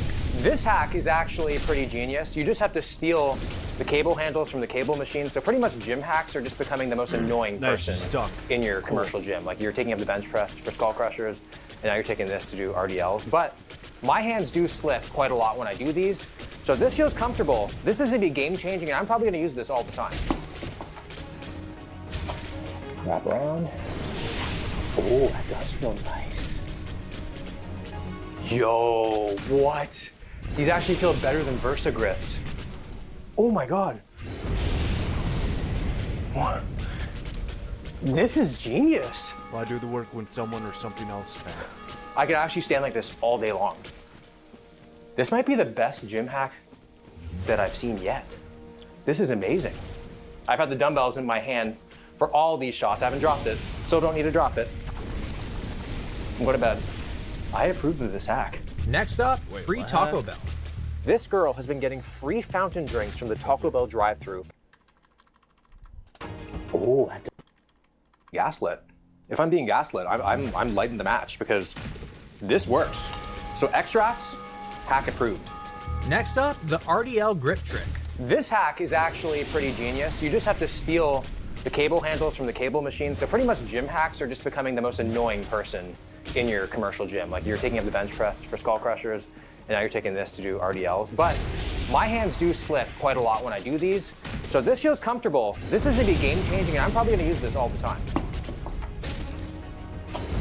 Wrap around. Oh, that does feel nice. Yo, what? These actually feel better than Versa grips. Oh my God. What? This is genius. I could actually stand like this all day long. This might be the best gym hack that I've seen yet. This is amazing. Easy game. I've had the dumbbells in my hand for all these shots. I haven't dropped it. Still don't need to drop it. All by myself. Go to bed. I approve of this hack. Next up, free Taco Bell. This girl has been getting free fountain drinks from the Taco Bell drive-thru for the past 2 years. The dude is playing the long game with her, that's for sure. Like, getting it once is a fluke. For the past 2 years, this must be something. Let's see. I mean, worst case scenario, I get myself a $4 Coke Zero, so still kind of a win-win. Gonna be extra nice. I'm just gonna order a regular, not a large. I don't wanna be greedy. Hi, how are you? I'm doing great. Can I just get a medium Coke Zero? That's fine. And that's everything. Thank you.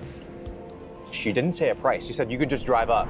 Thank you. So, I don't know. Maybe they just give you the free drink out of pity because they think that all you can afford at Taco Bell is a drink? Hello. Yeah, just the drink. That's it, nothing else.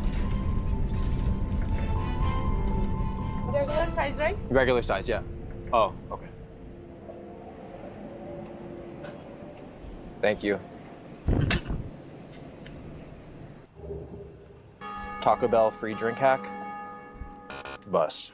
Next up, Bulgarian split squats. I think when it comes to Bulgarian split squats, the hack is just not doing them. Everyone hates them. But the setup is probably one of the worst parts about it because you're always kind of like juggling with your feet. Like, watch. And I got it. I'm here. See, I'm still too far back, so I gotta adjust. There we go.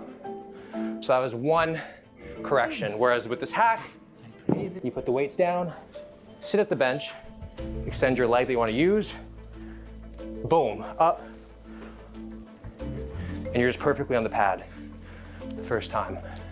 So if I did Bulgarian split squats, I think I'd probably use this going forward. And this is like, for me, like the perfect distance. Quad, glute, it's not super dominant of one part. So I approve of this hack. Next up, bicep curls hack. Here's a bicep workout that I haven't really told many people. You curl supinated. You're gonna do 5 curls with one arm. Now you're doing the other arm. While you're doing one arm, the other is holding in a contracted position. Now you're doing 5 with both, and now you're gonna do the same thing with hammer curls without dropping the weight. By the end, it should be like you almost can't even get them up. I think if we chat GPT'd what a frat leader looks like, I think it would just, that would be our boy. That would definitely be him. his arms tell us a lot about his split, if we could even call it that. So he hasn't told many people about this, but 23 million views has certainly changed that. So let's see if I can do it. So we're gonna curl up, and then 5 here. 1, 2. Dare I say, could I have done 35s? 1, 2. Hopefully 5 is a choice and not a limitation. And now we come up into hammers. 1, 2.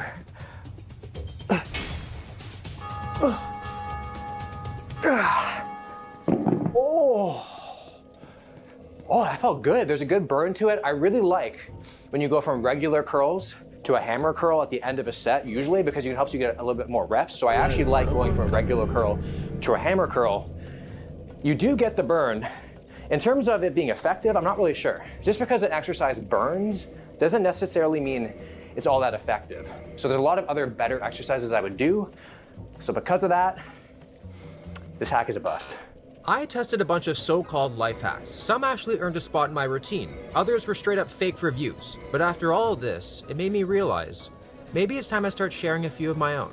All right, guys, so for this hack, all you're gonna need is a roll of toilet paper and a belt. And what you're gonna do is wrap the belt around your dominant hand until it goes completely numb. And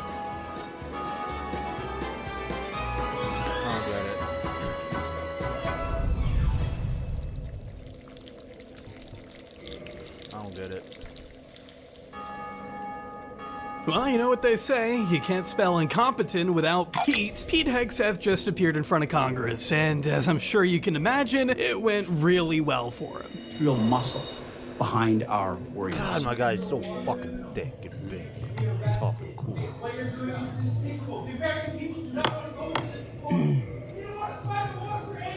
Bet he wishes that coffee was something else, I can tell you that. It's been a while since we've talked about Trump's illegal and offensive war on Iran, but if you've had the pleasure of filling your car up with $4 gas as of late, then I shouldn't have to tell you that things are still looking pretty bad. Yeah, the average price of a gallon of gas is now $4.30 in this country. And you know what? And we're not going to have a nuclear weapon in the hands of Iran. That's great, man. I was really worried about that. It's not like their supreme leader had issued a fatwa in 2003 forbidding the production and use of nuclear weapons by the Islamic Republic of Iran, then signed a non-proliferation agreement with Obama in 2015 explicitly stating that they would not pursue a nuclear weapon, which Trump ripped apart before killing the guy who issued the fatwa. Oh wait, that's exactly what happened? Oh, then why are we still paying out the ass? The gas will go down.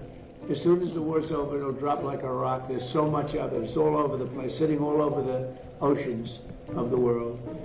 And it'll go down. Thanks for saying that, Mr. President, and I do want to trust you. It's not like you've ever lied to me before, but I would love if we could maybe have some kind of timeline, at least, on when you think the prices might come down. If we've already wasted billions of taxpayer dollars on this excursion, the least you could do is let the taxpayers know when it all might be over. But what won't happen is if Iran had a nuclear weapon and used it, then the whole world is a different place. That's awesome, sir, but why are we talking about a different hypothetical world and not dealing with the world as it exists today? Because in this world, your own Director of National Intelligence testified under oath that Iran was in fact not building a nuclear weapon and that their supreme leader had not reauthorized the nuclear weapons program he suspended in 2003. I mean, that's literally what she told the Senate last year. But back then, the president simply responded, "I don't care what she said," and attacked Iran anyway. So if we're just flat out ignoring the findings of our own intelligence community, who can we trust? America has made its resolution, and that resolution was to soak Pete Hegseth. How you feeling, Val? There it is. I feel good. You know, I'm just adding a little bit of extra. It's already in there anyway. What do we care?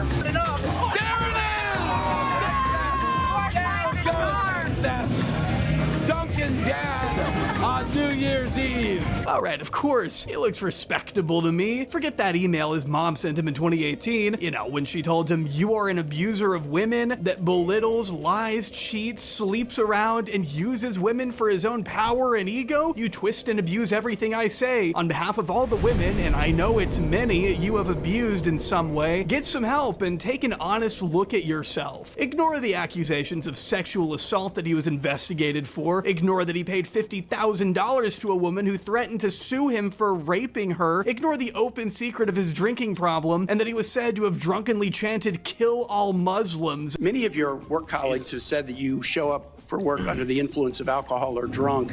I know you've denied that, but you would agree with me, right, that if that was the case, that would be disqualifying for somebody to be Secretary of Defense. Senator, those are all anonymous false claims, and the totality. They're not anonymous. The letters We've on seen- the record here. They're not anonymous. On the record, people We've who seen worked records me with at names Vets attached for Freedom, Concerned Vets for America, and Fox News One of attributing your- to me one of your being colleagues working said- hard every day on behalf of One of my your mission. colleagues said that you got drunk at an event at a bar and chanted, "Kill all Muslims." Another colleague, not anonymous, we have this, said that you took co-workers to a strip club. You were drunk, you tried to dance with strippers, you had to be held off the stage, and one of your employees in that event filed a sexual harassment charge as a result of it.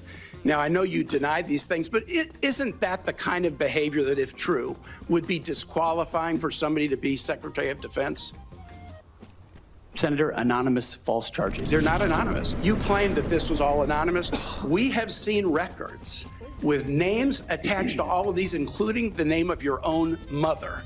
So don't make this into some anonymous press thing. We have seen multiple names of colleagues consistently throughout your career that have talked about your abusive actions, attitudes, words, and statements. And that's a clip from his confirmation hearing. Fast forward a year and a half, and this drunkard's department has conducted itself with the exact kind of unaccountable belligerence you would expect from a guy who got sued for hurling an axe into a crowd of people on Fox News. That guy is now responsible for the deaths of thousands of men, women, and children that his department has killed overseas as a part of this ridiculous war that nobody wanted or asked for. Or at least that's what the lying liberal media wants you to think. Us patriots know the evil left is just ungrateful and wants to smear the bravest Secretary of War this nation has ever seen. Anyone who says otherwise should simply shut up and take a look at the polite and honorable way this wonderful Christian man carries himself in front of Congress. As I said yesterday, and I'll say it again today,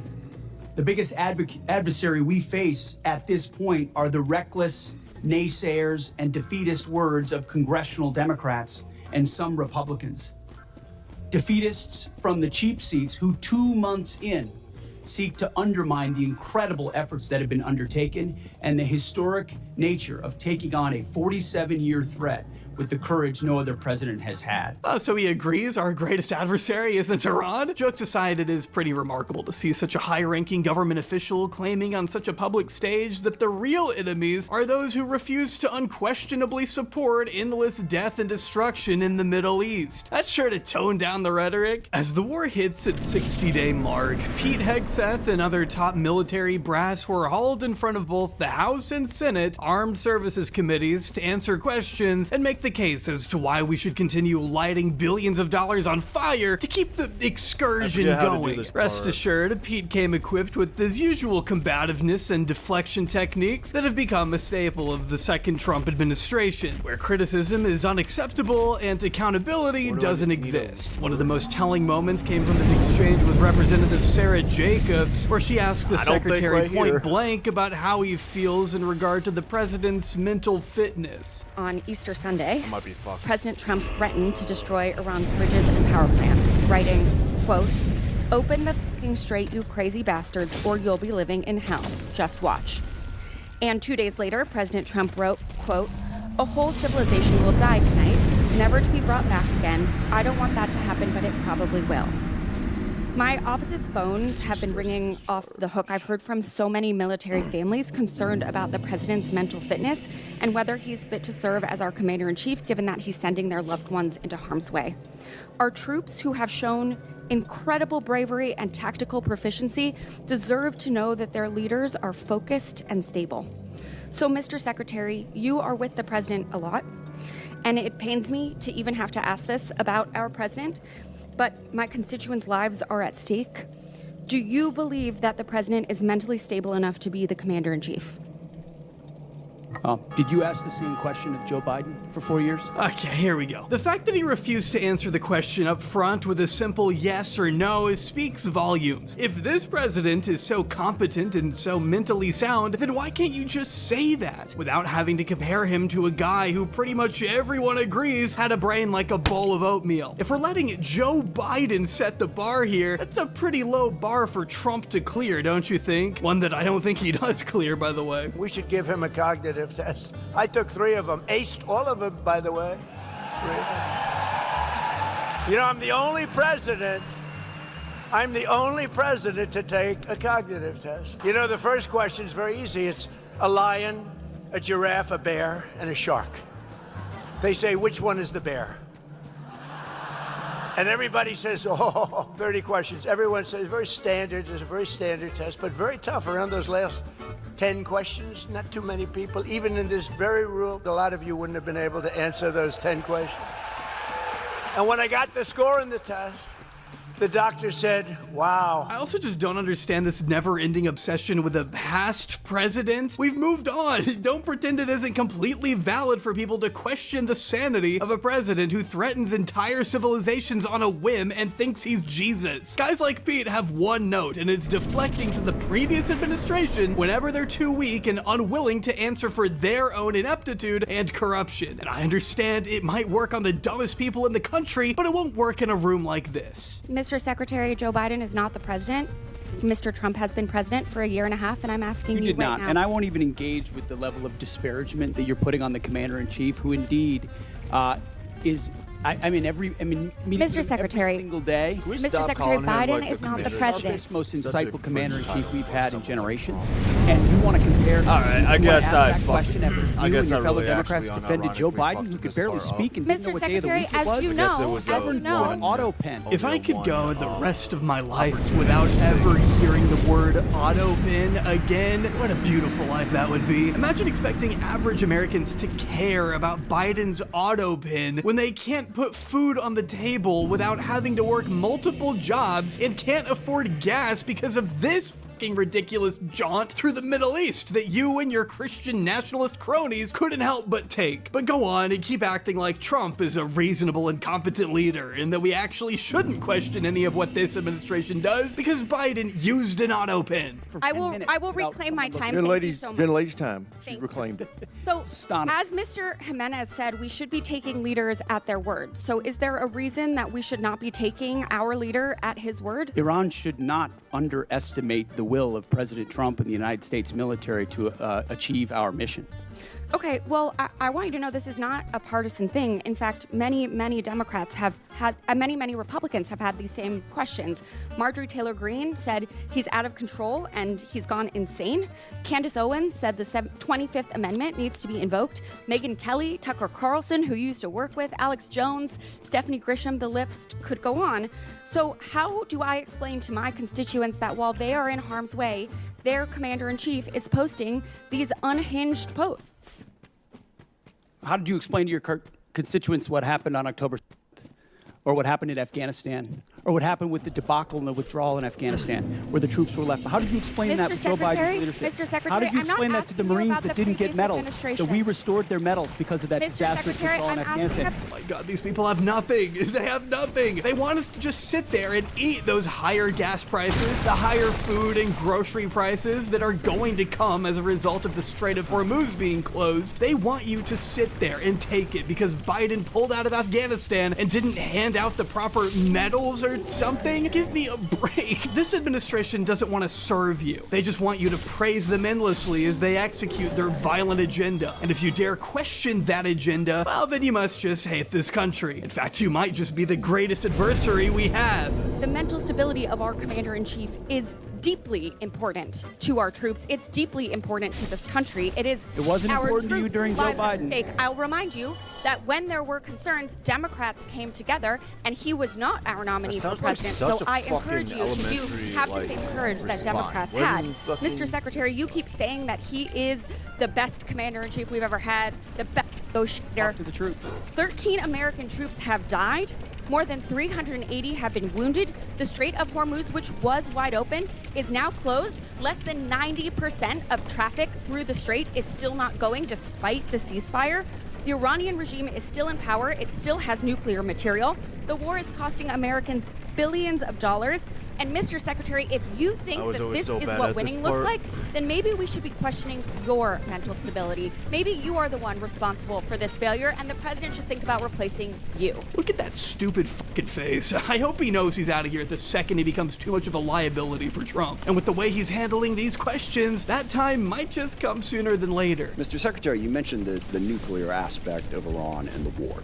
And it is worth noting that every president prior to this one, including President Trump in his first term, also prevented Iran from getting a nuclear weapon without actually having to go to war in Iran. So we need to keep that in mind. But also, since the war started, Iran's nuclear arsenal has not been weakened in any way. And at the moment, in negotiations, what Iran is saying, basically pay us to open up the strait. That's their position, which is completely untenable. I agree. It's worth noting, of course, that the strait was open before the war started. Now we're negotiating to get back to status quo. And Iran's most recent offer is to say, we'll talk about nukes later. So what is the plan to actually turn all of this lethal kinetic action into an improvement in the nuclear situation? Because we haven't gotten there yet. Play it out for us. How does that happen? How does it actually lead to that result?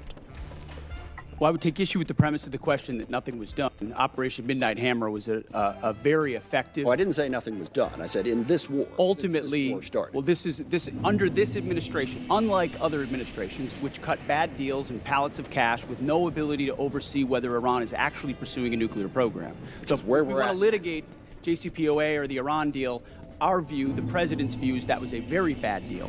That gave them a bunch of money up front. What's the future? To fund. You talked about negotiated deals. Allowed them to fund their proxies and spread Hamas and Hezbollah all around the region, build up nuclear capability. That's great. What are we going to do now? President Trump has been clear-eyed, from the killing of Qasem Soleimani to the pulling out of the Iran deal to Midnight Hammer and now to this effort to recognize that you have to stare down this kind of enemy who's hell-bent on getting a nuclear weapon. So, no specifics there, just vague talking points that he seems to have gotten directly from Trump. This is the kind of stuff you'd say at a campaign rally, not a House budget hearing, but go on, let's see how this plays out. Their nuclear facilities have been obliterated. Underground, they're buried, and watching them 24/7. So we know where any nuclear material reclaiming might be. My time for We're just a quick second here. We had to start this war, you just said, 60 days ago, because the nuclear weapon was an imminent threat. Now you're saying that it was completely obliterated? They had not given up their nuclear ambitions, and they had a conventional shield of thousands so of... So Operation Midnight Hammer accomplished nothing of substance. It left us at exactly the same place we were before. How is he missing the point? Sounds like you are unable to provide a consistent explanation for why we had to do any of this to begin with. You say they still had nuclear ambitions, but why does that matter if we, as you claimed, obliterated their capacity to create a nuclear weapon? All of this, by the way, ignores the findings of Tulsi Gabbard, who claimed they did not have such ambitions. It just feels like you're trying to confuse people on purpose because you know there was no actual threat from Iran, as Joe Kent was also to say after he stepped down as counterterrorism director. Joe Kent, who is not exactly much of a peace-loving dove himself, if even he can admit there was no threat here, I'm not sure who you're trying to fool. How much did it cost American taxpayers in terms of the strike to the Iranian school where kids were killed? Do you have that number? In terms of the missiles we used? As I've said, that unfortunate situation remains under investigation. You don't know how much it costs the taxpayer? But I wouldn't tie a cost to that, to anything. It's a reasonable question, no, sir? I mean, our taxpayer money was going there. Notice how he just didn't answer that one at all? You don't want to tie a cost to that, to anything? What does that mean? The Pentagon isn't keeping track of what it strikes and how much those strikes cost the American taxpayer? That sounds pretty irresponsible to me. Or maybe you just don't want to grapple with the reality that we obliterated a school full of children, so you've decided to hide behind the guise of there being an ongoing investigation. Could Could it be the same ongoing military investigation the New York Times reported on back in March, which determined the U.S. was responsible for the deadly Tomahawk cruise missile attack on the elementary school? Or are you just going to ignore all of that and play dumb because you don't want to admit to war crimes in front of the Armed Services Committee? You know how much it will cost Americans in terms of their increased cost in gas and food over the next year because of the Iran war? I would simply ask you what the cost is of an Iranian nuclear bomb. I'm going to give you that opportunity. I would simply ask you what the... You're playing gotcha questions about domestic things. I'm not... You're saying it's a gotcha question to ask what it's going to be in terms of the increase. Why won't you answer what it costs to prevent Iran from getting a nuclear bomb? I give you that, sir, but let me... What would it cost? What would you pay to ensure Iran doesn't get a nuclear bomb? What would you pay? Pete, you don't get to ask questions like that. Like you or your family feel the financial repercussions of this war. You are a multi-millionaire daytime Fox News host who hasn't had to pay attention to the cost of gas or groceries in God knows how long. You have no idea what you're asking of the average American worker when you say stupid shit like, what would you pay? I don't know, man, but your own administration said they weren't trying to get a bomb. So again, why are we doing any of this at all? Why was any of it necessary? You haven't convinced the American people of that, and you're certainly not about to convince them the price is worth it either. Do you not know? You had no one do the analysis of what the increased cost of gas and food on the American people are going to be? What is the cost of Iran holding that straight at issue with nuclear weapons? It's $631 billion, which means it's an increase of $5,000 a year for American households. Imagine for a second that you're the Secretary of War. The entire country is speculating that you might at some point become the fall guy for what is clearly one of the most unpopular wars in modern history, waged by one of the most unpopular administrations in modern history. You also probably want to be president one day. But of course, it's going to be hard to do that if you're fired before the end of your term and become a pariah. The fate of your political career might very well rest on your ability to effectively field questions in this hearing. And you didn't come prepared with exact numbers and figures? You seriously have no idea how much this thing is costing the average American? Did you just not think you were gonna get grilled on that? Apart from the obvious bloodlust, it should be clear to everyone that Pete Hegseth is simply too stupid to be in government, much less responsible for the most powerful military on the planet. I mean, the guy was a fucking daytime TV host before he got here. He hasn't had to work for shit.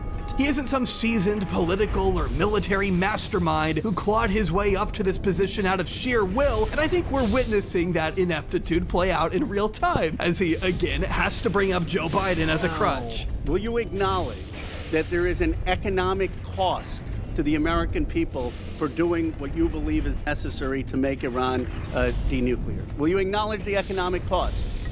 We have an incredible economic team that's managing this better than what the previous administration did to our economy, what the previous administration did with inflation, you know what's upsetting? The administration did with COVID, and you're going to lecture this administration about the economy? You know what is upsetting? Incredible. Wasn't Trump the analysis on how much it's costing the American people? It's one thing if you said, okay, it cost the American people $5,000, but we think it's worth it.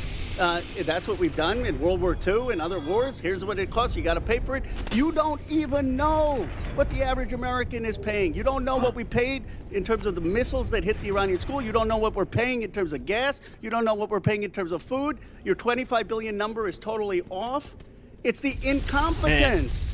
It's the incompetence. Why are you laughing? Thousands of dead Iranians, 13 dead American soldiers, hundreds wounded, toxic rain is pouring down over Iran, and hundreds of parents are now without their children thanks to your depraved actions. And here you are laughing about it because you know you can't refute any of what he's saying. You have nothing of substance to offer other than your typical bland, meaningless talking points. Will you acknowledge that there were 970 pounds of uranium enriched after Trump tore up the JCPOA? The JCPOA was a terrible deal that allowed Iran a path to a nuclear bomb. You deal with vague platitudes. I'm asking you about numbers. Like you don't know what gas costs, you don't know what food costs, you don't know what the operation costs. You know, I get sound bites, but how about numbers? Do you know how much the enriched uranium was after you ripped up the JCPOA? Trump did. I'll give you a number. I know that, as was stated by early on, The price of gas is twice as expensive in California, your home state, as anywhere else in the country because of the horrible policies your state pursues. Oh, I know this guy isn't talking about California gas prices. Motherfucker, you and Trump are on an endless quest to turn the rest of the country into California. Today, I paid $4 for gas in Texas. What a completely pathetic and weak argument, even for Pete's stupid ass. You said you wouldn't get us into bad wars. You said you would bring down the prices. You know what I'm sad for? I'm sad for all the people who voted for Trump. I'm sad for them because you betrayed them. You've betrayed a lot of that MAGA base. God, he just has no idea how much he's screwing himself. It's kind of great. If you thought it couldn't get any worse, though, former U.S. Army intelligence officer and now Democratic representative from New York, Pat Ryan, who served in Iraq at the same time as Hegseth, decided to use his time to press the secretary on how his recklessness affected our own troops. Gentleman yields back. Chair, I recognize the gentleman from New York, Mr. Ryan. Thank you, Mr. Chairman. Head wounds, heavy bleeding, and then just shrapnel all over. So folks are bleeding from their abdomen, bleeding from arms, bleeding from legs. Secretary Hegseth, do you know who said that? I'm not sure I do. It was one of our soldiers describing the devastating Iranian drone strike at Port Shuaibah, March 1st in Kuwait. As you know, 6 of our soldiers killed, over 30 wounded. Secretary, do you know the range of the Shahed 136 one-way attack drone, approximately? It depends on the variant, but it's got serious distance. Several hundred miles. Do you know how far Port Shuaibah is from Iran? There's a reason why we took extreme measures of force protection, because we understood the proximity challenges. Mr. Chair, I'm going to reclaim my time.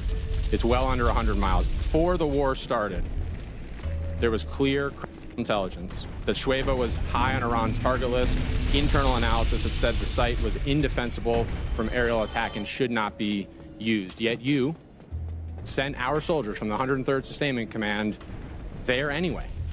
Is that true or false? True or false? Straightforward question. Are you going to give me a chance to answer or just play gotcha? But he's giving you a chance to answer right now, and you're calling it a gotcha question? Just answer the fucking question. How is it a gotcha to ask about your handling of your troops? Did you send them there or not? We took proactive measures from the beginning yes to ensure force protection and defensive posture were maximized across the theater. Well, that's not a no. Let's talk about what defenses they had. Prior to the attack, officers on the ground knew our troops were vulnerable. In fact, they requested additional force protection. Did they receive it? Wherever humanly possible, force protection and counter UAS was always made available. They did not. In fact, when asked to describe the base's defense, one survivor who's come forward from the unit said, quote, I would put it in the none category. From a drone defense capability, none. So let's be clear, no counter-drone capabilities, no counter-rocket systems, no counter-mortar or counter-artillery, not even the basic overhead protection that you and I had 20 years ago in Iraq, and now 6 of our soldiers are dead. The next day, you downplayed the attack. You said it was a squirter that squeaked through fortified defenses. But since then, thankfully, brave survivors have come forward to set the record straight. One of our surviving soldiers told CBS, quote, painting a picture that one squeaked through is a falsehood. Another said the unit was, quote, unprepared to provide any defense for itself. It was not a fortified position. Another survivor said the building's protection was about as weak as one gets. Secretary Hegseth, that is obviously in direct contradiction to what you said from the Pentagon podium the next day. So are you saying that these soldiers, our soldiers, who survived this horrific attack are lying? What I'm saying is before the commencement of the conflict, we put in maximum defensive posture we could. That's a direct We moved 70 what they said. in this direct. Can I speak, or are you just going to monologue falsehoods all over the place? It's not a falsehood. We moved 7,500 troops Reclaiming off of the my X based time. on I mean, if you're calling it a falsehood, then yeah, it sounds like you're calling the survivors of the attack liars, which is fine if that's the hill you want to die on, but at least offer something to back up your claim. the intel. Stop. Based on the intel. Stop. Reclaiming my time. Because you yell doesn't make you right. Just because you yell doesn't make you right. I'm reclaiming my time on behalf of these survivors. This is quite literally a question of life or death, Pete. How are you able to sit there and chastise the man for getting a little heated, especially when you refuse to offer any adequate rebuttal to what these surviving troops have alleged? Of course he's gonna get frustrated. Anyone would. You just said what they said is a falsehood. There's a much larger picture. There's a much larger picture at play here that included integrated air defenses, bunkers, moving people off Then the why, X Mr. to Secretary, ensure are that they they were dead? not part of the target. We moved those troops and all across the theater, thousands of troops off the X, off of their bases, because we knew what Iran was going to try to strike, and we knew there could be a tragic moment. No there could be a answer, Mr. tragic moment where Secretary. something Again. could get through. Of Again. course, that's the I'm consequence of reclaiming my conflict, time. and we Again. remember those 6 every single day. I want to finish. But don't play games with. I'm not playing games. raising I want to your voice finish and with pointing one more fingers. quote from a survivor of the attack, and I put this on the record. Telling the truth is important, and we're not going to learn from these mistakes if we pretend these mistakes didn't happen. Don't touch me. Secretary Hegseth, those Gross. soldiers You stinky. told the truth. You're not French shape. Those soldiers are braver than you are. I commend They are asked. You commend those soldiers? You're calling them liars in front of Congress. What are you doing? This is hardly different from this administration's approach to releasing the Epstein files, by the way. They claim to support victims while smearing and discrediting them as untrustworthy liars, basically. So which one is it? Pick a side and stick to it. You don't get to have it both ways, you pathetic weasels. They deserve accountability, and I'm asking for the same, starting with you. And as I said I'm a not year taking that ago, elevator. you Fuck need that to resign immediately. I commend those And I soldiers. yield back. Gentleman yields back. And that's just pretty much how the exchange ends. Nothing but warm wishes and kind words for the people he put in harm's way and got killed. Again, for no reason whatsoever. It's one thing to be bad at your job, but when being bad at your job means people lose their lives in a conflict they didn't ask for and barely understand, I think Pete's resignation is the bare minimum. This guy would be prosecuted for war crimes in a just world. On March 13th in a press conference, you said, "We will give them no quarter, no mercy." In order for no quarter or no survivors is a war crime under the Geneva Conventions. You understand that's murder. Do you stand by that statement? The Department of War fights to win, and we ensure that our warfighters have the rules of engagement necessary to be as effective Okay, so as just to humanly be clear, possible. you which called they are. Democratic members of Congress to be tried for sedition for reminding our troops to follow the law. But when you tell them to commit a war crime, you stand by yourself. For insinuating that the laws Congratulations, that we're giving them are Gentleman's unlawful. time's expired. I don't know why you're acting stupid. No quarter, it just is a war crime. It's spelled out very plainly in the Geneva Conventions. Anyone can go look it up right now. So either you didn't know it was a war crime, or you did know and you made the order anyway. And honestly, I'm not sure which one is worse. But while we're on the topic of war crimes, now it's time for Pete to answer for the drug boats our military has been blowing up indiscriminately in the Caribbean. I want to talk briefly about the current U.S. doctrine and conduct of the administration in a particular event and a series of events, actually. As everybody in the dais and the witness table is aware, the Department of Defense Law of War Manual specifies that any order to kill shipwrecked persons in an illegal order would constitute a war crime. It isn't suggested there's a specific example to show a clear-cut example of what this entails in our own manual. With that in mind, let's look back a few weeks ago when a fishing crew ended a long day of hard fishing, scoring a full stock of albacore and swordfish on board. I'm dead. Without any warning or expectation, this small Ecuadorian fishing vessel, operating about 200 nautical miles off the Galapagos Islands, was militarily engaged by U.S. forces. It was hit once, then it was hit again. Not a warning shot, not an interdiction, 2 drone strikes. Survivors described chaos and severe injuries. Our U.S. forces then handcuffed the crew at gunpoint, placed black hoods over their heads, seized and scrubbed their devices, and then held them for days. Ultimately, the crew was released, given there was no evidence to support any narco activity, or any charges that may be against them. So to recap, we struck a vessel, we struck it again, set fire to it as it was sinking. And as public reports say, even drank their beer. We detained the survivors, and then we let them go.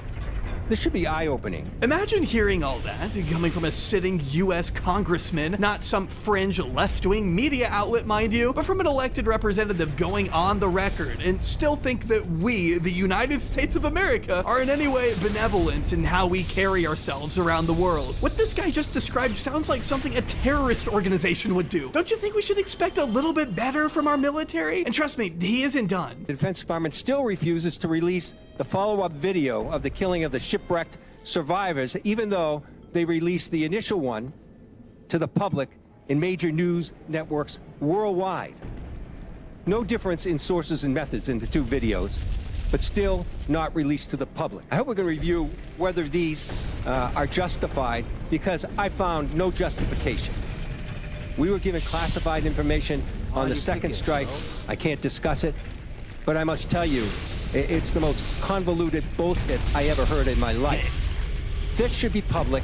This is our honor. This is what it makes American a difference maker. This is what we're an incredible array of false accusations. And I yield back my time. I sincerely hope we see a day sometime after this whole fever dream of Trump 2.0 is over with, where everyone from top officials like Pete Hegseth to the lower-ranking thugs who executed these extrajudicial killings face legal ramifications for what they've done. We simply shouldn't move on from this like it never happened. We have to ensure that justice is served for the sake of everyone harmed by this secretary and his repulsive cronies. And with that, now we head over to the Senate, where Hegseth was asked by Senator Mark Kelly, who he had previously accused of sedition for merely reminding our troops not to follow illegal orders, again, whether war crimes had been committed under the secretary's no quarter policy. It's my understanding that the definition of no quarter is that legitimate offers of surrender will be refused, or that detainees will be executed. Is that your understanding of the definition? Well, the only entity that would kill detainees or target civilians is the Iranians, and they're the ones being crushed. So, brother, you're the one that said no quarter, though. Is there any question under the fucking sun that you'd be willing to answer it directly? Just give me a break with all this whataboutism. It's nauseating. The question is, I disagree completely with your articulation. No, do you understand the definition that I just read you? Because that's the definition from your department's Law of War manual. Is that your understanding? And I'm gonna just get to the point here. We fight to win and we follow the law, Senator. Okay, so well, no quarter is in fact breaking the law, and on top of that, we're not winning by any metric, no matter how much you want to sit there and lie and deflect. So look where that's all gotten us. Your quote was, "We will keep pushing, keep advancing, no quarter, no mercy for our enemies." Do you stand by that statement you made on March 13th? We have untied the hands of our warfighters. We fight to win, and we follow the law. Okay, so you're not clarifying. Untied the hands of our war fighters? Sounds to me like you've given the green light for war crimes, but apparently we all have different definitions of what is clearly laid out as illegal under international law. But again, these guys don't deal in reality, which is why they're also completely ignoring how unpopular the war is in the eyes of the American public. I believe we do have the support of the American people, and we have briefed regularly what this mission looks like and why it's critically important that we undertake it. And I would remind you and this group that we're 2 months in to an effort. And many congressional Democrats, as I pointed out, want to declare defeat 2 months in. You don't care when the American people support this war. The American people are quite smart. They understand and see through spin. Yeah, they do. And that's why 2 months into a war that you guys initially said would only take a couple weeks, 6 out of 10 Americans are able to recognize that military intervention in Iran was a mistake. 91% of Democrats, 71% of independents, who helped you guys win, by the way, and 61% of adults as a whole are against what you are doing right now. And if you think that popularity is about to increase the longer this drags on, you might just be ingesting something a little stronger than alcohol. But that doesn't mean there aren't equally out of touch Republicans in the Senate willing to glaze Mr. Hegseth regardless. Well, first, thank each of you for being here. Secretary Hinchcliffe, can you talk about You've had the job for a little bit. What are you most proud of, and what are your biggest challenges? Oh my God, are you fucking kidding me? What are you most proud of? What a complete and utter disgrace of a question. You are a United States senator who, instead of asking meaningful questions, is playing patty cake with a rapist war criminal by hitting him with icebreakers you'd hear at a freshman orientation in college. Okay, everybody, let's go around the room and say our favorite colors. Tee-hee. Get the fuck out of here, you smug, repulsive, Skeletor-looking bitch. You physically resemble a demon from hell, and judging by your background, you basically are one. Well, I appreciate the question, and oh, I'm sure you do, pal. Secretary Hegseth, you're doing a great job.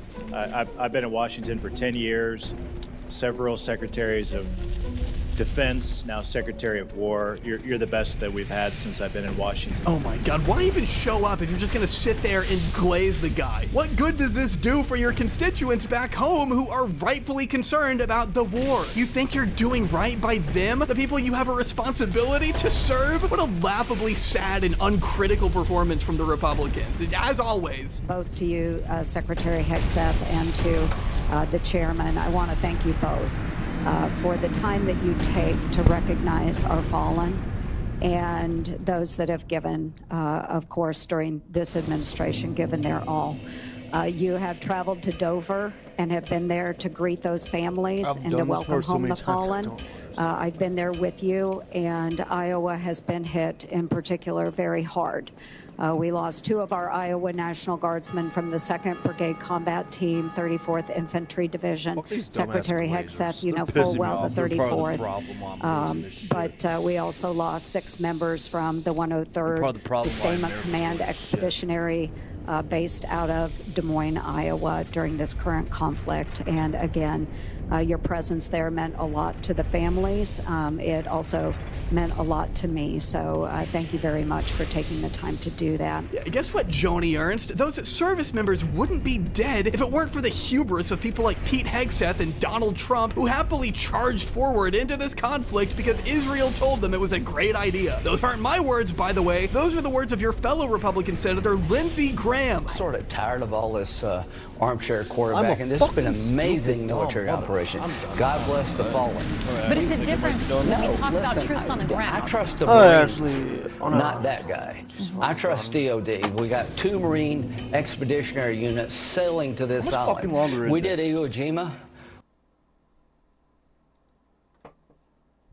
Puppets don't eat, but us as humans, we do. And sometimes eating or making food is just sometimes a bit of a pain. Wouldn't it be easier if you had today's sponsor, Factor? Factor is a meal prep service that is fantastic. It is low waste, tastes incredible, and they deliver great meals to your door that fit your macros and your goals. I eat Factor all the dang time. I order Factor outside of the ones they give me for the sponsorship. I ate it before I filmed this video. Genuinely, it was a sun-dried tomato and chicken pasta with green beans. It was delicious. You take them, 3 minutes in the microwave, you pop them out, let it cool, eat the food, you're loving life. Tastes good, good nutrition, and easy. And if you want to check out Factor yourself, go to factor75.com, link in the description, and use code BRICKY50 for 50% off your first order and 20% off your next subsequent order, as long as your subscription is A-OK. Thank you very much for sponsoring this video, Factor, and let's talk about Pinocchio.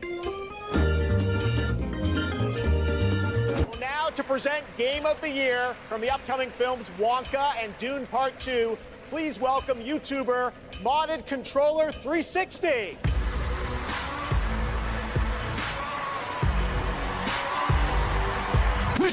So I feel as if making a Souls game is simultaneously an enviable and unenviable task. Like, on one hand, the general mechanics of the game are already laid bare for you. A heavy emphasis on defense being related to dodging, weapon mechanics following the concept of fast, slow, and magic, a leveling economy based on reviving enemies, and then you get to put your own spin on it at the end, you know? That part I can feel is at least a little bit enviable. What's even better though is that since the Souls-like games are so beloved by the wider gaming populace that we can charitably be defined as masochists, there is a chance that you will garner a small audience thanks to the genre alone. This can maybe be seen as like an oversimplification of it, sure, but despite that, like a Souls-like game can do very well based on the fact that its genre alone is Souls-like. The unenviable task is that no matter how good your game is, no matter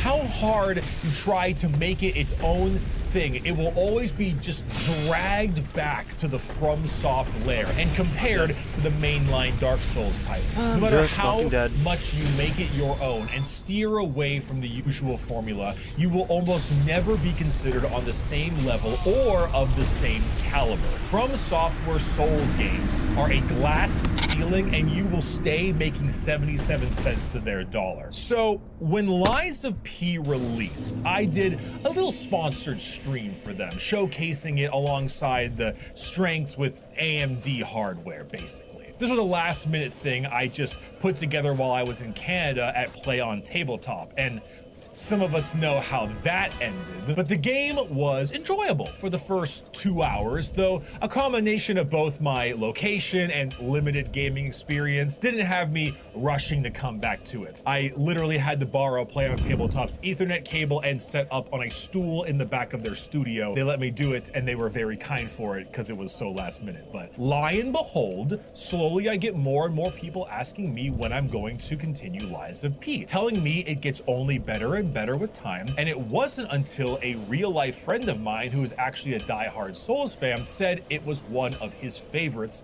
of the genre and genuinely competes with the mainline entries. I generally hold his opinion on Souls games in pretty high regards, so at that point it was about time to hop back and see. So how does it compare? Well, it's really, really good, with a few caveats. So Lies of P has you playing as Pinocchio during the puppet rebellion that has taken over the city of Krat. Puppets have their own funny laws of robotics when they are made, but a fourth one is stapled on that says a puppet cannot lie. You have the ability to lie, and that's what makes you special and puts you as the typical chosen one plot to save the city from the horrible puppet rampage that's been ongoing, as well as some other stuff. The story is actually rather simple and not particularly engrossing in the first few hours. Its main goals are to introduce you to its world and its gameplay loop. The world is a serious high point, though, for the game, and actually takes you to far more locations than I had initially expected. It starts off with the London Tube, runneth thy puppets, mixing up into the early 19th century British culture, with a lot of Art Deco visuals and the clockwork steampunk aspect. These puppets, of course, are meant to be like clockwork enemies, so they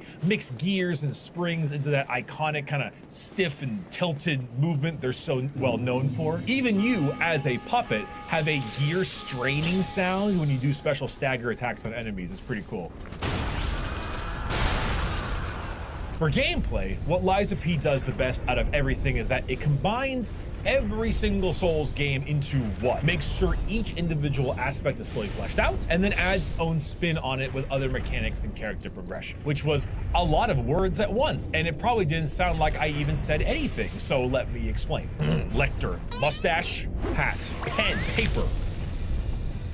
When I consider a Souls game, there are three main factors: offense, defense, and build crafting. In something like Dark Souls, your defense is primarily dodging, as well as blocking. Your offense is a number of things, but generally attacking after an enemy has finished their moves and provided you with an opening. The only thing that combines the two of these together is parrying, which is both defensive and offensive, but difficult and risky, and doesn't always work. As far as character progression goes, you level up three main things: your weapon, gear, and stats. Stats are upped by killing enemies and spending your souls. Your weapons are upgraded through shards found throughout the world, and then you upgrade the power and amount of Estus you have, your equipment. Now, Bloodborne messed around with this a little bit. Hunter's hat, cool coat, saw cleaver. It made parrying, a much more common part of the game, being easier and more rewarding, and also had you focus on being more aggressive by giving you the ability to regen lost health if you attack directly after taking damage. Sekiro is a fascinating one, because a main point of that game is that defense is offense. There are two ways to kill enemies: whittle their health down with this R1, R1, R1, or build a stagger meter for a killing blow, which is more like L1, L1, L1. So when an enemy attacks you over and over and over again, and you block properly, you are technically doing damage. I fucking don't care. I'm done. I'm so fucking done. 4 hours, that's it. How the fuck have I only been streaming for 4 hours? To them and building it up over time. The game also went much harder into equipment upgrades, with your prosthetic arm giving you a whole new avenue of dealing damage and defending yourself. Lies of P takes literally all of that, every single one of those mechanics, and puts it in their game, and then adds even more options on top of that. When it comes to defense, I mean, defense alone, you have multiple methods in dealing with the enemy. The easiest of these all is the simple block. Blocking is completely effective as an option, but it actually deals a substantial amount of chip damage to you. However, that blocked chip damage is actually the Bloodborne rally system. So even if you block a few hits, when the enemy provides you with an opening, you can then regain everything you've lost if you get enough damage through. After that, you have your classic dodge, which is still useful in all the ways a normal dodge is useful. You get your iframes, and you can use it just to get out of the way of an enemy's swings. There's also an upgrade that allows you to do a dodge mid-dodge to make it even more useful. But the strongest and probably riskiest of all of them is the parry we're talking about. Parrying, of course, carries I'm just gonna grind. I'm fucking done with this. Very specific timing, and mismet timing is detrimental, and you will get bonked. I don't know why I didn't just progress when I had the fucking chance.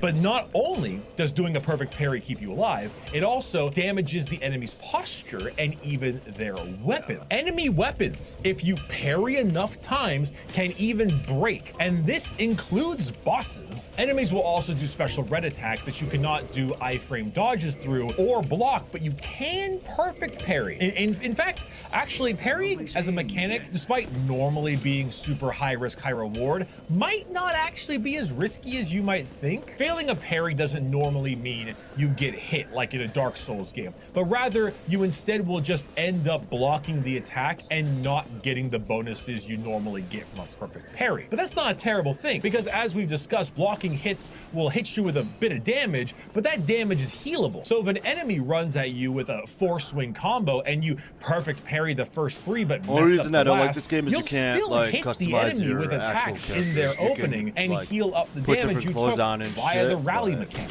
Honestly, this I don't game understand why defensively they want plays a to allow lot you to closer to make your own Sekiro than it right? does It to a was fucking traditional Dark heavy Souls. for All characters. options are usable, but parrying enemies often becomes the It's best such a course turn of off. action. And everything can be parried, from swords to slams to projectiles to, oh, I don't know, literally lightning. You know that meme in the indie game where the guy parries a nuke? It wouldn't surprise me if Twinkathy Chardonnay here could do the same. I think that will actually create the biggest skill difference, perhaps one might even say skill issue, between people who try to play the game entirely while dodging versus those that play it more parry-centric. The same issue happened when Sekiro dropped. Some didn't realize how to adapt. It's not as drastic here. Dodging does still work well, but parrying is truly the way you master the title and will help you against the game's toughest bosses. But that is just the Lies of P defensive options. What if you want to lie about offensive options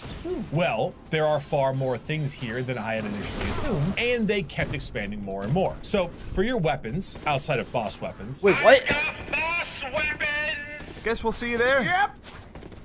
Normal weapons are split into two parts, a handle and a blade. The blade is what you level up with your moonstones. This game's Titanite shards, but the handle determines your scaling. They also change up what your weapon arts are going to be, because each weapon has a handle and a blade weapon art that is utilized through the blue bar at the top. It's all kinds of special wacky attacks that look badass and are extremely damaging. Perhaps you really like the hefty sword of one weapon, but the scaling of another handle. Well, you can then mix them together to create an entirely unique weapon. Well, what if the scaling isn't what you were hoping for? Well, then you can find and purchase cranks in the world that adjust the scaling farther into the thing you want it to go towards. So you aren't limited to a certain weapon moveset or even a certain weapon scaling. It's all changeable if you have the materials to do so.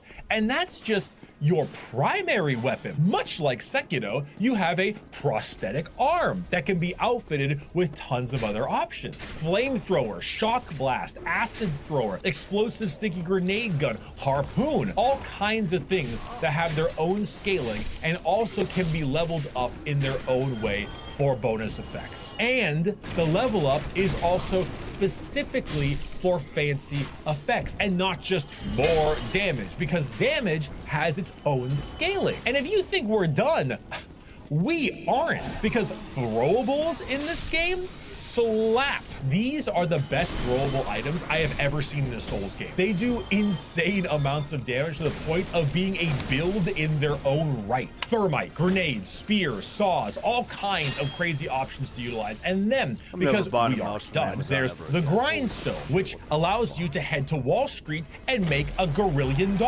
Once per your life/bonfire reset, you're able to do this elemental affinity or other kind of upgrade, much like the paper in other games, where you hit the grindstone with your weapon and give it fire, acid, guard power, who knows? But unlike other games, it's not a limited item.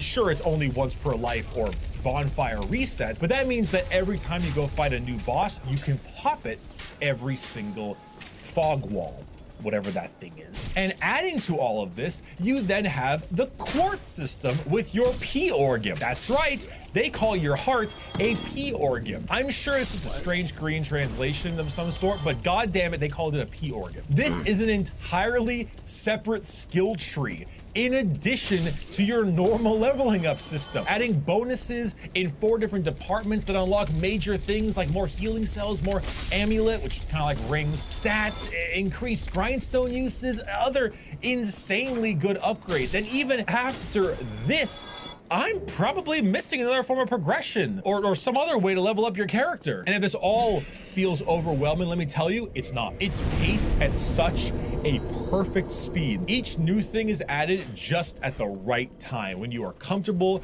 with every other system of the game. And so I never felt overwhelmed, never felt like skipping a part of it. Every single thing was useful and was genuinely exciting to utilize to its fullest. In my playthrough, I ran a technique advanced build, which is basically a mixture of dex and magic. I normally run big boy Kirk Hammer, big strength, thick man in all other Souls games, so I wanted to swap it up for a game that appeared to be much faster in speed. I used a rapier for a while, and then I used the lovely umbrella attack from a boss that would block and parry enemies when it opened up, which is really badass. I then moved on to a curved sword for a bit, and then I utilized this anime sword that I got from a boss, which lets you do this wacky spin move, but then if you timed it perfectly, it acts as a parry, which is really, really cool. But I ended my whole build with a special acid spear. I also put a ton of points in weight capacity so I could carry immensely heavy but amazing amulets too. So by the end, I had an acid spear with an acid flinging arm, a grindstone that did higher critical damage when procced, amulets that increased damage on perfect parry, multiple attacks, and a special Balatro Gamba amulet that had a 1 in 6 chance for me to not consume a Estus when I used it. And let me just say, I crushed that game. God, please! We win! Was it 2 tries? Hey, I did it. Let's go. First try. I didn't farm enemies once, though I was relatively good at not dying too much and spending my souls when I could to level up. I cleaned house. Few things actually gave me trouble. And that leads me to maybe my slight complaint I have with Why is it P? Now take this with a monumental grain of salt, like a grain so large it makes other grains self-conscious. Chat assured me a lot that the bosses were nerfed and weapons rebalanced along with the game's launch. For some, I totally saw that. The fight against the Archbishop definitely felt like it had its health lowered. But even with that, I just cleaned a lot of the bosses at a speed I did not expect. Could it have been my build? Sure. Could it have been the nerfs? Totally. But this here is the list of times I died against every single boss in this game. I don't know. Maybe I'm just a gamer. Maybe I'm just a parry god with a good build. A little column A, a little column B. But I honestly wish the game was harder. It lacks a bit of enemy variety, especially in the end game. It's mainly just diseased human or rampaging puppet with variations of them. They do go pretty far with the concept, in fairness. There are a lot of newer enemies they keep adding in, but those were the two main enemy types, and I probably would have preferred a third one at some point. Actually, there was a specific area in Opera House about halfway through the game. It was really interesting. It was puppets still, but the puppets there were much different with these big string things, and they used a very specific stat effect. It was probably my favorite area in the entire game. It sounded incredible, visually amazing. The boss was fantastic, but it doesn't last too long, and I kind of wish we got more of it. Would have helped split up some of the reutilization of enemy types in the game. But yeah, I feel as if the bosses could have done with 20% more HP. I mean, be careful what you wish for, of course. I could do a strength build instead and absolutely hate myself and take back everything I said, but regardless, that was my experience. I really cleaned this game, and I would have actually liked it to be a little bit harder, though the game most certainly didn't lack for boss options and styles. The creativity on display here is impressive in a ton of ways. I initially came to this game thinking it would mainly be fighting against the rampaging puppets, but going into this creepy body horror aspect about a quarter into the game was definitely not something I was really expecting. Then they found a way to combine the two of those into their own horrific abominations, which then made more unique movesets, attack patterns, and ways to deal with them. They even managed to do a gank fight in a way that didn't suck, and I dare say might be the best gank fight I have ever played, with one of the hardest intros I've seen.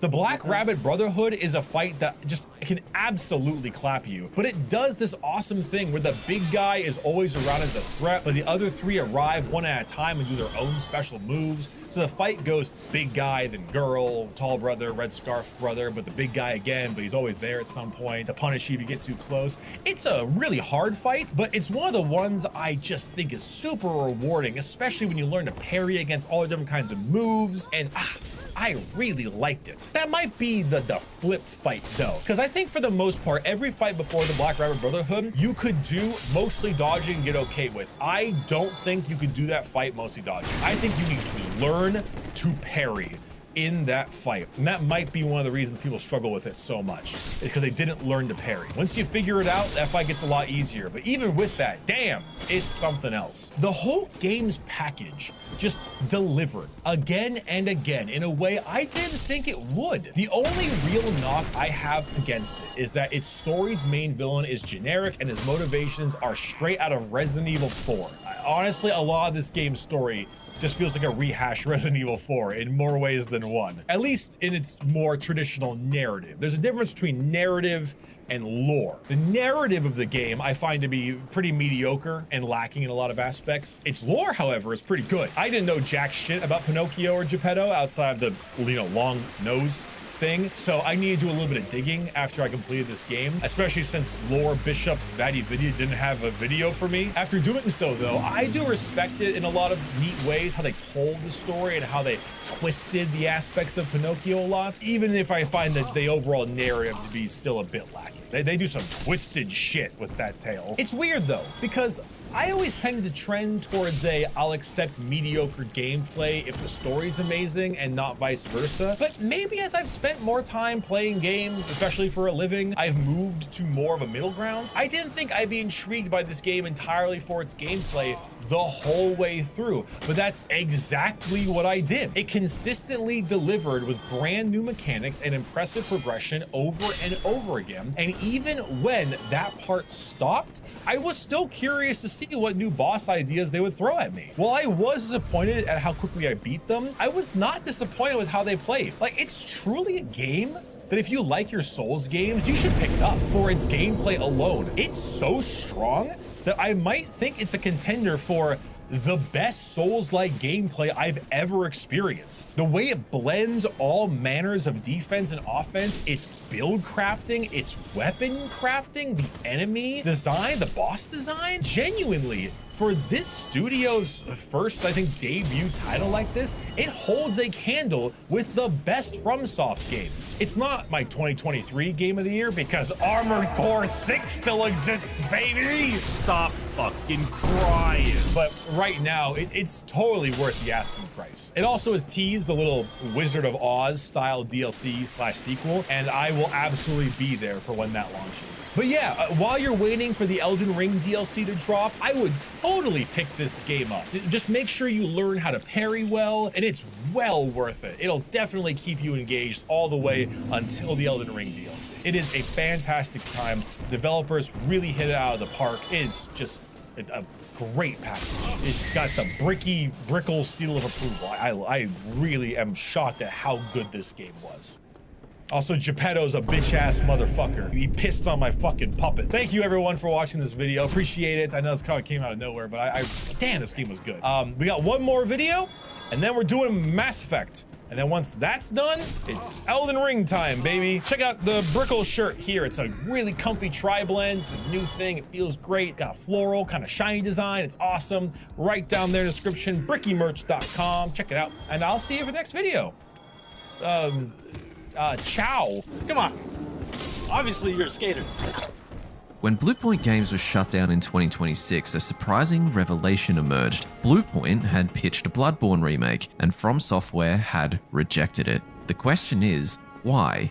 Why did From Software block the remake of Bloodborne? Was it tension between From Software and Bluepoint over the redesign of the Demon's Souls remake? Was it Miyazaki's love for his magnum opus protecting it from the influence of others? Was it Sony's damaged reputation with From Software after mishandling the publishing of Demon's Souls? Or was it something else entirely, the result of a complicated relationship between From Software and Sony that stretches back more than a decade? To truly understand the story that underlies the closure of Bluepoint and the rejection of the Bloodborne remake, we need to separate fact from fiction, go back to the earliest days of From Software, analyze their long history as a developer, the rise of Hidetaka Miyazaki as an industry-leading auteur, and distinguish community rumors from evidence-driven reality. Piecing these facts together reveals a clearer picture in lieu of any official statements. This is the story of the rise of From Software, the legacy of Hidetaka Miyazaki, and the mystery of one of gaming's most anticipated remakes. This is the story of the once rumored, now almost real, Bloodborne remake. When From Software was first established in 1986, it began as a software development company before pivoting to creating video games with their first title, Kingsfield, in 1994. Over the next 10 to 15 years, From Software would go on to develop a wide variety of titles from survival horror to third-person shooters. While they experimented with these genres, their focus was predominantly on action RPGs, and the third-person shooter franchise Armored Core that formed the spinal pillar of their business, itself releasing 12 titles in the series pre-2009. But as the games industry matured and high-budget blockbuster games became the focus of gaming audiences, one man wanted to bring players back to their origins. His name was Hidetaka Miyazaki. Having only joined From Software in 2004, working primarily as a developer on the Armored Core series, Miyazaki became aware of a failing high fantasy game within the studio. Seeing the meandering project as an opportunity to create something of his own, Miyazaki took over leadership and designed the concept for a dark fantasy game founded on a core theme of arduous difficulty, inspired by early fantasy RPGs including the studio's own Kingsfield. We would eventually come to know this game as Demon's Souls. Demon's Souls development was rocky, to say the least. It was only very late in development that it was in a playable state. Miyazaki's genre-defining Souls mechanic was so new and punishing that on top of the game's difficulty meant that the team were conservative in presenting these fully realized ideas to Sony in fear of them demanding changes to these systems. Despite being proud of his creation, Miyazaki felt the innate challenge of the game and punishing soul mechanic in combination wouldn't sell overly well upon release. And he wasn't the only one. On February 5th, 2009, Demon's Souls launched in Japan as a PlayStation 3 exclusive. Curiously, the game wasn't launched in North America until October later that year, and Europe over an entire year later in June of 2010, which was odd. Ordinarily, simultaneous releases, or very close to that, is the approach that publishers will take to game launches. Sony had opted not to publish Demon's Souls outside of Japan. You see, Demon's Souls had been presented as a playable demo at Tokyo Game Show in October of 2008, and to put it in the words of the game's producer Takeshi Kaiji, was nothing short of a disaster, a narrative that Japanese media outlets would publish in fierce agreement. Worse yet, Sony's sitting president at the time, Shuhei Yoshida, playtested the game himself for 2 hours, and he didn't mince his words, and I quote, "This is crap. This is an unbelievably bad game," a statement he'd soon come to regret. As a result of the poor press and bad internal impressions of the game, much to From Software's frustration and disappointment, Sony, despite funding and publishing Demon's Souls, had decided to pass up on publishing it in North America and PAL regions, a decision that would impact the relationship between these two organizations. Thankfully, Atlus, a third-party publisher, was impressed with Demon's Souls in playtests and decided to endorse publishing the game in North America, with a conservative initial push of 75,000 units, which it successfully doubled in its launch month. By the end of its first year, it had sold nearly 500,000. Its slow commercial success was further bolstered by Namco Bandai Partners, a subsidiary of Bandai Namco Games, publishing the game in PAL regions the following year. Its critical success had turned the game into a cult classic, a status that it proudly retains to this very day. For Sony, this was nothing short of an embarrassing misstep. A short-term impression that had blinded them to the long-term vision of the game and its pioneering mechanics that spawned one of the most successful subgenres of the last 2 decades. An early slight on From Software that fans have speculated may have had a longer-term impact on the relationship between the studio and their publisher, Sony. When writing these stories, it can often be difficult to find true word-of-mouth accounts of the sentiment within these large corporations, but especially for Japanese companies like Sony and Nintendo that exist in a very respectful and compliant corporate environment. But there's often one person who will break the mold and provide meaningful insight beyond the opaque curtain. In this story, that person is Shuhei Yoshida, the now ex-president of Sony. Yoshida has repeatedly lamented Sony's mistake in passing over publishing Demon's Souls in other regions, most recently on the Sacred Symbols podcast. My mistake was, when we realized the game was great after so many months of Demon's Souls release. From Software was already working on sequel, but they were so disappointed by how PlayStation treated. They didn't even publish in the US and Europe. Interesting. Right? We wanted to work with them again, but they passed on. And Namco did offer to join ownership of IP, which is big. So if they changed the IP, so they changed the name from Demon's Souls to Dark Souls. The broader impact of this slight on the developer would be to make them reconsider a strategy of selling their IP to publishers, focusing instead on building their own IP and pursuing a multi-platform approach. When Dark Souls released in 2011, it was originally intended as a sequel to Demon's Souls, but given Sony's ownership of the IP, settled for a spiritual successor. It almost feels redundant to state that the game was an overwhelming success, even if its initial sales cycle was slow compared to contemporary blockbusters. But 2 years in, the game had sold over 2.3 million copies across platforms, dwarfing Demon's Souls' prior sales performance. But from Software, it was clear multi-platform was going to be a powerhouse for the developer, a strategy that would reward them greatly in the coming days.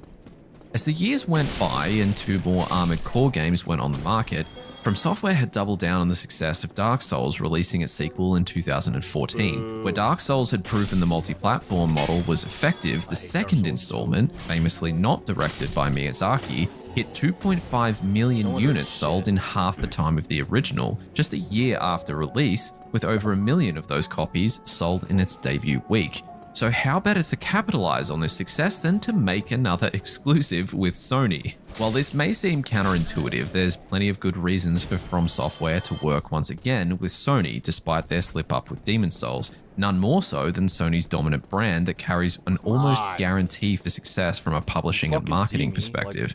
Furthermore, such deals are valuable for development studios as they can substantially de-risk the investment made in new games. A first-party publisher like Sony handles marketing, distribution, provides substantial engineering support in some projects, and funds the development of the game to boot. They get an exclusive game that drives console sales, and the developer gets royalties stemming from an agreement made before the development has begun. Often studios will pitch a game to a publisher to reap those benefits, but in this case, it was actually Sony that approached From Software. 企画の進め方として多いのは、やはりデベロッパーさんから、ソニーさんと一緒にやりたいっていうケースが一番多いですね。ブラッドボーンは結構特別で、宮崎さんというクリエイターと一緒にまた新しいコンテンツを作りたいという強い意志があったので、こっちからお願いしてみた、結構特別な存在なんですけども。So prolific and legendary had Miyazaki and From Software's names become that Sony sought after them to help sell their new PlayStation 4 that had been released in November of 2013,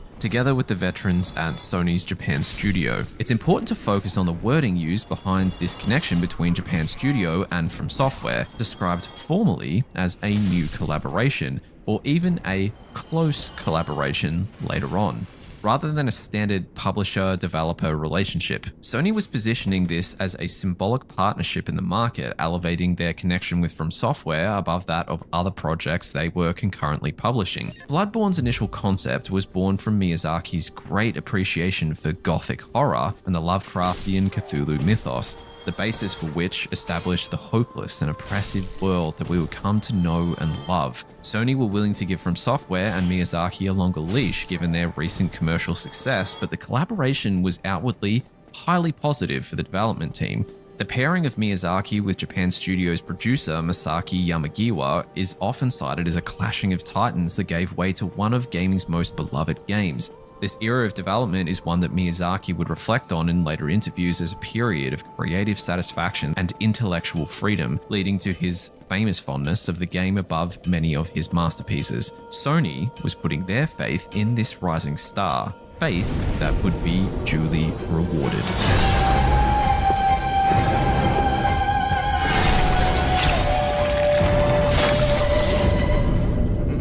The trailer presented at E3 served to create a massive wave of hype in June of 2014. From its dark, horror-focused tone to its gothic presentation generated feverish excitement across the fandom. Fan speculation and anticipation was so abundant that Bloodborne won Game Informer's Most Anticipated Game Award for 2015, an accolade it would soundly deserve. As the new year emerged, the launch date of March 24, 2015 drew near, and for their patience despite a delay, fans would be soundly rewarded. Bloodborne's critical success was one of unanimous universal acclaim, from the meticulously designed city of Yharnam to its enigmatic, rich world building and lore, to its aggressive and unforgiving combat and unique boss design, to its haunting and masterfully written score. Bloodborne solidified itself as an instant classic and was unquestionably deserving of its label as a modern masterpiece. It was to be dubbed Miyazaki's magnum opus, that some would argue is a title that it proudly retains to this very day. And it's not just fans that think so either. In a 2023 survey of over 230 industry professionals, from developers to game directors and media personalities, Bloodborne was voted as the 4th greatest game of all time. Its commercial success was nothing to scoff at either, selling through 1 million copies in its first month and past 2 million just 6 months after launch, halving the time again to reach this milestone compared to Dark Souls 2. But keep in mind, Bloodborne was a PlayStation exclusive, making these milestones substantially more impressive and reflective of the high demand that From Software's games were garnering as their reputation became more prolific. As Miyazaki began his tenure as the president of From Software in 2014, the game's critical and commercial praise was a boon for this new leadership. Miyazaki was skyrocketing in fame as much as the studio he was now responsible for. Now, a question you may be asking at this point is, but how is this all relevant to Bluepoint's rejected remake?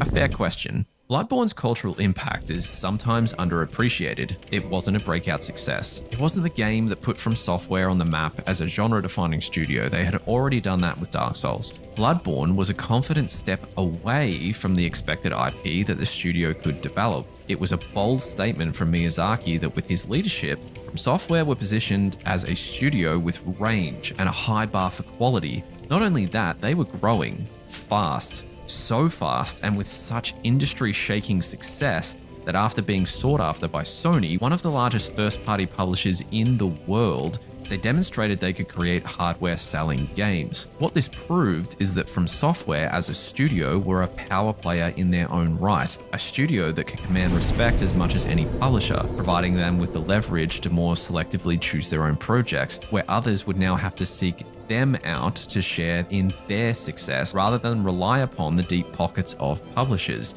A brand they had cultivated from ingenuity, creativity, and a commitment to excellence that sat alongside legendary studios with grander budgets and IPs to point to. From Software had joined the pantheon of gaming, and they were only just getting started. From here, you probably know how the story goes. In 2016, Dark Souls 3 launched, selling 3 million copies in the first 3 months. In 2019, Sekiro: Shadows Die Twice released and won Game of the Year, with 2 million copies sold in its first 10 days. But as we all know, these achievements would both be dwarfed by 2022's Elden Ring, which sold an incomprehensible 13.4 million units in its first 5 weeks, and just 2 years later had sold through 25 million copies, solidifying itself as one of the best-selling video games of all time. The zeitgeist around Elden Ring was an elevation of From Software's reputation as a niche offering for hardcore players, reaching a broader audience of casual fans and achieving virality beyond the studio's wildest expectations. Not only did it win Game of the Year in 2022, but its DLC, the excellent Shadow of the Erdtree, almost won again 2 years later.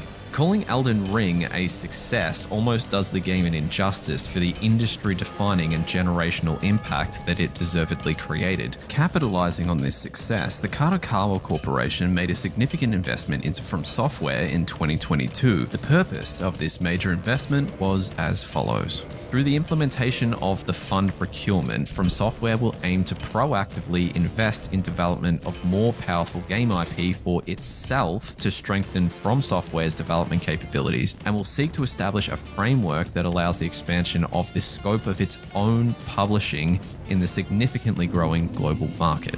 So not only were From Software backing themselves in building their empire of beloved IP, they were now actively being funded to pursue this business strategy.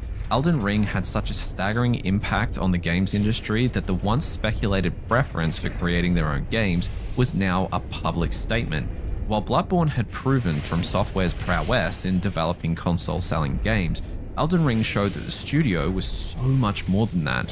From Software was on top of the world, a studio that was taking a leading role in defining this generation of gaming. So when the Bloodborne remake was pitched by Bluepoint, this is the perception that would give even greater reason for Sony to pause. Before we get to Bluepoint, let's back things up just a little bit. In the near decade between Bloodborne's release and the launch... I'm not gonna lie, I might have to just fucking just mute shit for just 5 seconds. Like,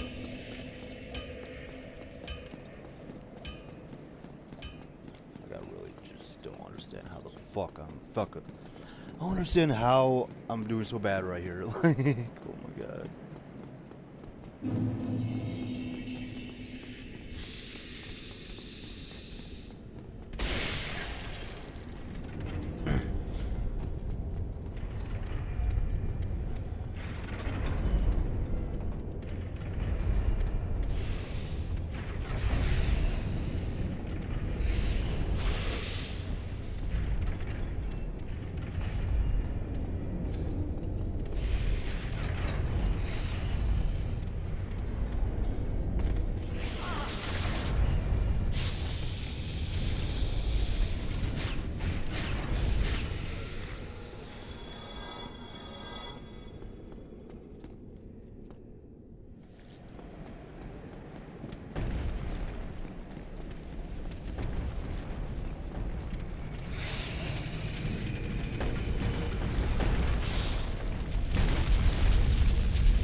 How the f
I don't want to.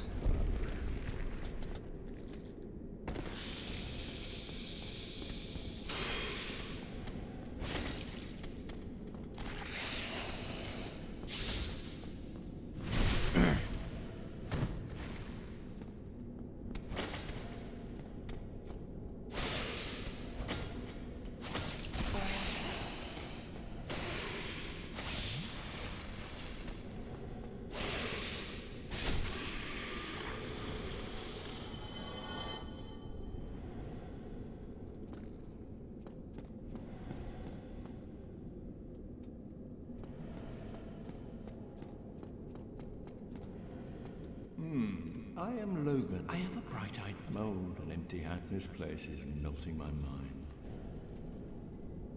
Okay. Can I not talk to him? Okay, fine. Fuck it. Suck my dick.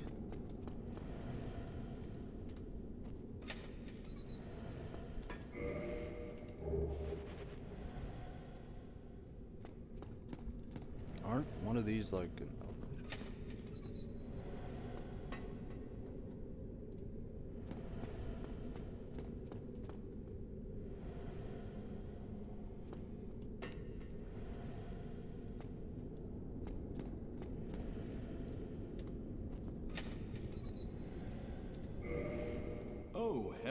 course, and I'd love to resume my travel, but I must log a few things first, and I owe you a favor.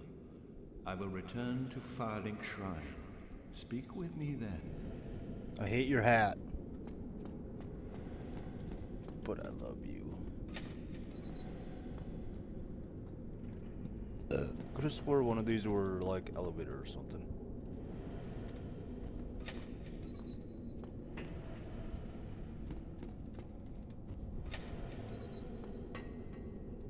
Guess not.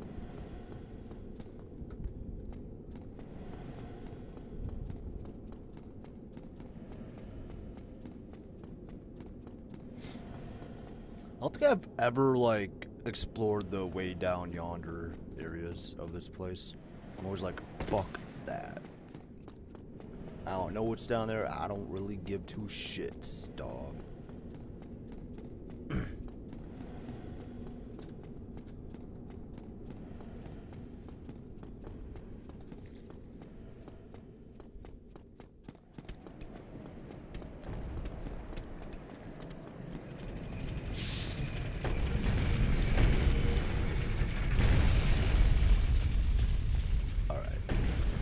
Has the ball, fucking... Yep, alright. I think maybe I should have healed, but whatever. I'm good. I'm good. I'm good. Nothing.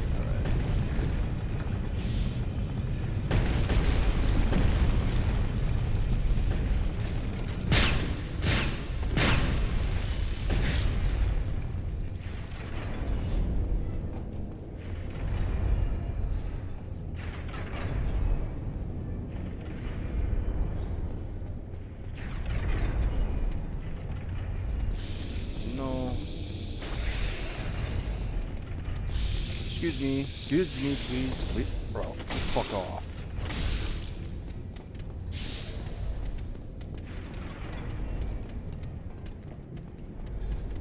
I think I've... No.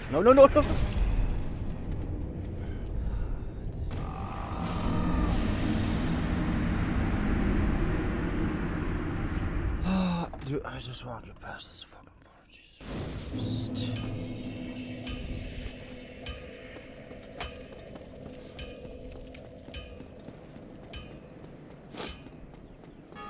I really don't understand how I'm doing so fucking bad.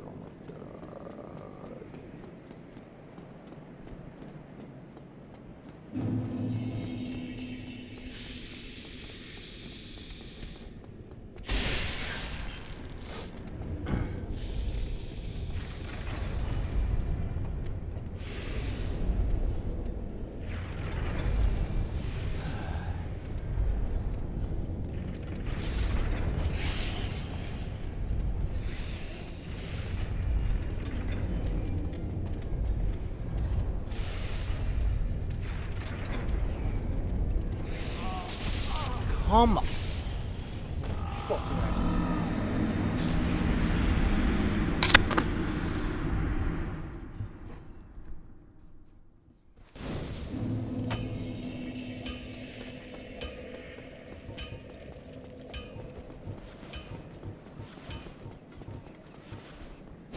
Why? Why? What are you doing?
why I just don't go to that. Like,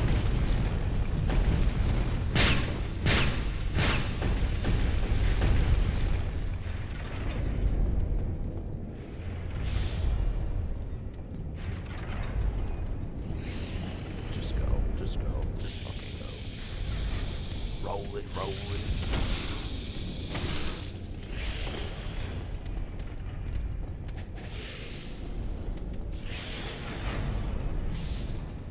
No, god damn it, I fucking don't. I keep fucking...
I thought I was fucked right there. Alright. I think I'm gonna give this literally just only 3 more tries. If I can't do it in 3 tries, I'm gonna be done for the day. Because, holy shit. This is fucked.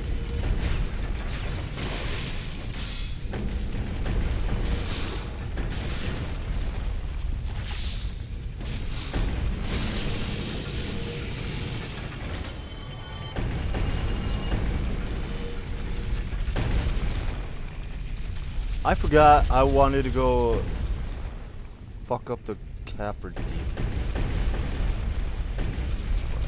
I'm probably gonna fail anyways. Then after I fail, I'm probably gonna forget about the Capra Demon altogether, yeah. Is that the name? Capra Demon? Capra Demon? Kerpa? Fucking stupid bitch ass asshole.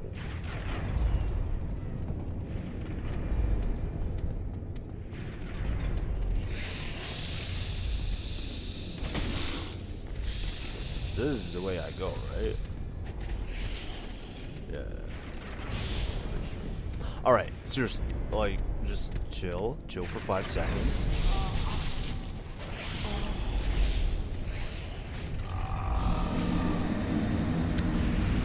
And go fight the Capra Demon.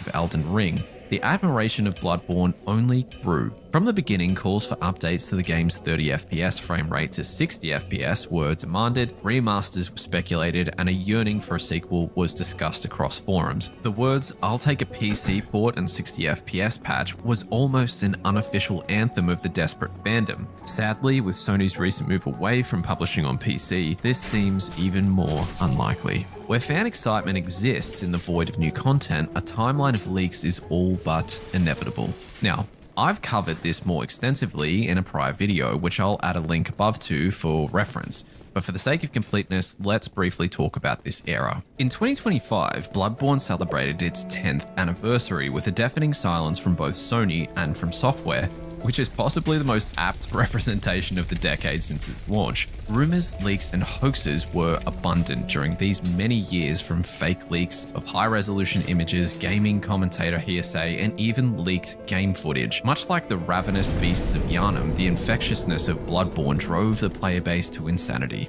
Years of desperation of even a morsel of information on the topic of the game left completely unanswered. The concept of a remaster, remake, or God forbid, a sequel became so unlikely that the term Bloodbornium was coined and rolled out at each passing PlayStation Direct. Worse yet, on the 26th of February 2021, Japan Studio, the collaborative team that worked hand in hand with From Software in developing Bloodborne, was announced to be in a state of reorganization. Bastion, a corporate term used to soften the dissolution of the studio. For fans, this actually wasn't all that surprising, as key talent that worked on Bloodborne announced their departure prior to the announcement, sadly including the game's famous producer Masaki Yamagiwa. Losing one half of the winning collaboration that gave birth to Bloodborne and some of the great minds behind it was another devastating blow to the fandom, making any chance of a follow-up title, remake or otherwise, seem even more out of reach. So the only option left for die-hard fans was to take matters into their own hands.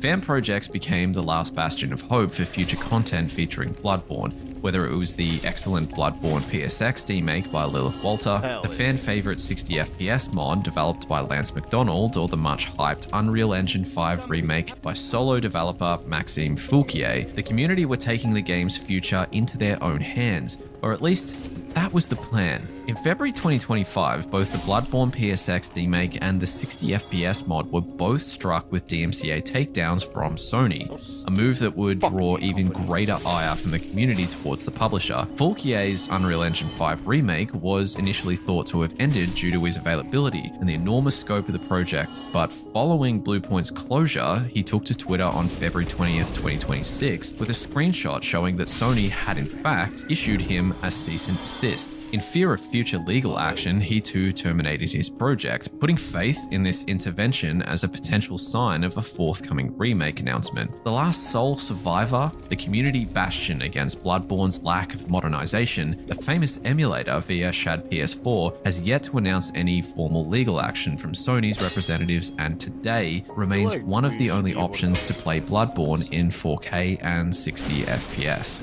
Now clearly, Sony needs little reason to issue these cease and desist orders and DMCA takedowns as the rightful owners of the IP. But for clarity's sake, the main motivation is to ensure that they themselves are the sole issuer of content in this universe and retain control of its future. Much like Fouquier, for fans and major media outlets, the sudden onset of takedowns and the nearing of the 10th anniversary of the game only led to more speculation of an imminent announcement, which of course never transpired. But knowing what we do about Sony's relationship with From Software and the studio's now dominant presence in the industry, it was highly likely that Sony were also wanting to maintain appearances of high professionalism in managing and protecting Bloodborne, not wanting to compromise their reputation with the developer as potential future custodians of exclusives carrying the From Software brand, and the potential for many millions of future consoles that may be sold along with it. Speaking of Sony exclusives, it's time to turn our attention back to where this all began, with Demon's Souls. In 2016, Miyazaki began publicly acknowledging fan requests for a Demon's Souls remaster. Sony, as the rightful IP owners, had simultaneously been working with a studio famed for its abilities to develop faithful remasters, which, as you surely have guessed, is our ill-fated friends Bluepoint Games.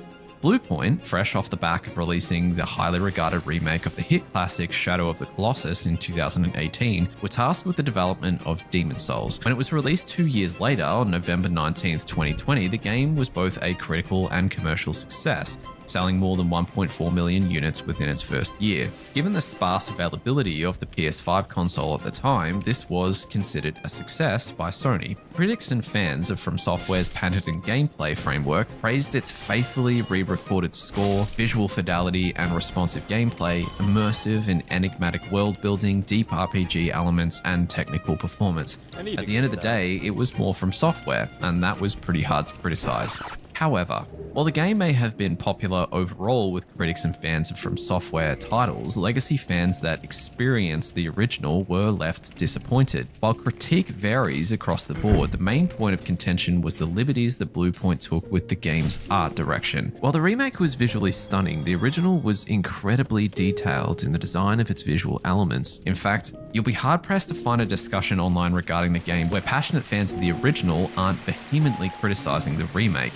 The original boasted armor details inspired by historic uniforms, a bleak and somber visual tone to the world, feeling as if it was in its death throes, and enemies with a haunting and at times abstract design that felt unique compared to other high fantasy titles that existed alongside the game. Whether you enjoyed Bluepoint's redesign or not, it's hard not to argue that at least some of the major visual elements that were changed lost a certain something in translation. Whether or not you could still enjoy the remake with these changes in place likely dictates which side of the debate you sit on. For our story, the major issue is that this debate has led to the narrative that Miyazaki shared in the distaste from legacy fans of the remade game.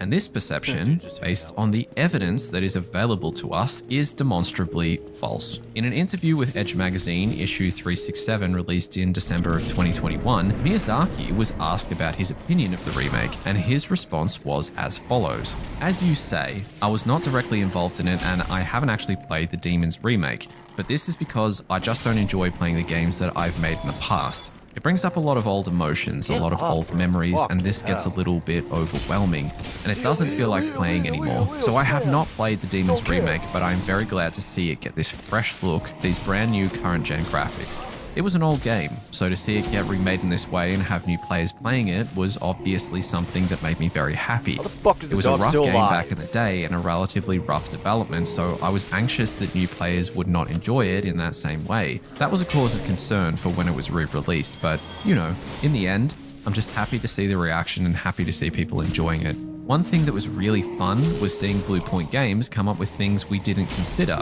and to approach certain elements of the game, its visuals and its mechanics in a way that we either couldn't or didn't back in the day. So to see them researching and applying these new thought processes and new techniques, this was something that was really exciting and interesting for me. While it could be argued that Miyazaki may have been providing a professional response that was aimed at upholding a corporate standard for From Software and himself that hid his true feelings, there is no evidence that Miyazaki harbors any resentment towards Bluepoint or the Demon's Souls remake. So any arguments to the contrary are not supported by official statements and are purely speculation. Why this matters for our story is the obvious implication that Bluepoint had a tarnished reputation with From Software, leading to a rejection of future collaborations. For the sake of completeness, we can safely say this was not a driver for the rejected Bloodborne remake. Either way, to Sony, the Demon's Souls remake was a success. In fact, the success of the multiple projects that Bluepoint had delivered for the publisher, including the remake of Shadow of the Colossus, the remaster of Gravity Rush, and Uncharted's Nathan Drake collection, led to the fateful day of September 30th, 2021, the day that Bluepoint was formally acquired by Sony. Fateful, as it marked the beginning of the end for the studio. Bluepoint's first task under Sony was to assist the legendary Santa Monica Studios with the ongoing development of God of War Ragnarok. Post the game's successful launch and delivery, Bluepoint finally had the chance to achieve something that they hadn't approached since 2006, making an original game. In fact, the acquisition agreement was partially motivated by Bluepoint's desire to move away from being the remake studio that the industry had, rightly or wrongly, de facto labeled them. A quote from Marco Thrush, one of Bluepoint's founders, in relation to the Sony acquisition. It finally gives us the ability to work on original content, which is what we're actually currently doing. There's no other party we would want to partner with. It's kind of like Sony is, has, and always will be the perfect partner. Words that I'm sure he doesn't now deeply regret. As we all now know, the game that Thrush was referring to was the controversial God of War live service game that had been greenlit by Sony. When leaks and rumors spread of this project, the gaming community at large had a fairly critical reaction. God of War live service. Jesus Christ. Who the f*** thought a live service God of War game was a good idea anyway? Oh my god, good. Live service God of War, bullet dodged Kratos in Fortnite was enough. What the f*** does a God of War live service look like? Kratos in ugly pastel colored armor, lots of axes and microtransactions, empty servers. Worse yet, it was questioned whether Bluepoint were the right studio to develop a live service project given their long history with single player remakes. a sentiment that was reportedly held by developers internally at Bluepoint as well, according to Jason Schreier's Bloomberg article that broke the story of the rejected Bloodborne remake. Without official confirmation from Sony, Bluepoint, or From Software, there is some faith that needs to be put in Schreier's reporting. But with a track record of correct insider reporting on many occasions, the faith is somewhat warranted. As to who conceived for the idea of the game, Sony or Bluepoint, it is still currently unclear. While rumors suggest that it was Bluepoint who pitched the game, this has never been corroborated by official or reliable sources. However, there is some rationale that we can apply to this speculation. Sony's generational live service failure needs little introduction. I'm not going to say it. I know you're already thinking of the same game that I am. Sony's vast investment into several ill-fated projects saw hundreds of millions of dollars in write-downs in its post-live service fallout, including the downturn in the elevations of acquired studios like Bungie. But these enormous investments did serve to motivate studios to pitch for live service games from the publisher as a means of sustaining their business. We know this from one man's testament. Never to be outdone as the go-to for insider information on Sony's inner workings, on the 19th of February 2025, Shuhei Yoshida provided some thoughts on the Sacred Symbols podcast covering the failure of the live service era. From my experience, when studios see the company has a big initiative, riding on that initiative is give you a better chance of getting approved and supported. Right. Yeah, studios want to make their, dream games. Oftentimes, they have multiple ideas that they pursue, and they see, which way this company is going. Well, out of these ideas, let's propose this one, to ride on that initiative. Right. Some of these studios' idea might have been chosen from that instead of, Harman or whoever is telling you have to make service games. So while these rumors that Bluepoint pitched the God of War spin-off were just that, rumors, there was a chance they were founded in some truth. Either way, the outcome was the same. Despite several years of development and the assistance of Santa Monica Studio, the God of War live service game was ultimately cancelled in January of 2025. A future that, even without insider knowledge, many could have predicted based purely on the concept of the game alone. With a free slate for the Bluepoint team, there was an obvious project for them to transition to, the long speculated and anticipated Bloodborne remake, which for the first time turned out to be real. The pitch was reportedly very well received by Sony from a financial perspective.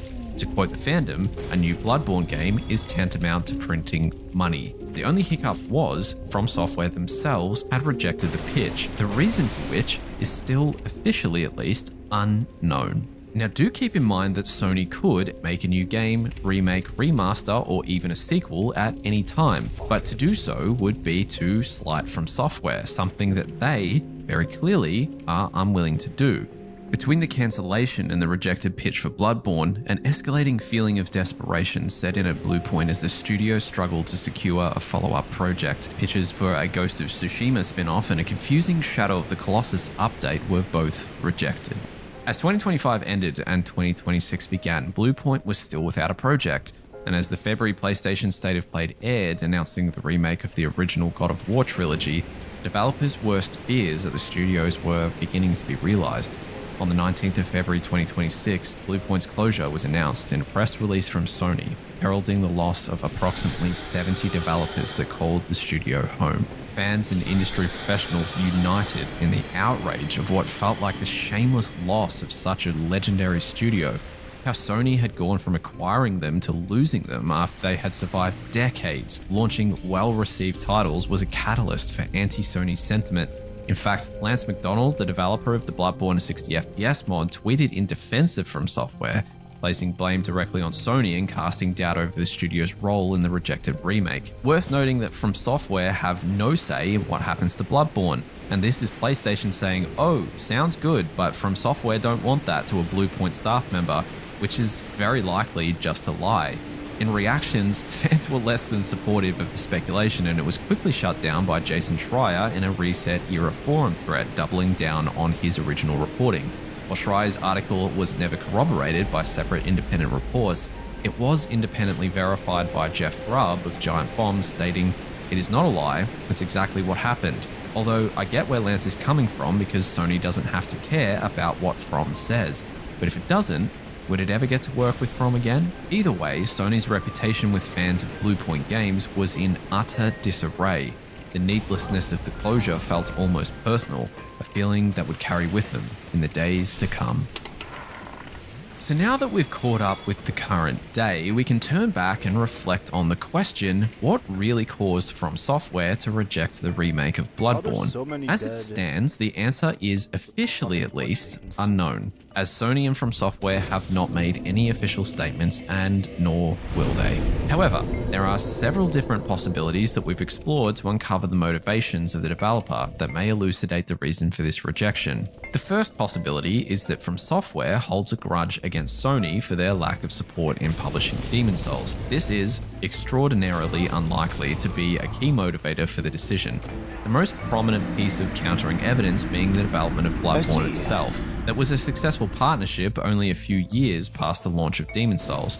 Additionally, Sony is a majority shareholder in From Software, owning 14.09% of the company as of December 2024. Sony even recently acquired 10% of the Kadokawa Corporation, From Software's largest corporate owner, at a dominant 70% ownership of the company. While this does not imply complete harmony between the two organizations, it does mean that the two do regularly communicate at a corporate level, and have for quite some time. The second possibility is that From Software are now solely focused on a multi-platform strategy owing to their extraordinary success with games like Sekiro Shadows Die Twice, of course Elden Ring and its spin-off Elden Ring Night Rain.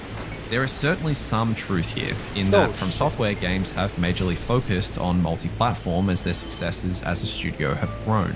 It's even likely that the genesis of this strategy could have been born from their experiences with Sony, given their platform-agnostic approach to the original Dark Souls, which shortly followed Demon's Souls' controversial release. However, there's a single, very obvious counterpoint to this argument. 2026 will, reportedly at least, see the release of The Dustbloods, a Nintendo Switch 2 exclusive, which of course means that From Software are still open to developing exclusive titles with publishers. While it isn't being published by Sony specifically, it factually states that From Software are still interested in building exclusive IP for first-party publishers to support console sales. As we know from the Kadokawa investment, their strategy is unquestionably to pursue developing their own library of IP. First-party publishing is simply still a smaller part of their broader commercial plan. Put plainly, Bloodborne is not owned by From Software, nor is Dark Souls. From Software is a studio that is evidently invested, literally and figuratively, in developing their own creative works. Any further development of these franchises would belong to third parties, not them. But From Software, this distinction clearly matters very greatly. The third possibility is that Miyazaki resented Bluepoint as a result of their treatment of Demon's Souls and rejected the Bloodborne remake as a consequence. As we now know, Miyazaki has gone on the record to state his appreciation and support of the project, meaning that this argument is highly unlikely. What is potentially more likely is that Miyazaki holds Bloodborne in special regard compared to his other works, and wishes to carry on the legacy himself. Miyazaki has mentioned in prior interviews that Bloodborne was a project that he had complete creative freedom on, and cites his fondness of its development as a result. But this was also further corroborated by comments from Shuhei Yoshida on the Kinda Funny Games cast in January of 2025. Will we ever see Bloodborne again? Oh, yeah. You'd won, right? My theory is, because I remember, Miyazaki-san really loved Bloodborne, what he created. He is interested, but he's so successful and he's so busy. He cannot do himself, but he doesn't want anyone else to touch it. And the PlayStation team respect his wish. So with each of these possibilities laid out before us, we can attempt to answer the question of why did From Software reject Bluepoint's pitch to remake Bloodborne? The best evidence-based answer is that Miyazaki likely wants to carry the legacy of the game on himself when he or someone he deeply trusts at the studio has time to commit to it. However, as a creative, Miyazaki does appear to favor new IPs over sequels, remasters, and remakes given their track record of games since Demon's Souls. While there is a popular narrative that Miyazaki hates sequels, he has never officially stated anything so strongly worded. Rather, he has made statements stating his preference for making new titles from both a business and creative perspective. In an interview with Edge magazine in September of 2018, Miyazaki was asked whether he prefers working on new franchises or sequels. His statement was as follows: "Personally, I have no preference. That largely comes down to the business decision in the end, to what everyone wants to do. Personally, I think both have their merits. A brand new IP like Sekiro allows me and the team a lot more creative freedom to try new ideas, but a sequel is equally as fun because it allows me to refine existing ideas, to improve things that I maybe regretted doing not so well the first time around. As both a creator and a player, there's this level of creativity that means both are on an equal ground." Considering From Software's track record since focusing on developing multi-platform IPs, there's a reasonable argument that as a game director, he may prefer new titles over sequels for their creative stimulation. In his role as president from Software, it's hard to argue that continually innovating with each title isn't partly responsible or entirely responsible for their meteoric rise as a studio and startling commercial success. So developing new games rather than reinvigorating older titles owned by other companies is creatively and commercially more valuable for Miyazaki and From Software. Hence, on all fronts, it's easier to understand why Bloodborne has remained dormant since its release in 2015. But does this mean that Bloodborne will remain dormant forever, or that Miyazaki will not make sequels in the future? Absolutely not. But does it mean that it may be some time before the fanbase ever sees a return to its enrapturing universe? Given the game's gravitas, it's hard not to speculate that it's being positioned as a future console selling exclusive for Sony's next generation of consoles. But speculation aside, From Software's dalliances into new and innovative games should be a cause for celebration for fans, as the studio has proven that their strident commitment to innovation produces some of the best games the industry has seen in the last decade or two. With their recent successful push into multiplayer-focused games, it is highly unlikely that their strategy is to play it safe with their next generation of titles. Bloodborne's legacy has such cultural weight in gaming that the handling of its future needs to be carefully managed, lest its memory be tarnished.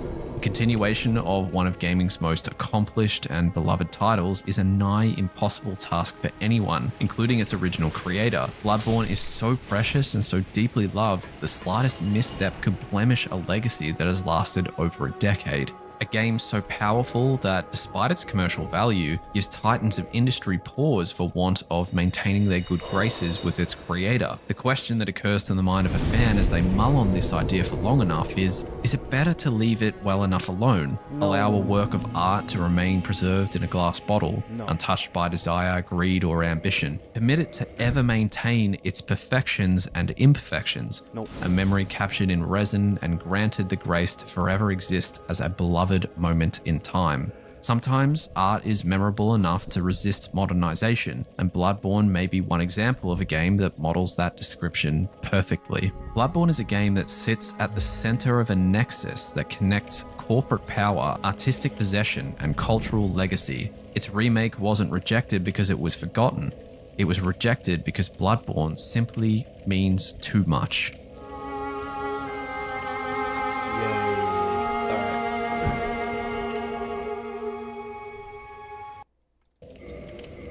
For the day.